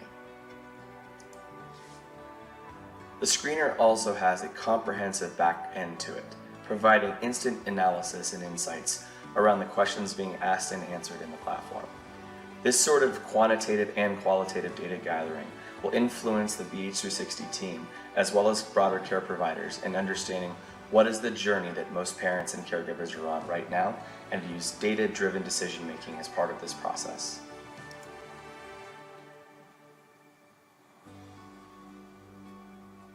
BH360, Behavioral Health Connected.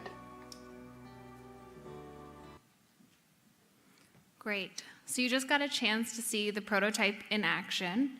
And what you can see here is a list of capability that I've identified over months of conversations with many subject matter experts, parents who have lived experience, and others in the area to help to identify some additional capabilities that we would want to build into the system.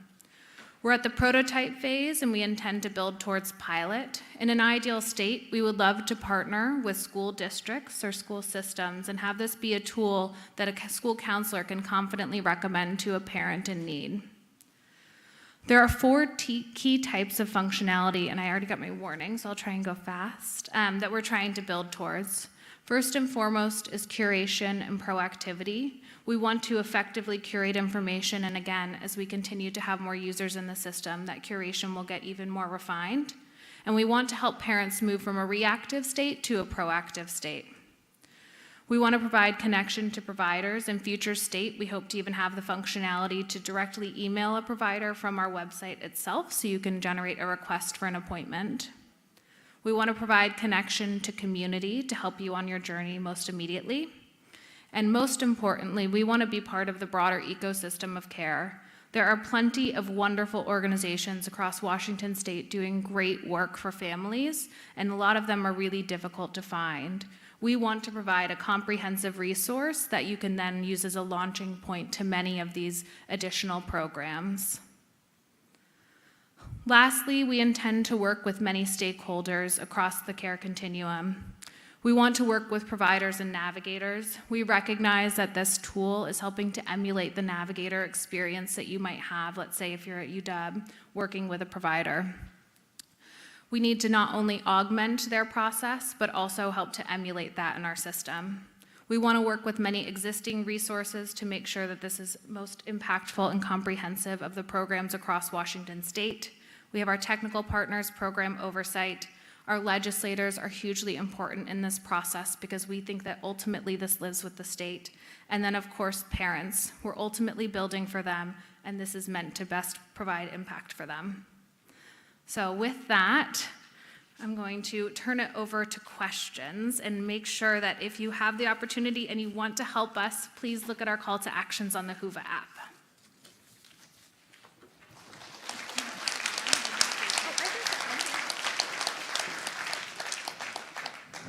Thank you so much, and thank you so much for sharing your story. I appreciate it. So again, reminder, this is your call to action. Go to Whova, and you can click on the initiative, and you can see the poll, and it'll pop up. I'm told to keep repeating that.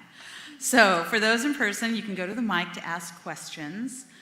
Does anybody have any questions to start off with? I will have some. Oh, there we go. All right, this one's from online. Have you considered adding a chat box or live feature chat for people who feel, parents who feel overwhelmed, or a parent who just needs to talk to someone? I know it's not easy, and smiley face.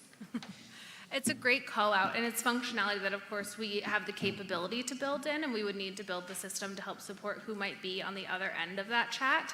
One of the functionality that I've heard from another platform that I think could be potentially impactful here is the ability to have some providers that are also engaged in our platform. So if you see something on a community forum, you can tag a provider and have them help to chime in on that response. And so this might be another way to think about getting care providers involved.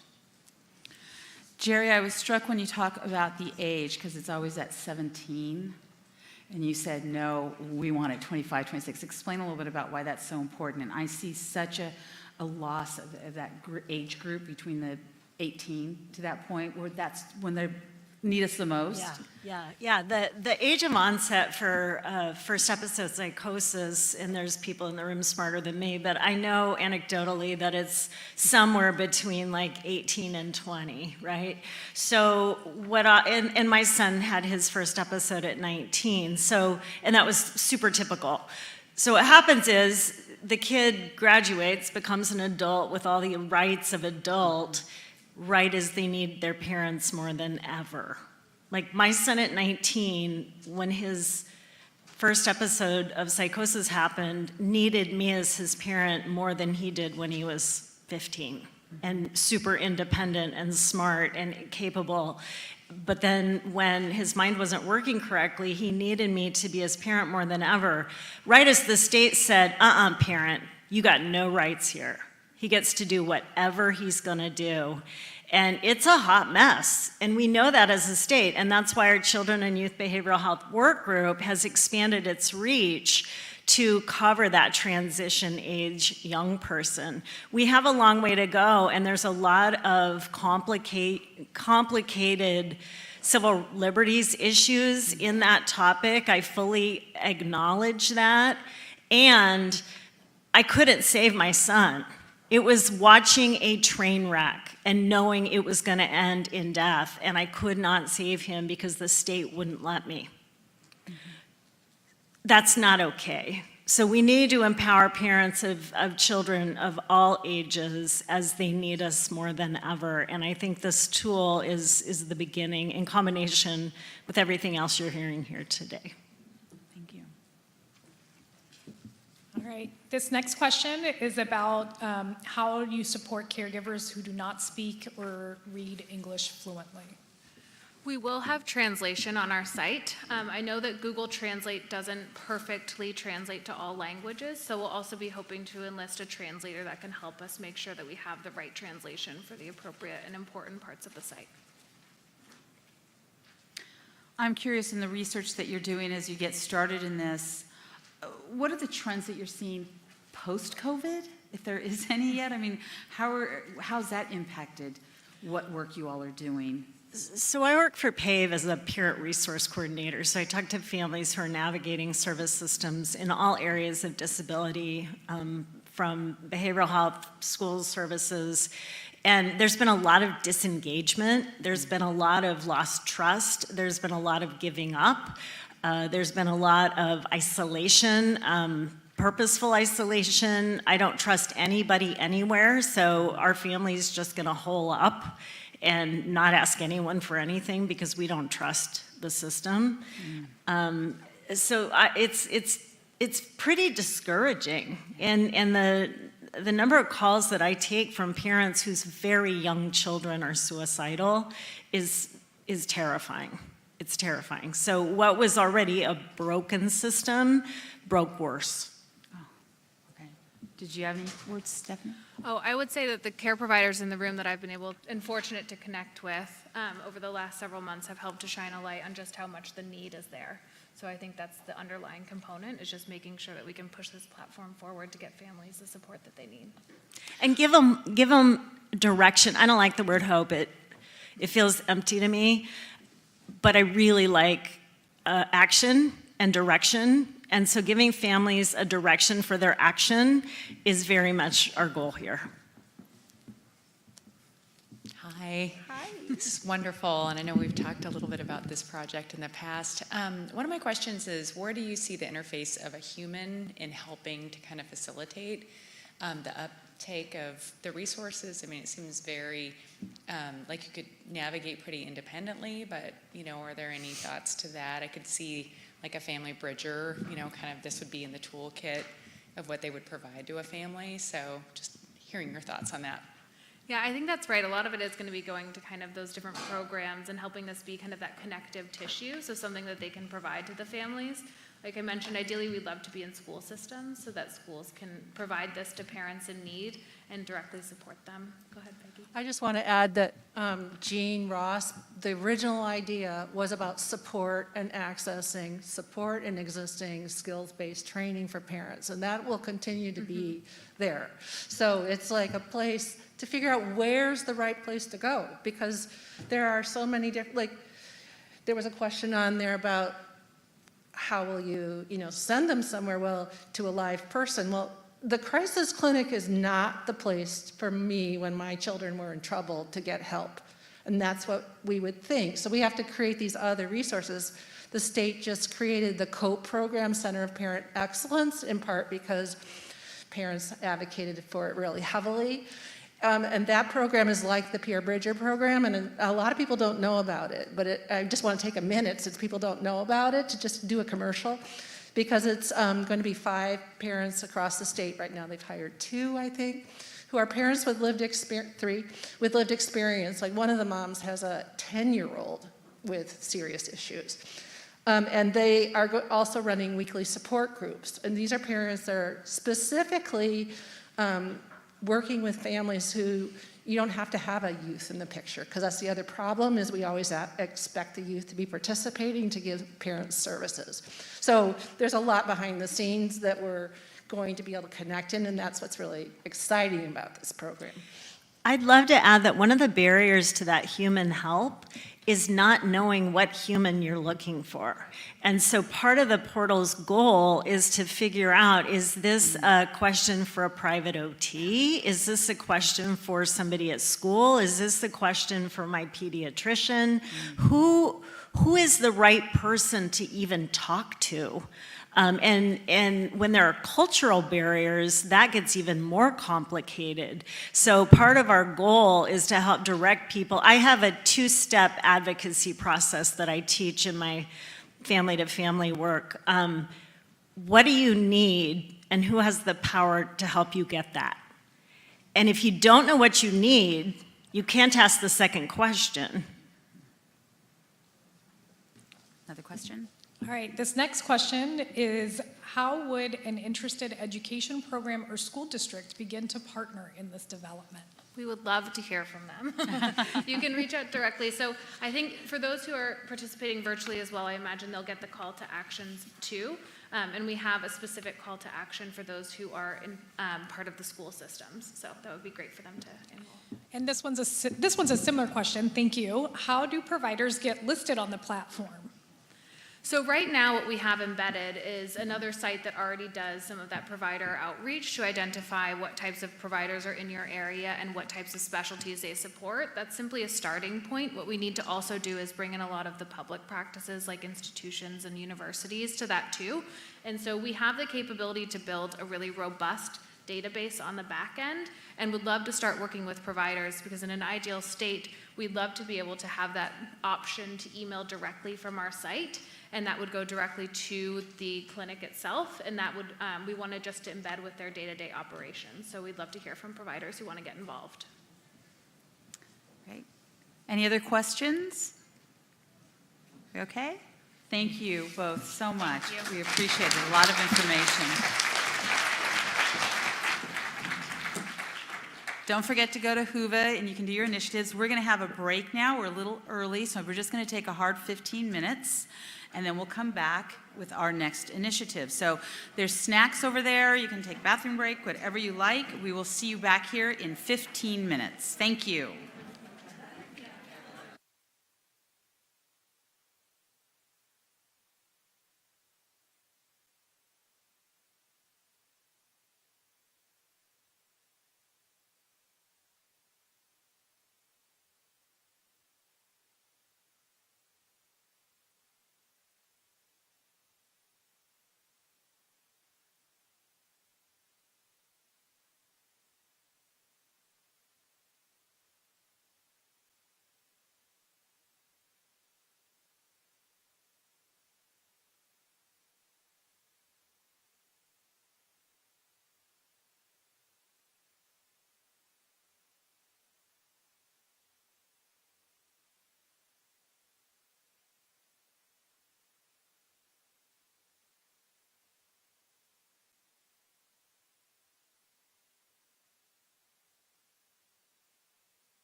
Hello, everyone. If I can have our next panelists come up to the stage, and you know who you are. We're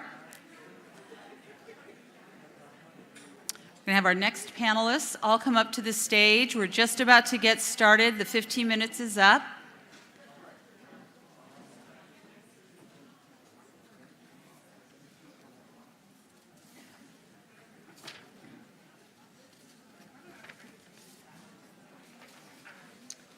I think they're coming to the stage. Thank you, everyone. We'll get started as soon as our panelists get here. I hope you had a nice break. You have some great goodies over there, right? You check my pockets when you leave. I'll have like muffins. Yeah. Senator can be right here, and then we're right in order. All right. Sure. We'll And have then to stumble you can over come each up other. to the podium when... One second. Yes, thank you. Okay, it looks like we have our panelists up here, and I'm going to go ahead and start. Once everybody takes their seat, we are now... Don't forget your WOVA app. You're going to need that handy because we're on our 4th initiative, and it is called Mainstreaming the Mental Health Advance Directive in Washington State. That's Mainstreaming the Mental Health Advance Directive in Washington State. It's presented by Todd Crooks, Senator Karen Kaiser, Laurie Hallmark, Gail Kogle, and Ryan Robertson, the only one so far, Kogle. So Todd Crooks is the executive director and co-founder of Chad's Legacy Project, along with his wife and CLP co-founder Laura. They were bestowed the 2018 Hero Award by the Washington Council for Behavioral Health for CLP's comprehensive work in the improvement of the Washington mental health system and their vision of the Washington State Mental Health Summit that we are all here today. Todd has led work to bring mental health education to the fingertips of school teachers across the U.S. and administers CLP support efforts and certified peer counselor training, scholarships, as well as mental health first aid training support for our rural Washington state. And I have to do a shout out for Laura and Todd. They do one-on-one help, as we learned from Jerry when she set up and said that they reached out to them. So wonderful work.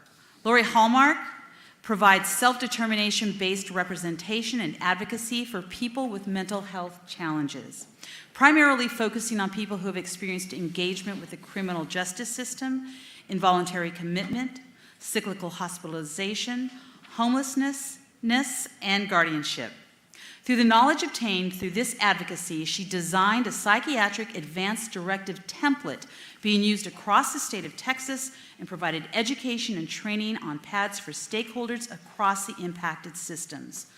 For people with lived experience and families to community providers, hospitals, jails, law enforcement, courts, and others, so far-reaching. Gail Kogle has worked with individuals who use behavioral health services for over 20 years. Gail has been employed since January 2019 as a behavioral health ombuds for the 6-county Spokane region. She brings her lived experience to use daily when working with individuals seeking behavioral health ombuds services, including assistance with mental health advance directives. Gail previously worked in Medicaid compliance, workforce development, contracts oversight, and employment services for individuals with a severe mental illness diagnosis. And we have Ryan Robertson, who gave me 2 sentences, is currently the Senior Director of Behavioral Health at Washington State Hospital Association, and Ryan has spent 20 years in behavioral health field working from the front lines to leadership in hospitals and recovery centers. Thank you. And I will let you all begin. Thank you, everybody. And Laura has some important things to say at the very end, but I just wanted to acknowledge everybody and thank you. It's been a very impactful 2 days. Or 1. It seems like 2.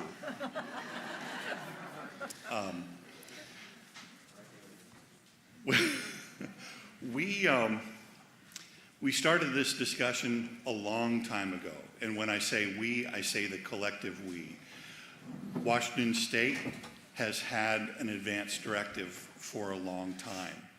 Now, when you look at our group, we are a big group because we have a big job left to do, but I thought it might be very impactful to kind of share where things started in Washington State with the Mental Health Advance Directive.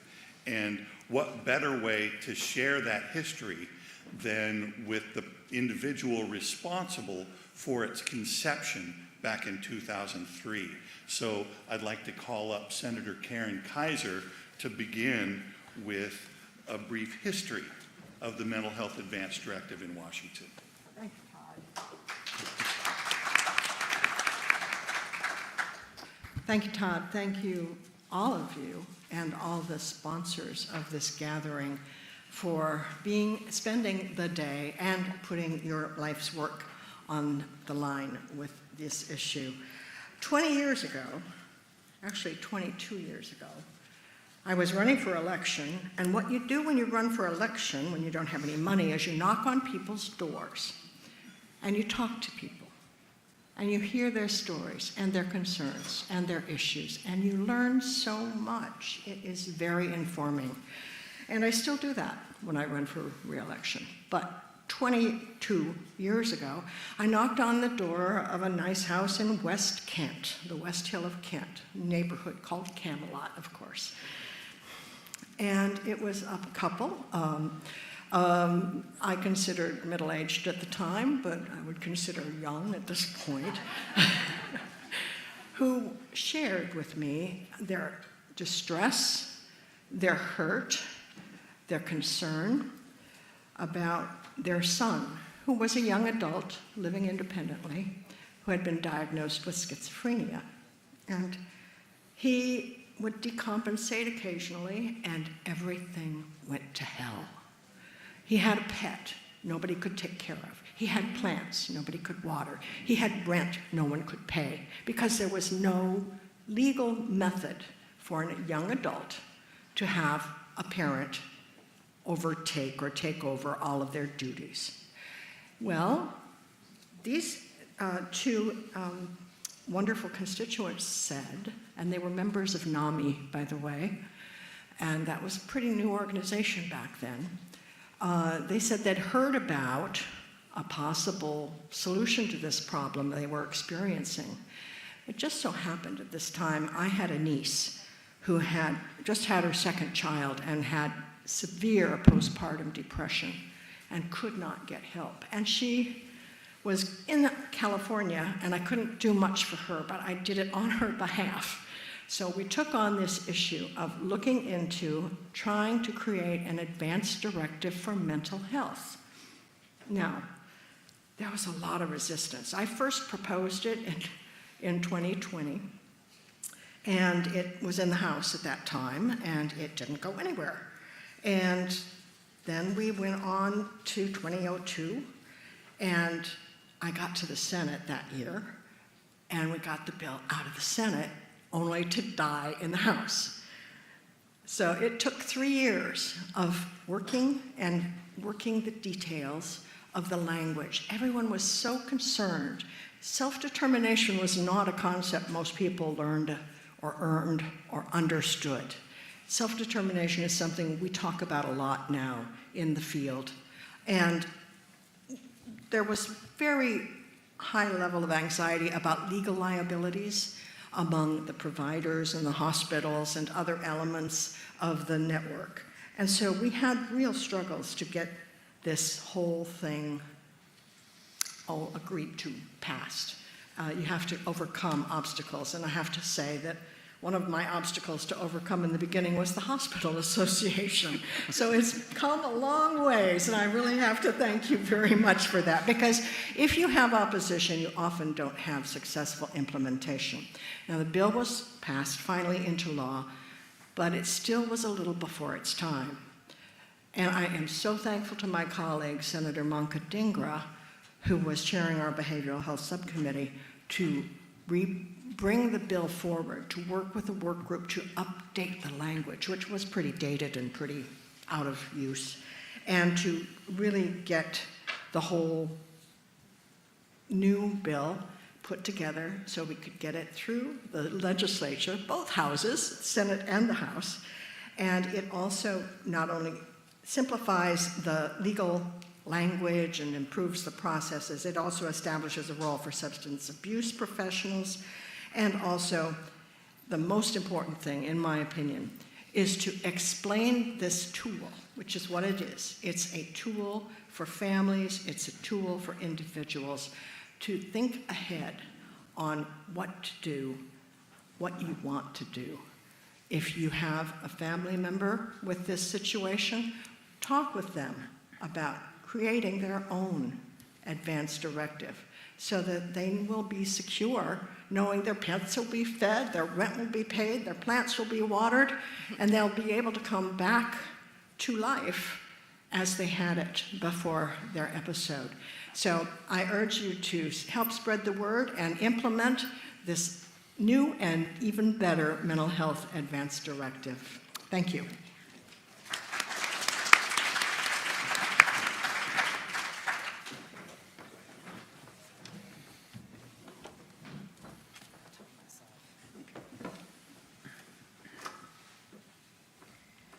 So I have had the privilege and the misfortune of traveling alongside my clients as they've banged and fallen and plinkoed their way through the mental health and other systems.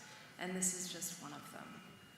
So he's an Afghanistan combat medic, and we created his pad in anticipation of a mental health crisis because his family needed to inform him that his brother, who served multiple tours in Iraq, had just committed suicide. He did have a mental health crisis and ended up inside of, eventually made his way into the VA.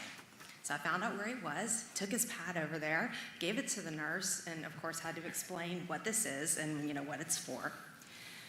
When I went back to visit the next day, the nurse came up to me and said how grateful she was to have the information in the pad. He had been in his room running in place. He had been furiously doing push-ups. He had been punching, doing boxing in the air. And these were all behaviors that were concerning to her. But because she had his pad, she understood that these were things that he was doing to try to help himself. They were in his pad. They were things that he could do to avoid the people in the hospital feeling that they needed to restrain him or give him a forced injection. And they also provided her a way, tools to help him that didn't involve force. We started doing a little bit better, and I was able to meet with his psychiatrist, his forensic pharmacist. I mean, I don't know, science brains they're really astounding. And a social worker. And they had his pad. And what the pad did for them at that point was it made him a human being. He wasn't just a set of symptoms. They could see in his document what he loved to do. He loved to play guitar. He wanted to go back to school. His plants were important to him. He loved animals. And so it gave them a way to communicate with him and to connect in a way that they could not have done otherwise. The psychiatrist came up to me afterward and said, is this about the best that you have seen him? And the question just shocked me because I knew him. I had seen him in so many other times. And so I told him, no, we visited community colleges. This is a person who can have a real life. And it just startled me. I thought, how awful it must be to work only in the crisis component of the mental health system and to not have the benefit of being able to see what is possible with your clients, just over and over, just only seeing that crisis moment. And the forensic pharmacist was having some struggles. She was providing all kinds of options of medications, no.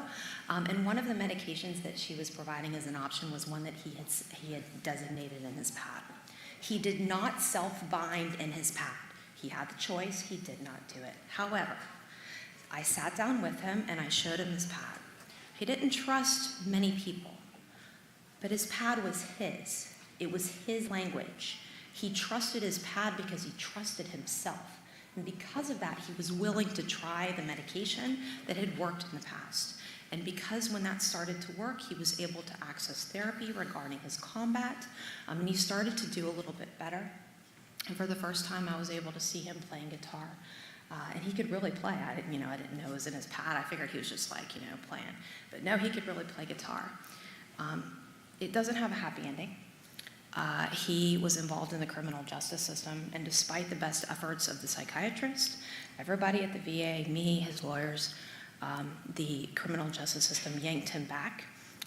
And I remember when I went to tell him that he was going to have to go back to jail, It was obviously not a very good day, but he played the guitar for me, and he cried because he knew what was going to happen when he went back to jail. It did not matter the meds he was given, that he was going to deteriorate, and he did.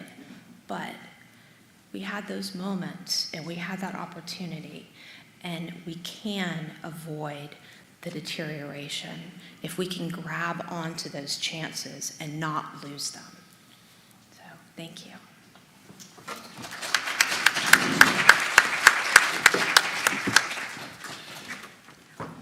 Now, like we discussed, we've had a mental health advance directive in our state since 2003. But I hadn't heard of it until I had talked to Christopher Schnieders about the work they were doing on psychiatric advance directives. I thought it was a brilliant idea and groundbreaking. And then I reached out to our friend Jerry, and she said, oh yeah, we have one of those. And I said, what? Oh, there you are. And it doesn't work. And I couldn't comprehend why something like that couldn't work. Well, after a lot of discussion, we identified a lot of the reasons why it didn't work. There was a subcommittee that happened through Senator Dhingra's work, and a lot of recommendations were made. There were some adjustments in the recent legislation, but there is some heavy lifting that has to be done, and there is some coordination that can be done with folks like California and sandwiching between the two, perhaps even Oregon State. So Gail is going to come up and touch on the first round of key topics. We've identified 4 key topics that we need to address in the coming months as we prepare for the next legislative session and build some training programs. So with that, I'm going to yield to Gail Kogle, and she's going to talk about the first topic. Thank you, Todd. I would just like to say it's really nice to see so many people here after lunch. Oftentimes people will go home or finish things up, or they got to go back and answer some emails, but it's really nice to see everybody here. My name is Gail Kogle, as it was explained, and I'm a behavioral health ombuds for Northeast Washington. That includes a lot of rural counties. There aren't many hospitals where people can go up there, and so often if somebody is decompensating and detained, they are transported across the state. And I'm going to try not to get off too off subject here, but I would just like to say that it's important that you understand, as was said, that the person is the driver of creating their behavioral health, mental health advance directives. Forgive me if I don't call it an MHAD, because if you slur, it's MAD. So I'm going to call it a mental health advance directive. And so it's very important that people have some form of self-determination. That's really true about, what it says up there, the true wishes of somebody, and it's thoughtful. The form that we are using here in Washington State makes you sit down and think. It's not something you can do in a couple of hours. It might take you longer than that. So these are places that people might create a mental health advance directive. They might create it at a clubhouse, as was this morning. They might create it in a community setting. They might create it maybe in where they're living. Sometimes that's assisted living. They could also access ombud services. In fact, when I listened to my voicemails this morning, there was a person who wants to create a mental health advance directive, and please mail the form. And so definitely we'll follow up with that. Peer-run organizations are an excellent opportunity for people to do this. These are folks that have walked the walk. They have an understanding of what this person might be experiencing.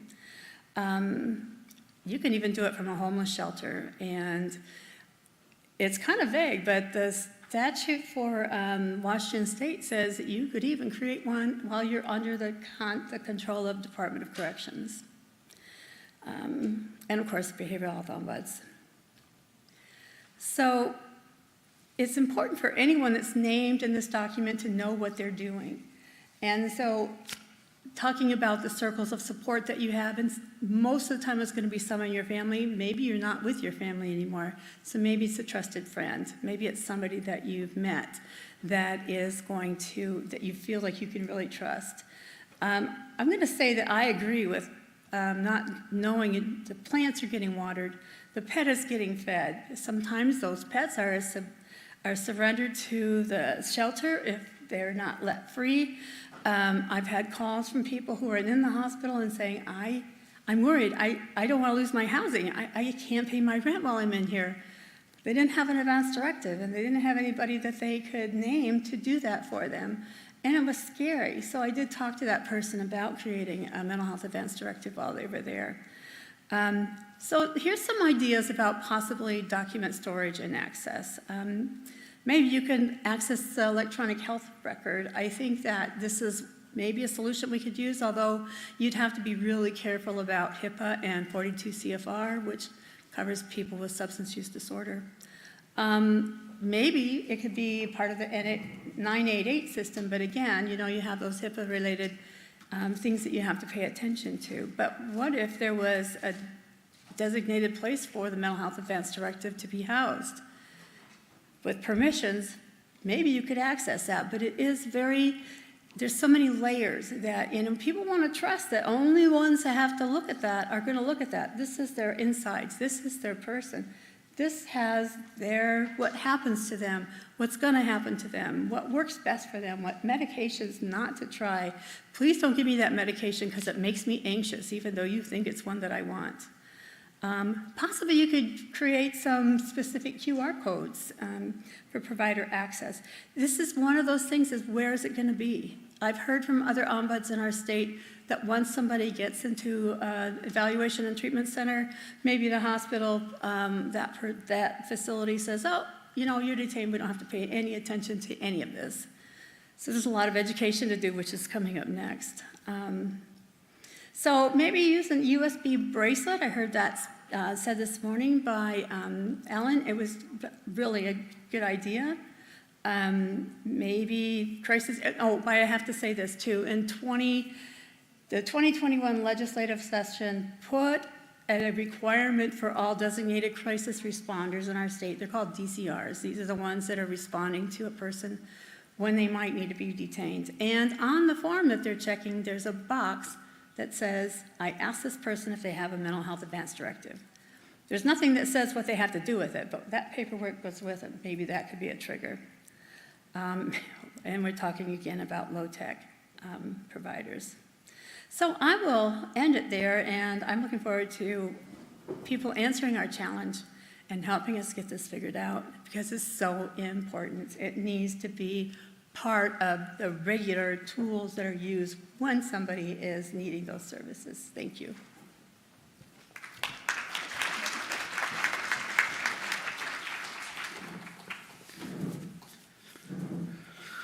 Well, my name's Ryan. I want to thank Todd for inviting me to this group for one, and then inviting me to speak for a guy who actually has a fear of speaking to audiences. So bear with me as I go through. I've actually, most of my slides are going to be talking about awareness, developing, training, and legislative aspects.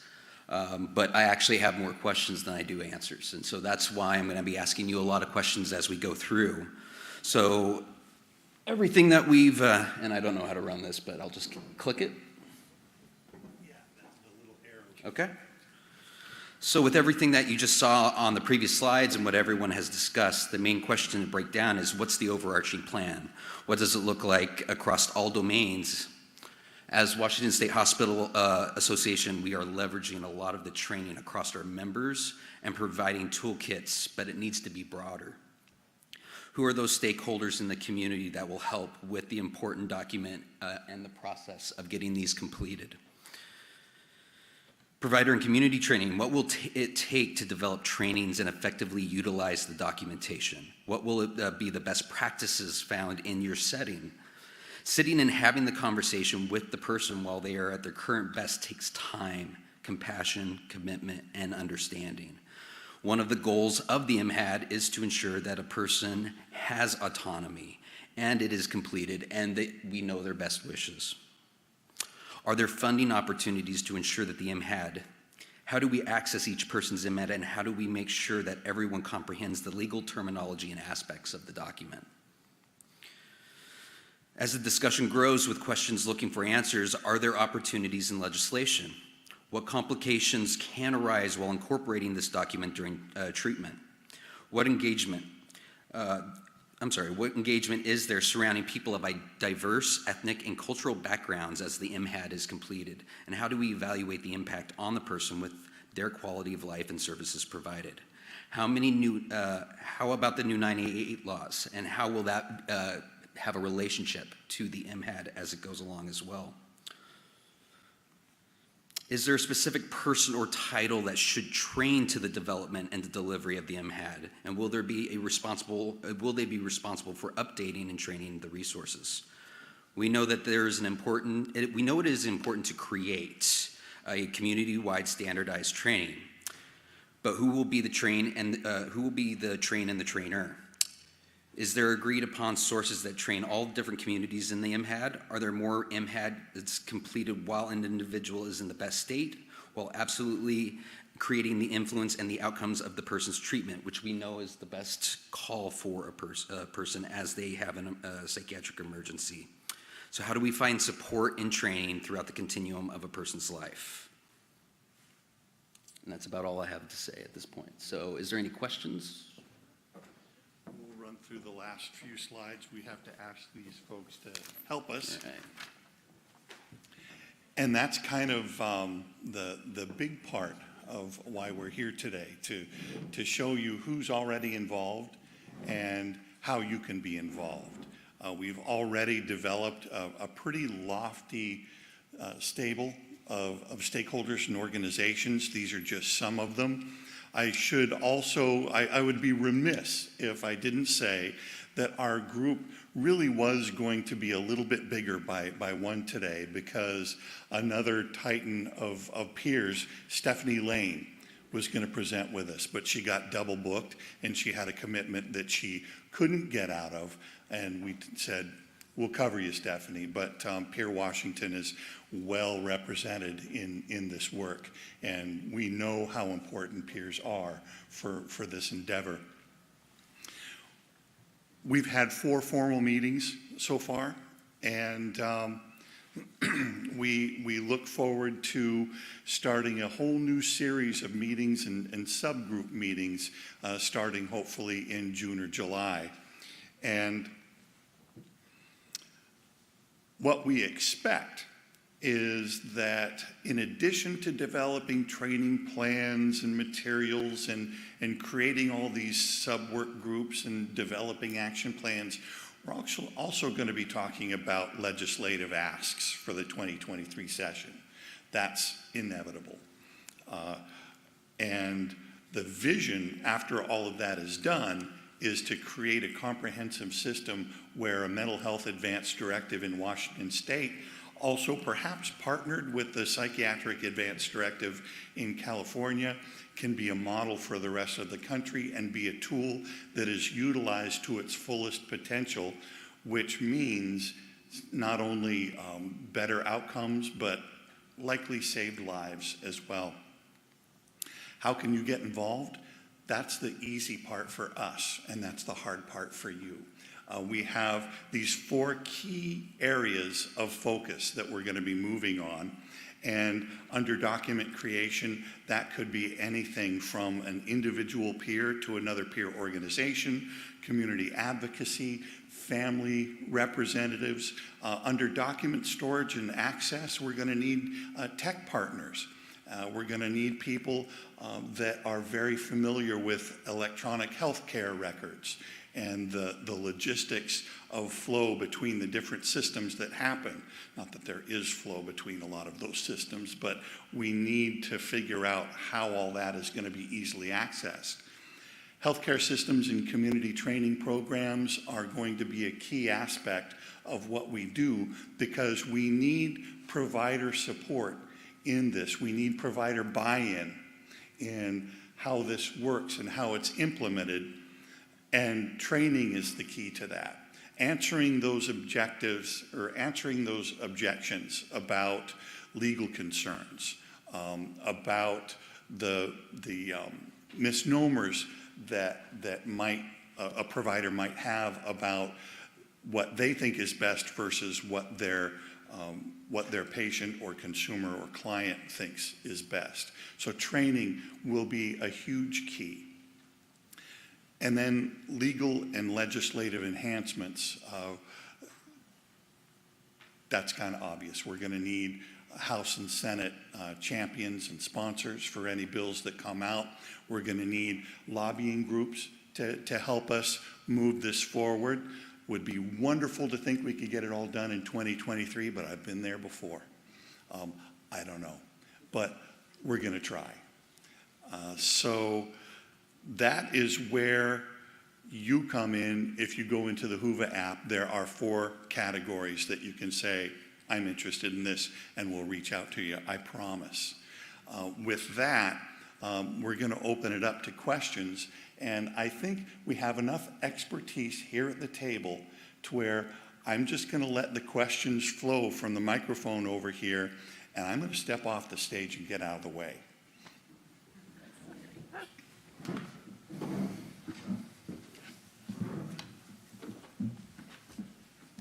Hi. So this is all great, and Saks Institute, and we're dedicated to all this, and we kind of learned from Laurie, and it was already going on for a long time. Well, first we need the buy-in, right? And the buy-in has to come from the person first, and they have to be able to trust it. And then we have to have buy-in from the clinical side, from the health side, that they respect this. It could be a paradigm shift, we know. But I'm most interested in the tech, and what you know about the tech, because trying to figure out that part is going to be important in making it a national thing, because this has to be some consistency. Like they're doing this and they're doing this, and SAMHSA's doing whatnot. But what do you know about the tech? Are we just brainstorming? And I know that California is working on it, so hopefully people talk together so we have similar systems. Okay. I would just say that the upcoming implementation of the 988 system opens a big door for us, I think. And it just so happens my seatmate is Representative Tina Orwell, who was one of the champions for the 988 bill that we passed. 988 is a national system. So if we can use that as our gateway and coordinate with other states and other regions, that may well be the opening space that we can use to get that going on the tech side. All right, so we have a question from the audience online. Do you see advanced directives being used only for certain conditions or useful for all mental health concerns? If it's okay, I'll answer that question. I think it's for all. It's not just for serious. It just could be, and you never know what's going to happen. You never know what turn your life is going to take. It's like a proactive step that you can take to name these things. It's like, the hospital wants to know, do you have an medical advance directive? This is just as important as that. So I think, yes, I would definitely say yes. It doesn't have to have certain diagnoses. And as long as you have capacity to sign yourself in and out of treatment, you have capacity to create a mental health advance directive. That's right. Hi, I was wondering if you could speak to the use of advance directives for individuals that can't speak for them and themselves, in particular individuals with intellectual disabilities, individuals on the autism spectrum that may have guardians, but certainly struggle with behavioral health crises, and where access to sensory needs, their sensory diet, et cetera, can make a big difference in how they present. So there is overlap, right? And I think that with the way that the PAD currently is in the sections that are currently more typical, you have the opportunity to put the sensory information in there. So it's information that is critical for law enforcement, right? So they know this is what's going on, this is how I can approach the person, this is how I should not approach the person. Same thing with the information for preferences for emergency treatment. That can be used inside of a psych hospital or also, for example, inside of a jail, so that those so that they don't feel that the only way to get the person, under control is to strap them down or, do other things like that. In Virginia, in one of the counties in Loudoun County in Virginia, the ARC of Loudoun County in Virginia is working to create a pad specifically focused for the intellectual and developmental disability community. So I would recommend that you reach out to them and find out what they're doing, because they're going to have, I think, probably specific sections so that those specific issues can be addressed. Another thing that I think would be great down the road is if we could create a pad specific to people who are elderly, or that we can create in advance of becoming elderly. Because so often, what ends up happening is behavioral issues for people who are elderly end up being addressed with powerful psych meds. So it might be a good idea to be able to get ahead of that. So I do think there's an opportunity to have specialized pads, or probably even better, a solid pad with additional sections that can be put in or taken out depending on the specific needs of the person. Excellent. Excellent. So this is a somewhat similar question, and it pertains to recommendations you have for developing advanced directives for folks with cognitive function changes, such as dementia, or, for example, psychosis spectrum in Parkinson's disease. So that intersection between medical and mental, as well as cognitive impairment. So when I'm thinking about what would be great down the road for this stuff, I think that you're going to need to get together the people who have the knowledge for the issues that those populations typically address, right? Because I don't have that knowledge, but I do have the background of being able to do psychiatric advanced directives. So it's kind of like having, a person who's knowledgeable about, engineering and an architect coming together. So I know that with the Saks Institute, one of the things that we're about to start working on is looking at creating a section for reproduction. So I don't have all that information, right?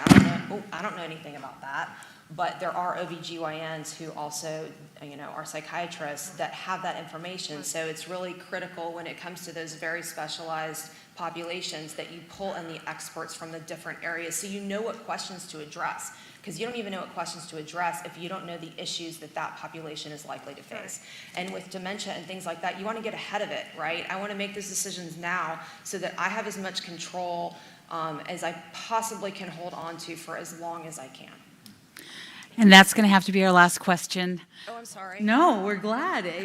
This engagement is beautiful. We appreciate it. Thank you. And I also wanted to do an introduction of Senator Karen Kaiser. She is a champion for us, and I apologize not doing it earlier. She represents the 33rd Legislative District, which is SeaTac, Kent, Des Moines, Burien, as President pro tempore.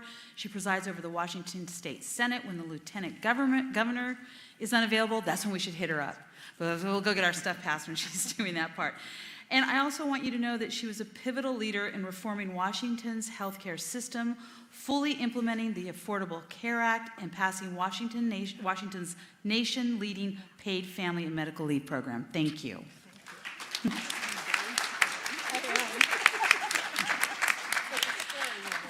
And so thank you so much. We appreciate it. That was a great conversation. We're going to go now to our 5th initiative. And I'll have our panelists come on up as they...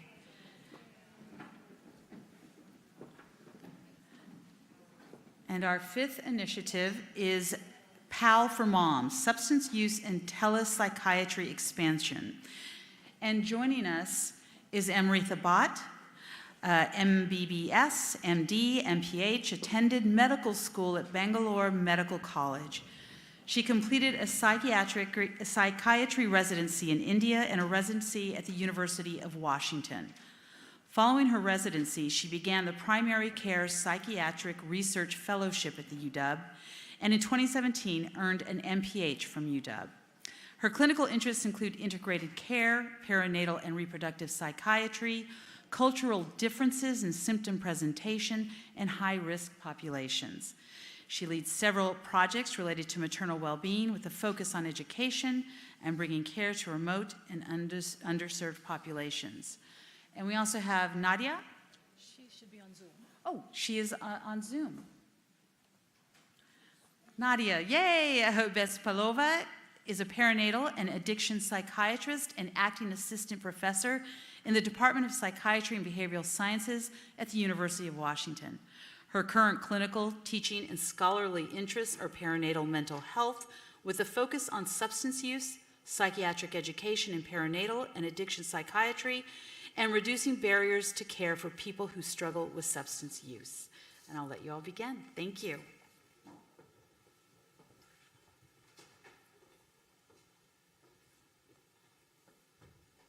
Take it away, Nadia. All right. Thank you for having us. I, at this point, cannot see the slides. I can just see you, Amritha. Can we fix that? Oh, here we go. All right, I can see the slides now. Thank you. So we wanted to start by just telling you all a little bit about the scope of perinatal mental health disorders. So when we say perinatal, first of all, we are referring to pregnancy and usually around a year postpartum. So perinatal mental health disorders are unfortunately very common, with 10 to 20% of birthing parents struggling with depression, 15 to 20% struggling with anxiety, 6 to 20% meeting criteria for post-traumatic stress disorder. There's about a 0.1% risk of postpartum psychosis, which is of course a rare but very dangerous condition for both the birthing parent and the baby. Substance use in the perinatal period is also unfortunately common, with about 9% of people using alcohol in pregnancy and about 5% of people using illicit substances in pregnancy. Well, what kind of impact do these perinatal mental health problems have on the child and the family system? Well, we know that children of mothers born with perinatal depression, for example, are at risk for preterm birth and low birth weight. They are more likely to struggle with dysregulation, irritability, crying, and sleep difficulties. They are more likely to suffer from malnutrition and stunted growth. They have higher rates of hospitalization and mortality in the first year. They can struggle with cognitive, emotional, and developmental delays. They can have a more difficult temperament. They can struggle with internalizing and externalizing disorders. And they're actually more likely to then go on and develop depression in adolescence themselves. And the impact on families is that this can lead to adverse effects on the partner's mood as well. It can also increase marital discord and impair family functioning in general.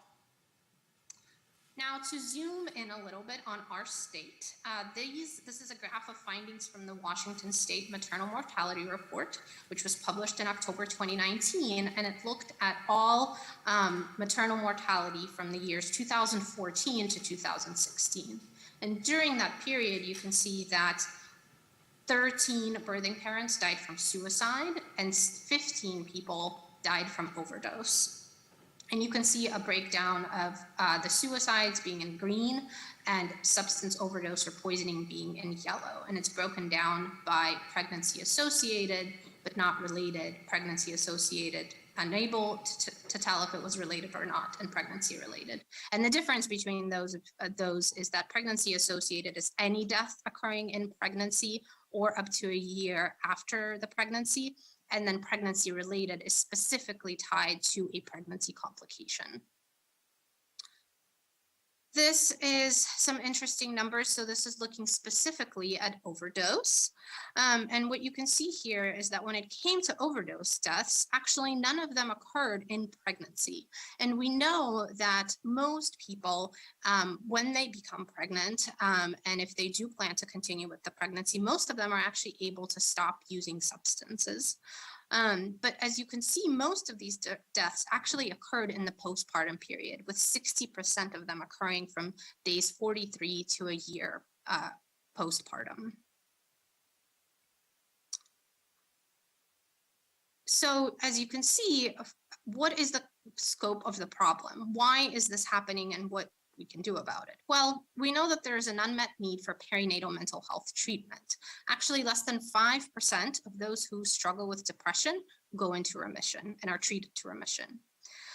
We have our perinatal psychiatry consultation line, and we've observed that the complexity of questions that we get through the consultation line is actually increasing over time, and many cases could benefit from a one-time specialized perinatal psychiatry consult.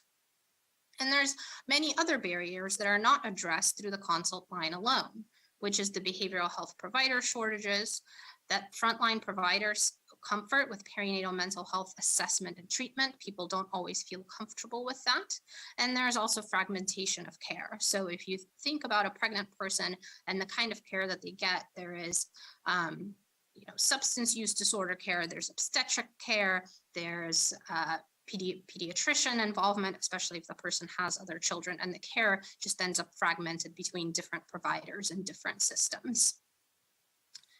So we can go to the next slide. And here I will pass it to Amritha to discuss some of our proposed solutions. Thank you, Nadia, for setting up the importance and magnitude of the problem that we're trying to address. So one of the things or solutions that we've implemented to try and address this problem of perinatal mental health and substance use disorders that are not being treated is the perinatal psychiatry consultation line, or PAL for moms, which we presented in one of the earlier mental health, Washington State mental health summits, actually. We have been in operation since 2016 and received funding from Washington State Healthcare Authority in 2019. So what we do is we are available for providers across Washington State when they have a question about their patient or client's mental health or substance abuse during pregnancy or postpartum. They can call us and run this case by us, and then we can provide recommendations. So you see the workflow of PPCL down there. And the call is answered by our program coordinator. Most times, the caller is directly connected to a perinatal psychiatrist on call, weekdays 9 a.m. to 5 p.m. And at other times, if they call us on the weekend or outside of working hours, or if we are on another call, for example, we would call them back if they left a voicemail. And we also, once we have discussed the case with them, we're able to then send them a note describing and summarizing our recommendations. So through this consultation line, we are hoping to address the behavioral health workforce shortage. We're also hoping to partner with frontline providers like obstetricians and midwives who are interacting with these patients across the state, and then partner with them in the care of their patients' mental health and substance use disorder. But as we have implemented the perinatal psychiatry consultation line, we have found that there is much more good work to be done, right? So like Nadia was mentioning earlier, we have found that over the years, the complexity of the cases that we get called about has increased. For example, in 2016, we were fielding many more calls about people with perinatal depression and what would be the best approach. Is this someone who needs psychotherapy, or should we be starting medication? But more recently, we are fielding more calls about more complex cases, bipolar disorder, psychosis, and so on. And the reasons for this might be several. People might be experiencing more complex mental health problems. It's possible that frontline providers are now more confident in managing some of the less complex mental health and substance use presentations on their own and are only calling us for the more complex ones. Whatever the reason, we have often found as psychiatrists who are answering calls on the consultation line that our recommendations would be much stronger if we did a one-time consult for this patient. We've also found that once we make a recommendation, whether on the consultation line or after a one-time consultation face-to-face with the patient, that we make recommendations, but then how do we know how the patient makes their way through the complicated mental health care system? They probably would be connecting better with care if they had support from a navigator. And we know that less than 5% of patients complete that course of treatment, whether it's an antidepressant for an adequate duration and an adequate dose, or whether it's the full 8 to 12 sessions of psychotherapy.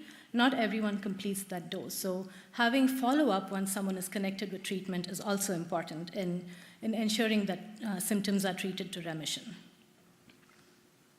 So what we'd like to do is we would like to continue to provide telepsychiatry consultation in addition to our perinatal psychiatry consultation line. So in the telepsychiatry consultation, we are able to see patients across the state, do a one-time evaluation and make recommendations to the patient's or client's primary obstetric or primary care provider.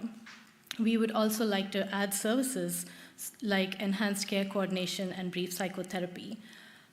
We wanted to augment our perinatal psychiatry consultation line by including consultation for dual diagnosis or substance use disorder.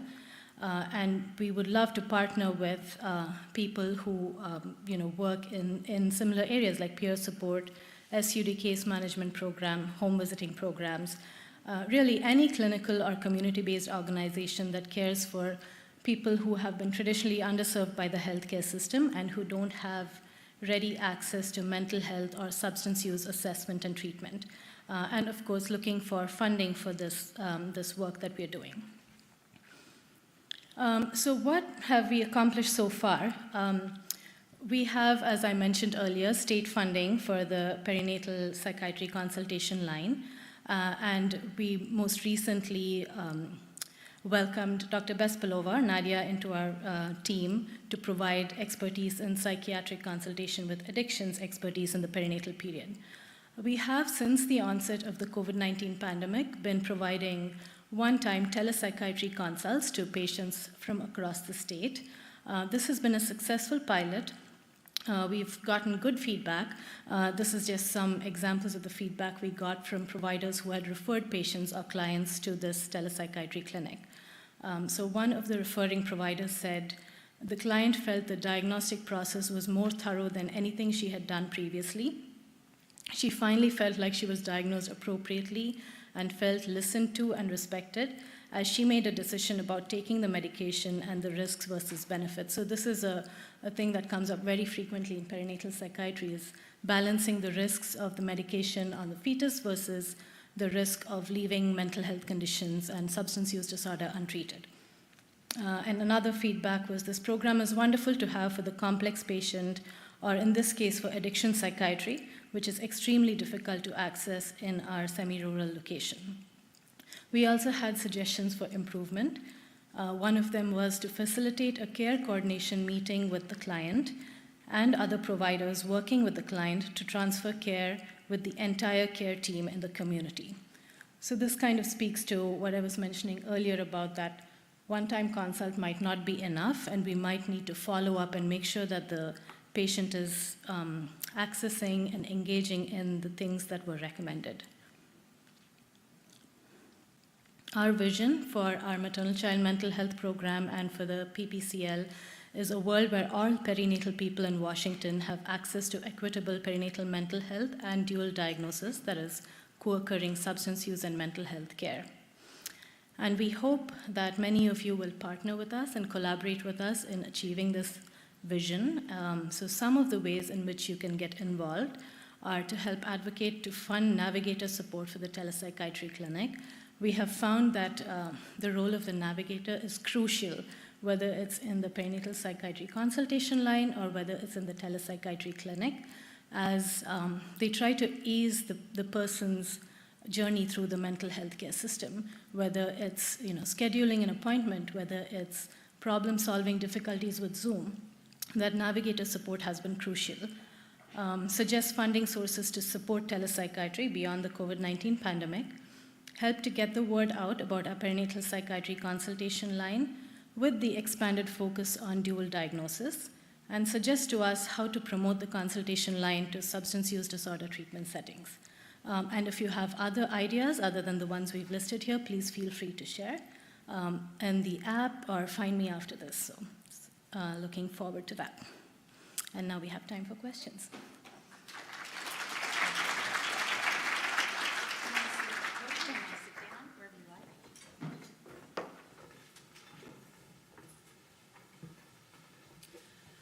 Thank you so much, Amritha and Nadia. I really appreciate this one. It hits very close to home. I can tell you that it was my postpartum.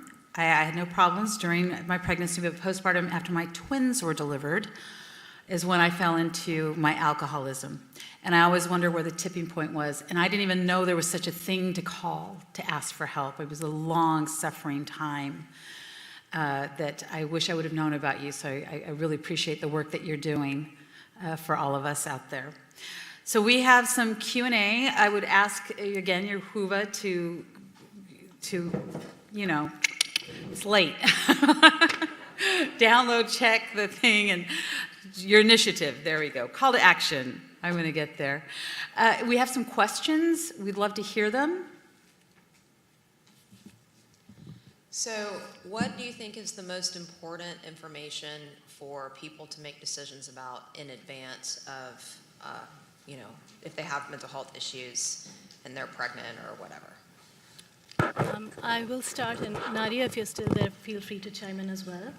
Yes, absolutely. So for someone with a history of mental health conditions during pregnancy or postpartum, that's a very well-recognized risk factor for it to recur in following pregnancies. So just making a note of what was helpful in identifying that they needed to get mental health support and what kinds of mental health support were useful would be important going into the subsequent pregnancy. And even if there has not been a history of mental health or substance use problems during pregnancy, or they have not been pregnant in the past, having a diagnosis is a risk factor for recurrence during pregnancy or postpartum. So all of the things that you mentioned when you were talking about psychiatric advance directives or mental health advance directives would be important in this situation as well. And I think in addition, because now you're talking about an additional person, like the baby in the picture, right? What kinds of supports would you need in place to make sure that you are able to continue to care for the baby while you're taking care of your mental health? Who are the support people that you want to involve in your treatment planning? The other thing that's unique to the perinatal period is breastfeeding, right? So what are your wishes around breastfeeding, and how can you make that decision with all of the information that you need without feeling pressured to do it one way or the other? Let's see, sleep is another thing that's unique to this period, right? So especially if you're breastfeeding, then your sleep is going to be interrupted. So how would you like to be supported so that you have uninterrupted sleep, which we know is so important in preventing mental health problems? Nadia? I think you covered that pretty well. I would maybe add considering future reproductive planning and things like, birth control or, kind of contraception planning in the postpartum period would be something to consider. We have a question virtually. Yes, we do. How can we ensure that the PALS system of support can best serve Black mothers to mitigate issues related to care and high maternal death rates? Can you repeat that, sorry? Can you repeat the question so I make sure I get it? How can we ensure that the PALS system of support can best serve Black mothers to mitigate issues related to care and high maternal death rates? That's such an important question, so thank you for asking that question. And this is, in fact, a growing focus of all of our programming, and especially the perinatal psychiatry consultation line, because we know that reaching out to providers who care for Black patients is one important way we can do that, but also learning about barriers unique to different populations as they're trying to access the mental health care system, even if those barriers are barriers like mistrust of the healthcare system, right? So how do you reach patients and provide your support when there is, well-justified mistrust of the healthcare systems? So in addition to educating ourselves about these barriers and thinking about how we can address them, we are also actively working with community-based organizations that directly work with Black mothers. One example is working with doulas. So we know that doulas can be an important source of support for Black mothers, especially when the doula is from within their own community and so understands the barriers and facilitators much better than we ever could. So partnering with doulas and trying to understand how we can get the supports to where they're most needed. I hope that answers the question. I think so. I appreciate that as well. I can tell you that, I'm putting on a different hat, but for King 5 of the Facing Race Unit, we're actually doing a story about Black mothers and the mortality rate with the CDC numbers that just came out.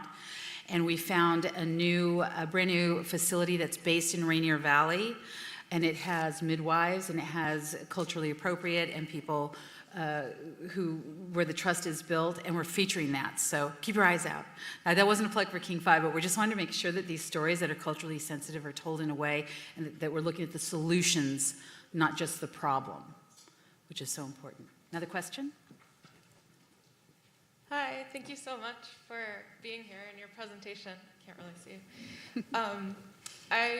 So my question was about doulas and if this is an appropriate, if the PPCL is appropriate, and it sounds like yes for consultation. Great. Yeah. And what about doulas who are specifically working with people who are pregnant and using substances? I was also kind of wondering if you, if the PPCL talks with people or is able to prescribe or able to support people in prescribing things like buprenorphine and naltrexone to people who are pregnant. So the PPCL itself is a provider-to-provider consultation line, so we don't prescribe directly to patients, but I'll let our perinatal addiction specialist, Dr. Polo, take the rest of that question. Yes, no, thank you. That's a great question. As far as the perinatal consultation line, I think that would be a great place for any doulas to call with questions, and I would love to hear from the doulas that are specifically working with people who are using substances. And to answer the second part of your question, as Amritha said, through the consultation line, we don't prescribe medications, but through our current pilot telepsychiatry program, when I see patients, I am able to prescribe medications, including medications like buprenorphine and naltrexone. Of course, the limitation of the way that it is set up currently is that I can get somebody started on a medication, but if I'm only seeing them once, then obviously I can't continue to prescribe them medications, right? So I have to be in close contact with another provider who perhaps maybe once something gets started can continue to prescribe that medication and to provide ongoing care. And so, one day in the future, if we're able to expand our services, that would be wonderful. We could provide some more longer-term care for patients. I hope that answers your question. Yes, thank you so much. Thanks. Any other so questions? We welcome your inputs on how we can continue to provide the service and even expand on it so that it's at least limited ongoing care rather than a one-time consultation. Any other questions? Thank you both for your time and your information. I really appreciate it. Thank you so much. Don't forget to do your call of action and your WOVA. HOOVA. So let's go ahead and guess what? It's our 6th initiative. Last but not least, we're a little bit ahead of time, and I'll have the panelists come on up. Thank you so much. We made it. And our 6th initiative is called Pals in Schools Expansion, presented by Lisa Berrois, PhD. I knew not to try it. Tawni Barlow, Jeannie Larberg, and Robert Hilt. So Dr. Berrois is a clinical psychologist at Seattle Children's Hospital and attending psychologist in the Obsessive Compulsive Disorder Intensive Outpatient Program. Dr. Barras has a background in school psychology and has been involved in several school consultation projects. Her clinical expertise is in the domains of youth anxiety disorders, attention deficit disorders, and developmental disabilities. Dr. Robert Hilt is a University of Washington professor of psychiatry and behavioral sciences and a psychiatrist at Seattle Children's Hospital. Dr. Hilt is a program director for the Partnership Access Line, a child mental health consultation service for primary care providers in Washington, Wyoming, and Alaska. He is also the program director for the Medicaid Medication Second Opinion programs of Wyoming, Washington, and Alaska, and multidisciplinary team psychiatric consult service in Wyoming for children in foster care. Dr. Hilt's primary interest is to increase professional collaboration between child psychiatrists and pediatric medical providers, as well as access to high-quality care. And we also have Tawni Barlow, who's going to be joining us via Zoom. She is the Director of Student Services at Medical Lake School District. And Jeannie Larberg, I'm sorry I don't have a bio for you. I think also via Zoom. So Jeannie, I'm going to charge you for telling us a little bit about who you are. But I'll let you begin. Thank Director you. of the Whole Child in Sumner Bunny Lake School District. Oh, thank you. So I'm going to kick us off and get started, and then I'll get out of the way. So again, I'm Bob Hilt, run the Partnership Access Line, which is, again, a primary care consult service. But this is about PAL for Schools, which is very different. This is about having psychologists be able to consult to school districts around the state. And this effort grew out of a partnership working with the Washington State Legislature in 2019. There was a pilot project. Oops, I clicked the forward button. There it goes. There we go. There was a pilot project funded by the state legislature to work with the University of Washington, Seattle Children's, and the Office of Superintendent of Public Instruction to create a pilot working with identifying a school district east of the mountains and a school district west of the mountains to provide consultation, education, and student support in a way that could be developed and worked on over the course of a few years to see if we could learn from this.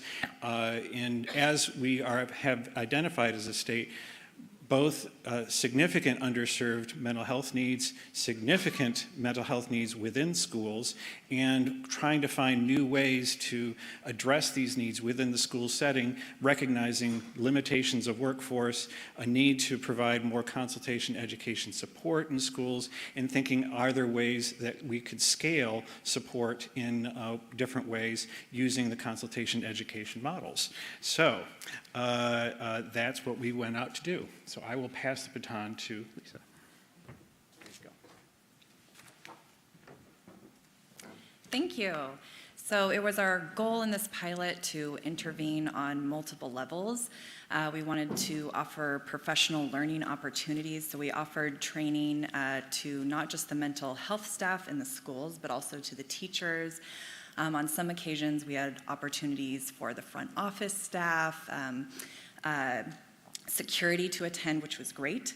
And then we also offered consultations with psychologists to the school districts for students they identified. And then finally, for a subset of those students, we did offer some direct evaluations and feedback. And unfortunately, for a number of practical barriers, we offered fewer of those than we had originally expected. COVID was one, also getting the correct permissions with the schools. So as we mentioned, we work with 2 school districts. Since this was a pilot project, we wanted districts that had an MTSS system already in place and also had some amount of mental health supports already in the schools. So we had an application process, 6 districts applied, and we selected 2, one on the east side, one on the west side, that met those criteria. And in a few moments, we'll hear from those districts directly. We conducted a needs assessment and found that the needs of those districts were similar but not identical. And then I'll go more into the mental health training. So initially, it was our plan to offer the mental health trainings in person, but this project started at the beginning of 2019, and I think we all know the punchline of what happened to our plans from the beginning of 2019. So we pivoted to offering those remotely, and those trainings were provided by either a University of Washington or a Seattle Children's employed psychologist. And here we have just a list. This isn't fully comprehensive, but of many of the trainings we were able to provide, who we provided it to, who the audience was, who attended. Anxiety and depression were, and suicide prevention as well were highly requested topics. Staff wellness also, remembering this is the height of the pandemic and there was significant burnout. We also surveyed attendees to get a sense of how successful our presentations were, and we didn't have a great response rate, but you can see the response rate there. And this is a summary of the evaluations of our presentations. So this is a 1 to 10 point scale, and you can see over the right, on the right-hand side of the slide, some of the items that we queried. But overall, the take-home message is that they were well received. And then another component was we offered consultations to the school districts with a psychologist on students they identified. And we offered a fewer number of these than we originally expected. And a lot of the factors had to do with COVID, right? Because once the pandemic hit, the districts were needing to transition to remote learning, which meant they had to develop new curriculum and ways to deliver that curriculum remotely.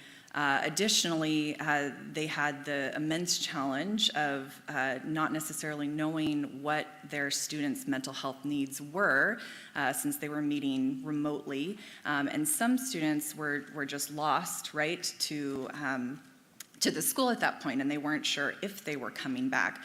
So there were a number of barriers there. So we have some data here on who we provided the consultations to, mostly middle school and high school students.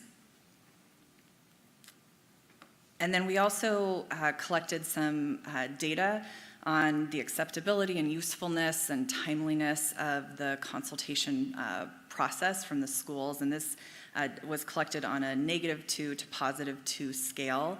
And so again, we have a pretty good response that this was useful and helpful for the schools. And then now I'd like to turn you over, hopefully they're up, to Dr. Jeannie Larberg and Mrs. Tawni Barlow, who were two of our community partners in this pilot, so they can speak to what the process was like for them.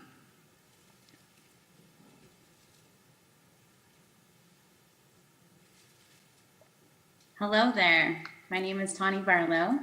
And I just wanted to say we thank you so much for allowing us to be here to talk about the PALS project that we were fortunate and feel very humbled that we were able to be a part of. I can tell you that you're all here because we know that mental health is critical for our overall wellness. Otherwise, we probably wouldn't be here, but we are here. I can also say from a school perspective is that educators, families that were living and teaching in some of the most highest times of mental health and violence and difficult situations.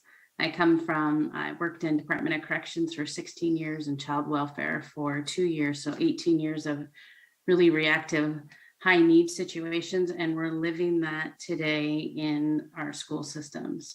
When we embarked on our PALS journey, they talked earlier, is our system had in place some tiered interconnected systems framework that helps to address our mental health of our students and social emotional. And so we have some of those components in place. However, we live in a rural district, and the high needs of students at that very top tier where we talk about students are experiencing significant mental health illness, significant violence. To tell you a story with one of the kiddos that we worked with the PALS, we had a girl who was 15 years old, and she was in our school system dealing with mental health issues, and she had assaulted one of the police officers. We were at our top tier of our highest needs. And so we worked real closely with Seattle Children's staff, again, more community partners to help us do this work and to find support systems and thought partners with ideas that can help us serve not only that kiddo, but their family. And so we did work collaboratively with the family, with the student to keep the student safe and moving forward and provide supports. With that, it doesn't just work if we have those support systems, but we need sustainability. And so the PALS team, as you could see, offered us training for our administrators as we make some of those really hard decisions, and for our mental health and our wellness staff, and then for our educators. And so PALS has not only created some of those areas where we need answers and support right now, but they've also created that coaching and sustainability framework that we really need that falls within our interconnected systems framework. So I can't really say enough about this. One of my reflections in participating in PALS is we've kind of created a checklist that says, this is what we do when we get to the very top, and this is who our partners are and who we call.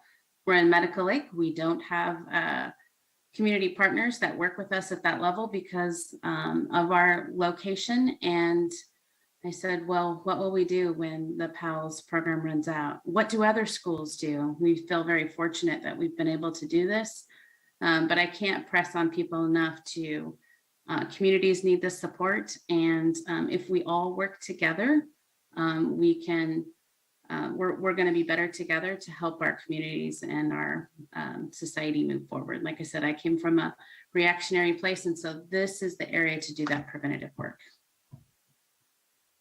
And I will turn it over to my partner, Jeannie.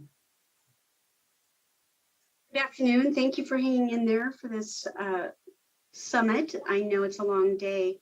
I want to share briefly a couple things that I think was really important about this PALS project.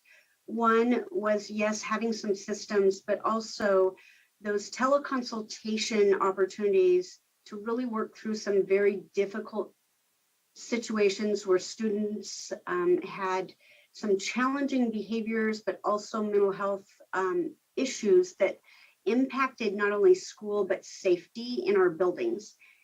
And many times it was not just information of how to intervene, but more what kinds of supports could we put in place in that building to make sure that student would be successful. And then also how else can we engage parents with more services or resources. So one of the things is also providing those resources for our teams, mostly built around our school counselors, our school psychologists. We have behavior and family support people, but we also invited our IEP learning specialists. It might be other people who are wrapped around a student who has some challenging mental health concerns. So that benefit of those teleconsultations were so helpful, not just for our teams, but also working with our families and that student.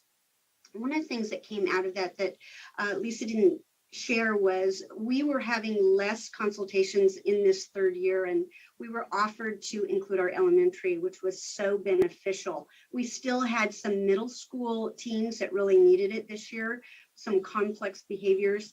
But what I saw is also increasing our teams in our elementary that don't have multiple people involved with a student, like they might just have a school counselor and an AP, and they may only have one other person involved in those team meetings. And so it was really beneficial for them to use that consultation time to also support other kids and the student that they've kind of brought forth.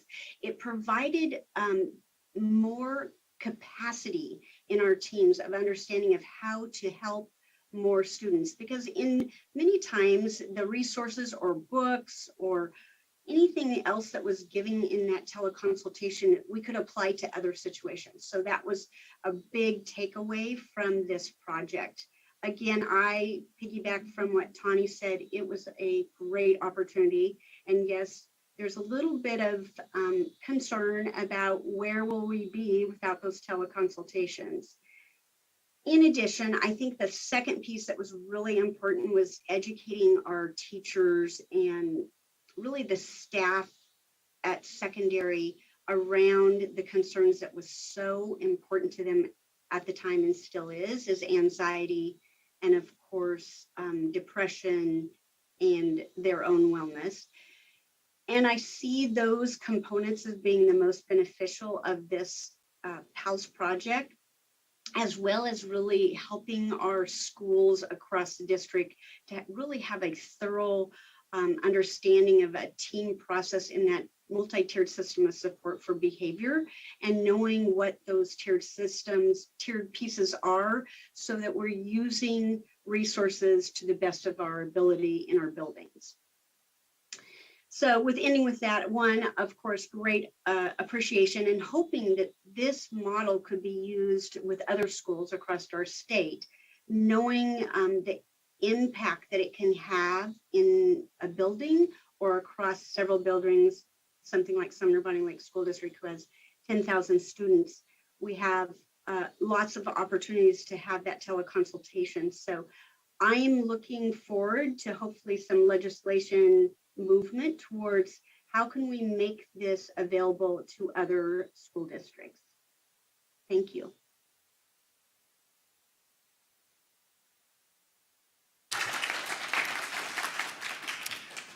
We've been very fortunate to work with Jeannie and Tawni as fantastic partners in working on this. And I want to be kind of clear how we would structure this in addition to the educational things that we would work with the schools. So say, what would you like and how could we present those educational events?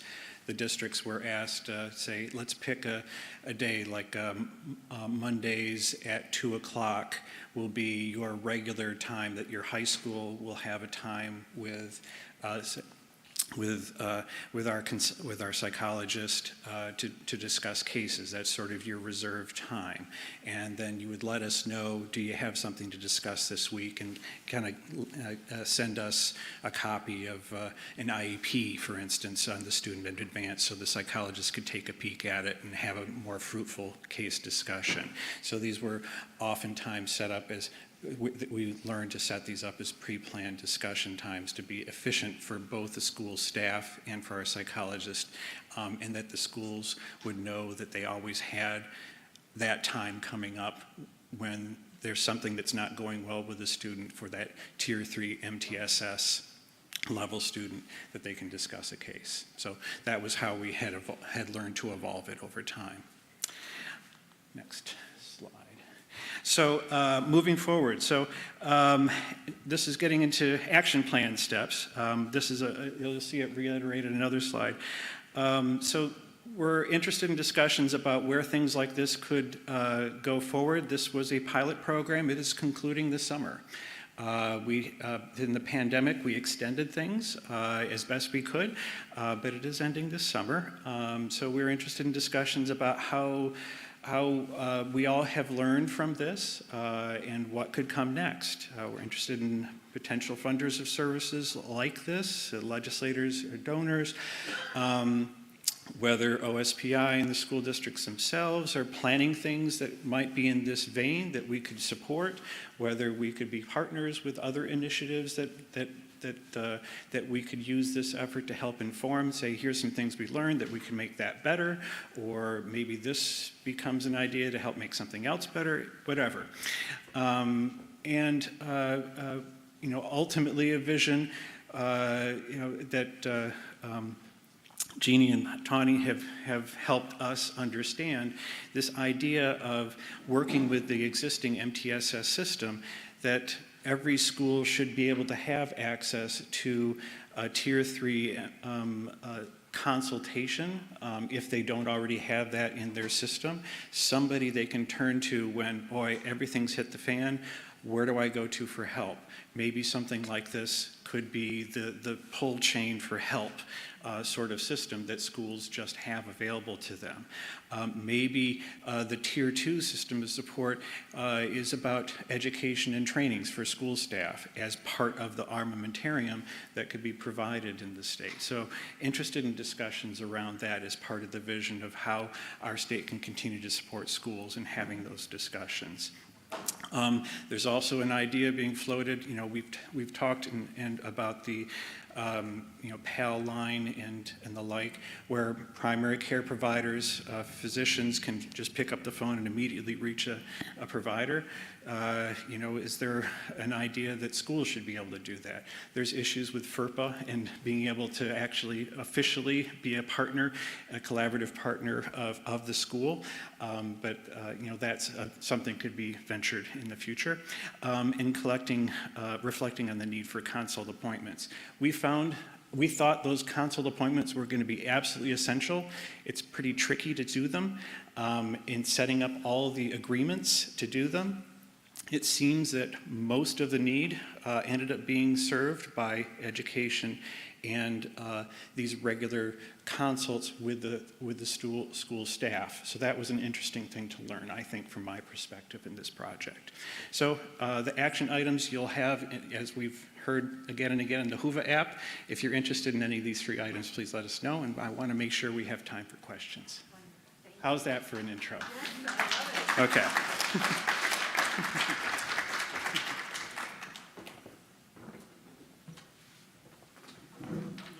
Yes, thank you so much. At the end of the day, we get it perfect. So we now have time for Q&A, and we have virtual questions. If there's anybody from Zoom that wants to ask a question, and they're really showing up, that Zoom group. All right, and they're also really excited to know if PALS will be expanding, including and especially to Eastern Washington.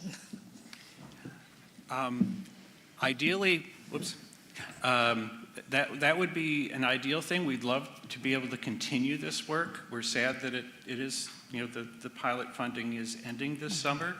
The question would be, how can it continue? And so we would be interested in, speaking with legislators and with OSPI to really have this as a coordinated thing, because there's other efforts that are going on about how to help schools, and we wouldn't want to be going at cross purposes with other initiatives. So, I think that this is the time to discuss how to take next steps. All right. Yeah. Hello, thank you for your presentation. During this pilot, have you learned some best practices on the best way to engage school districts or partner with them? Sometimes in California, we've tried things like this, and sometimes we come across some barriers in engaging the school district to get them to work together with us. So I was just wondering if you guys have learned any best practices that you could share. Thank you. Sure. Well, I think in this case, we reached out to districts and we had willing partners, right? So I think it certainly could have been different on a larger scale, right? If we offered this, we would see more there about the acceptability of what we're offering. I also think it's worth noting that we were working with schools that already had mental health systems in place and had value in those systems. So it certainly could have been different, but I think, both Jeannie and Tawni brought up the idea of it being a partnership, and I think that's really the idea of approaching it collaboratively, not prescriptively. And it really, I mentioned briefly the idea of FERPA. For a school, a representative of a school to just describe student identifying information to somebody else, is anathema to them unless they're an understood partner and a designated partner of the school. And so we had agreements with those 2 schools that we are, a collaborative partner with them in order to make sure that is all above board and everybody's okay with that. And so that was a step we took in making sure everybody was comfortable with sharing specific student information, and that we were working on behalf, providing consultation services on behalf of helping the school, helping the school with their students. We have another question. Hi, and thank you for your presentation today. It's a very interesting program that I'm hoping will get more funding. My question might be kind of larger than the scope of your project, but I'm interested in your input, and that is, I know for many children, the onset of their behavioral health issues usually come out in the early years in school. And a lot of times that gets labeled as, just some type of behavior problem rather than a health issue that needs to be addressed. And, how can we kind of turn the system around so it starts asking those questions instead of just looking to label children as having a problem or a behavior issue, or maybe parents who aren't doing their job correctly into, what's this child trying to tell us about what their needs are? I wonder if Tawni and Jeannie might want to speak about that. Tawni or Jeannie, would you like to pick this one up? I'll jump in. Yeah. Thank you. I think definitely with younger children, that was the benefit this year, to also add some elementary teleconsultations.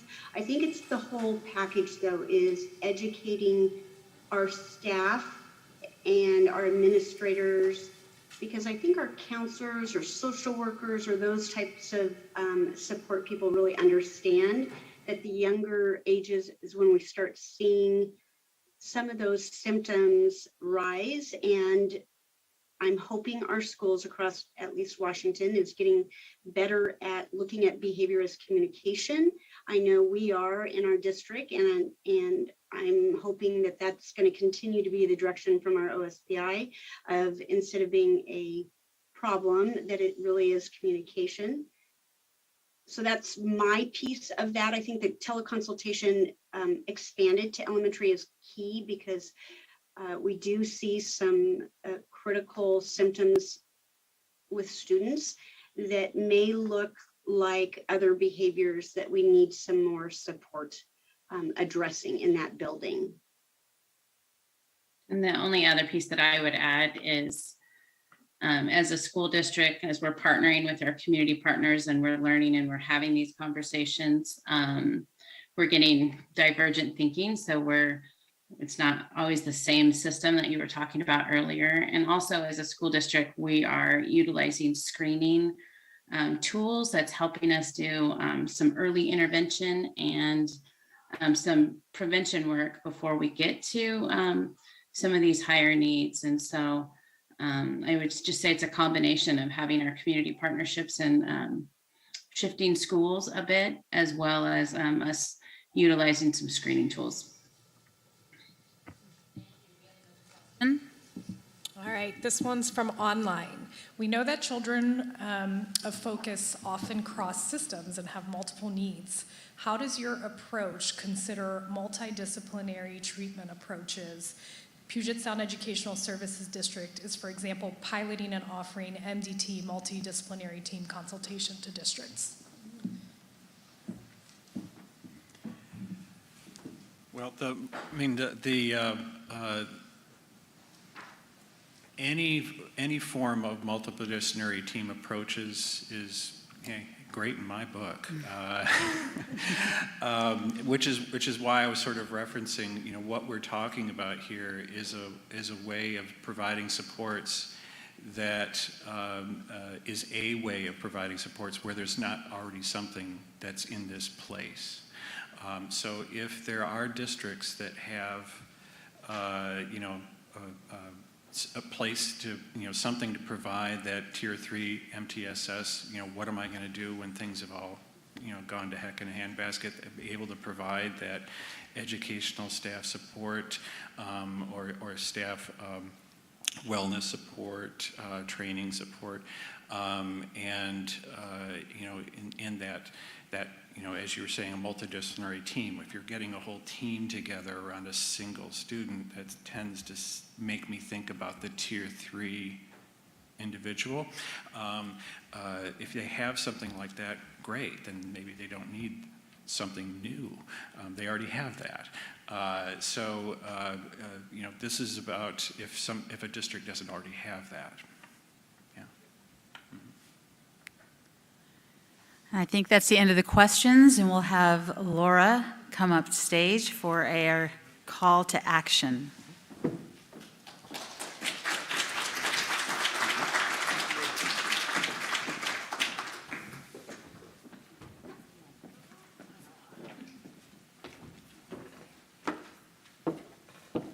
Oh my gosh, what a long day, but a wonderful day for sure. There's a couple of thank yous I want to do really quick, and then I'm going to go into my call for action. The first thing is I want to thank UW TV. Oh my gosh, we had over 400 people join us. Hello, all of you online. And seamless, we had presenters join us seamlessly. It was incredible. You guys did an awesome job back there. Thank you. I want to thank the food service team from the hub. You'll see that we have some extra food boxes at the ends. Those are actually going to go out to students who maybe need a little bit of extra food. And I think, college students could use a lot of food, so they'll be well used. And then Bert, you have been so incredible, and thank you so much, really.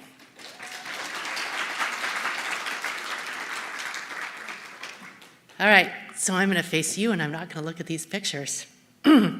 So this morning, Elyn spoke of hope for a brilliant but shattered mind.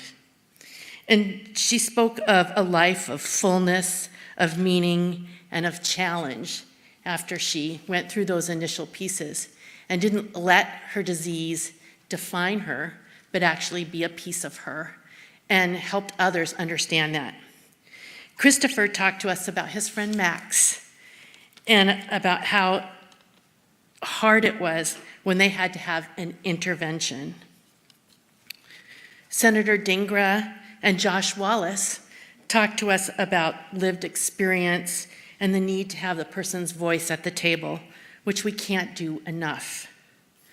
And then we saw Lior's brother, Guion, and Jerry talked about her son, Calvin.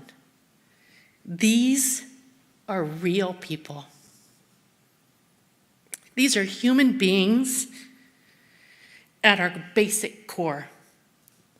Humans, not mental illnesses. These are people.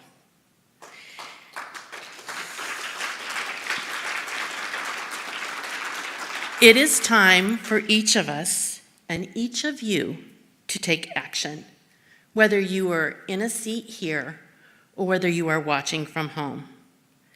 It is not enough to listen to the presentations, but in fact, each of us hold a pace of action.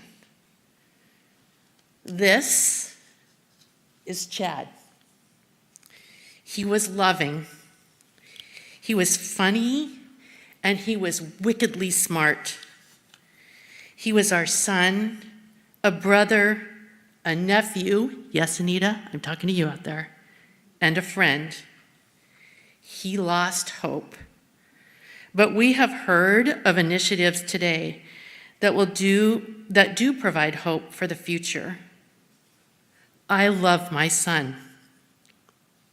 I believe everyone living with mental health disorders and diseases is deserving of love and deserving of a future that we can all be a part of through our action. And now is the time. Thank you all.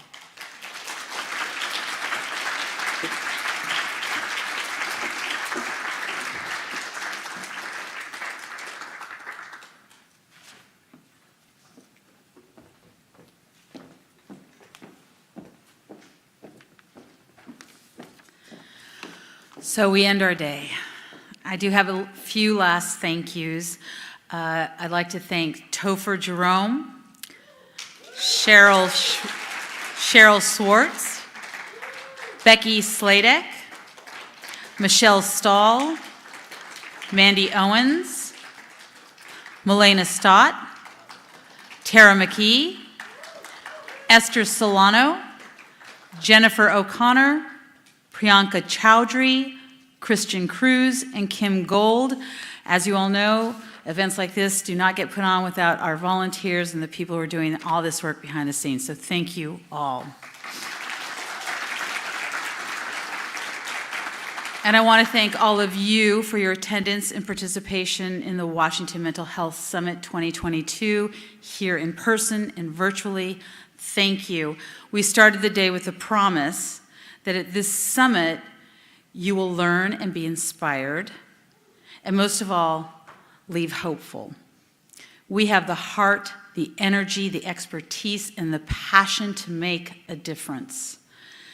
That is the hope I believe in, and that is the hope that you carry with me when I see you. Thank you when I see you all here. I'm going to remind you of the Whova app. Again, you can still do your call to action even at the end of this, so still take part. There's lots of contact information if you want to reach out to people and talk to them. This is an ongoing conversation.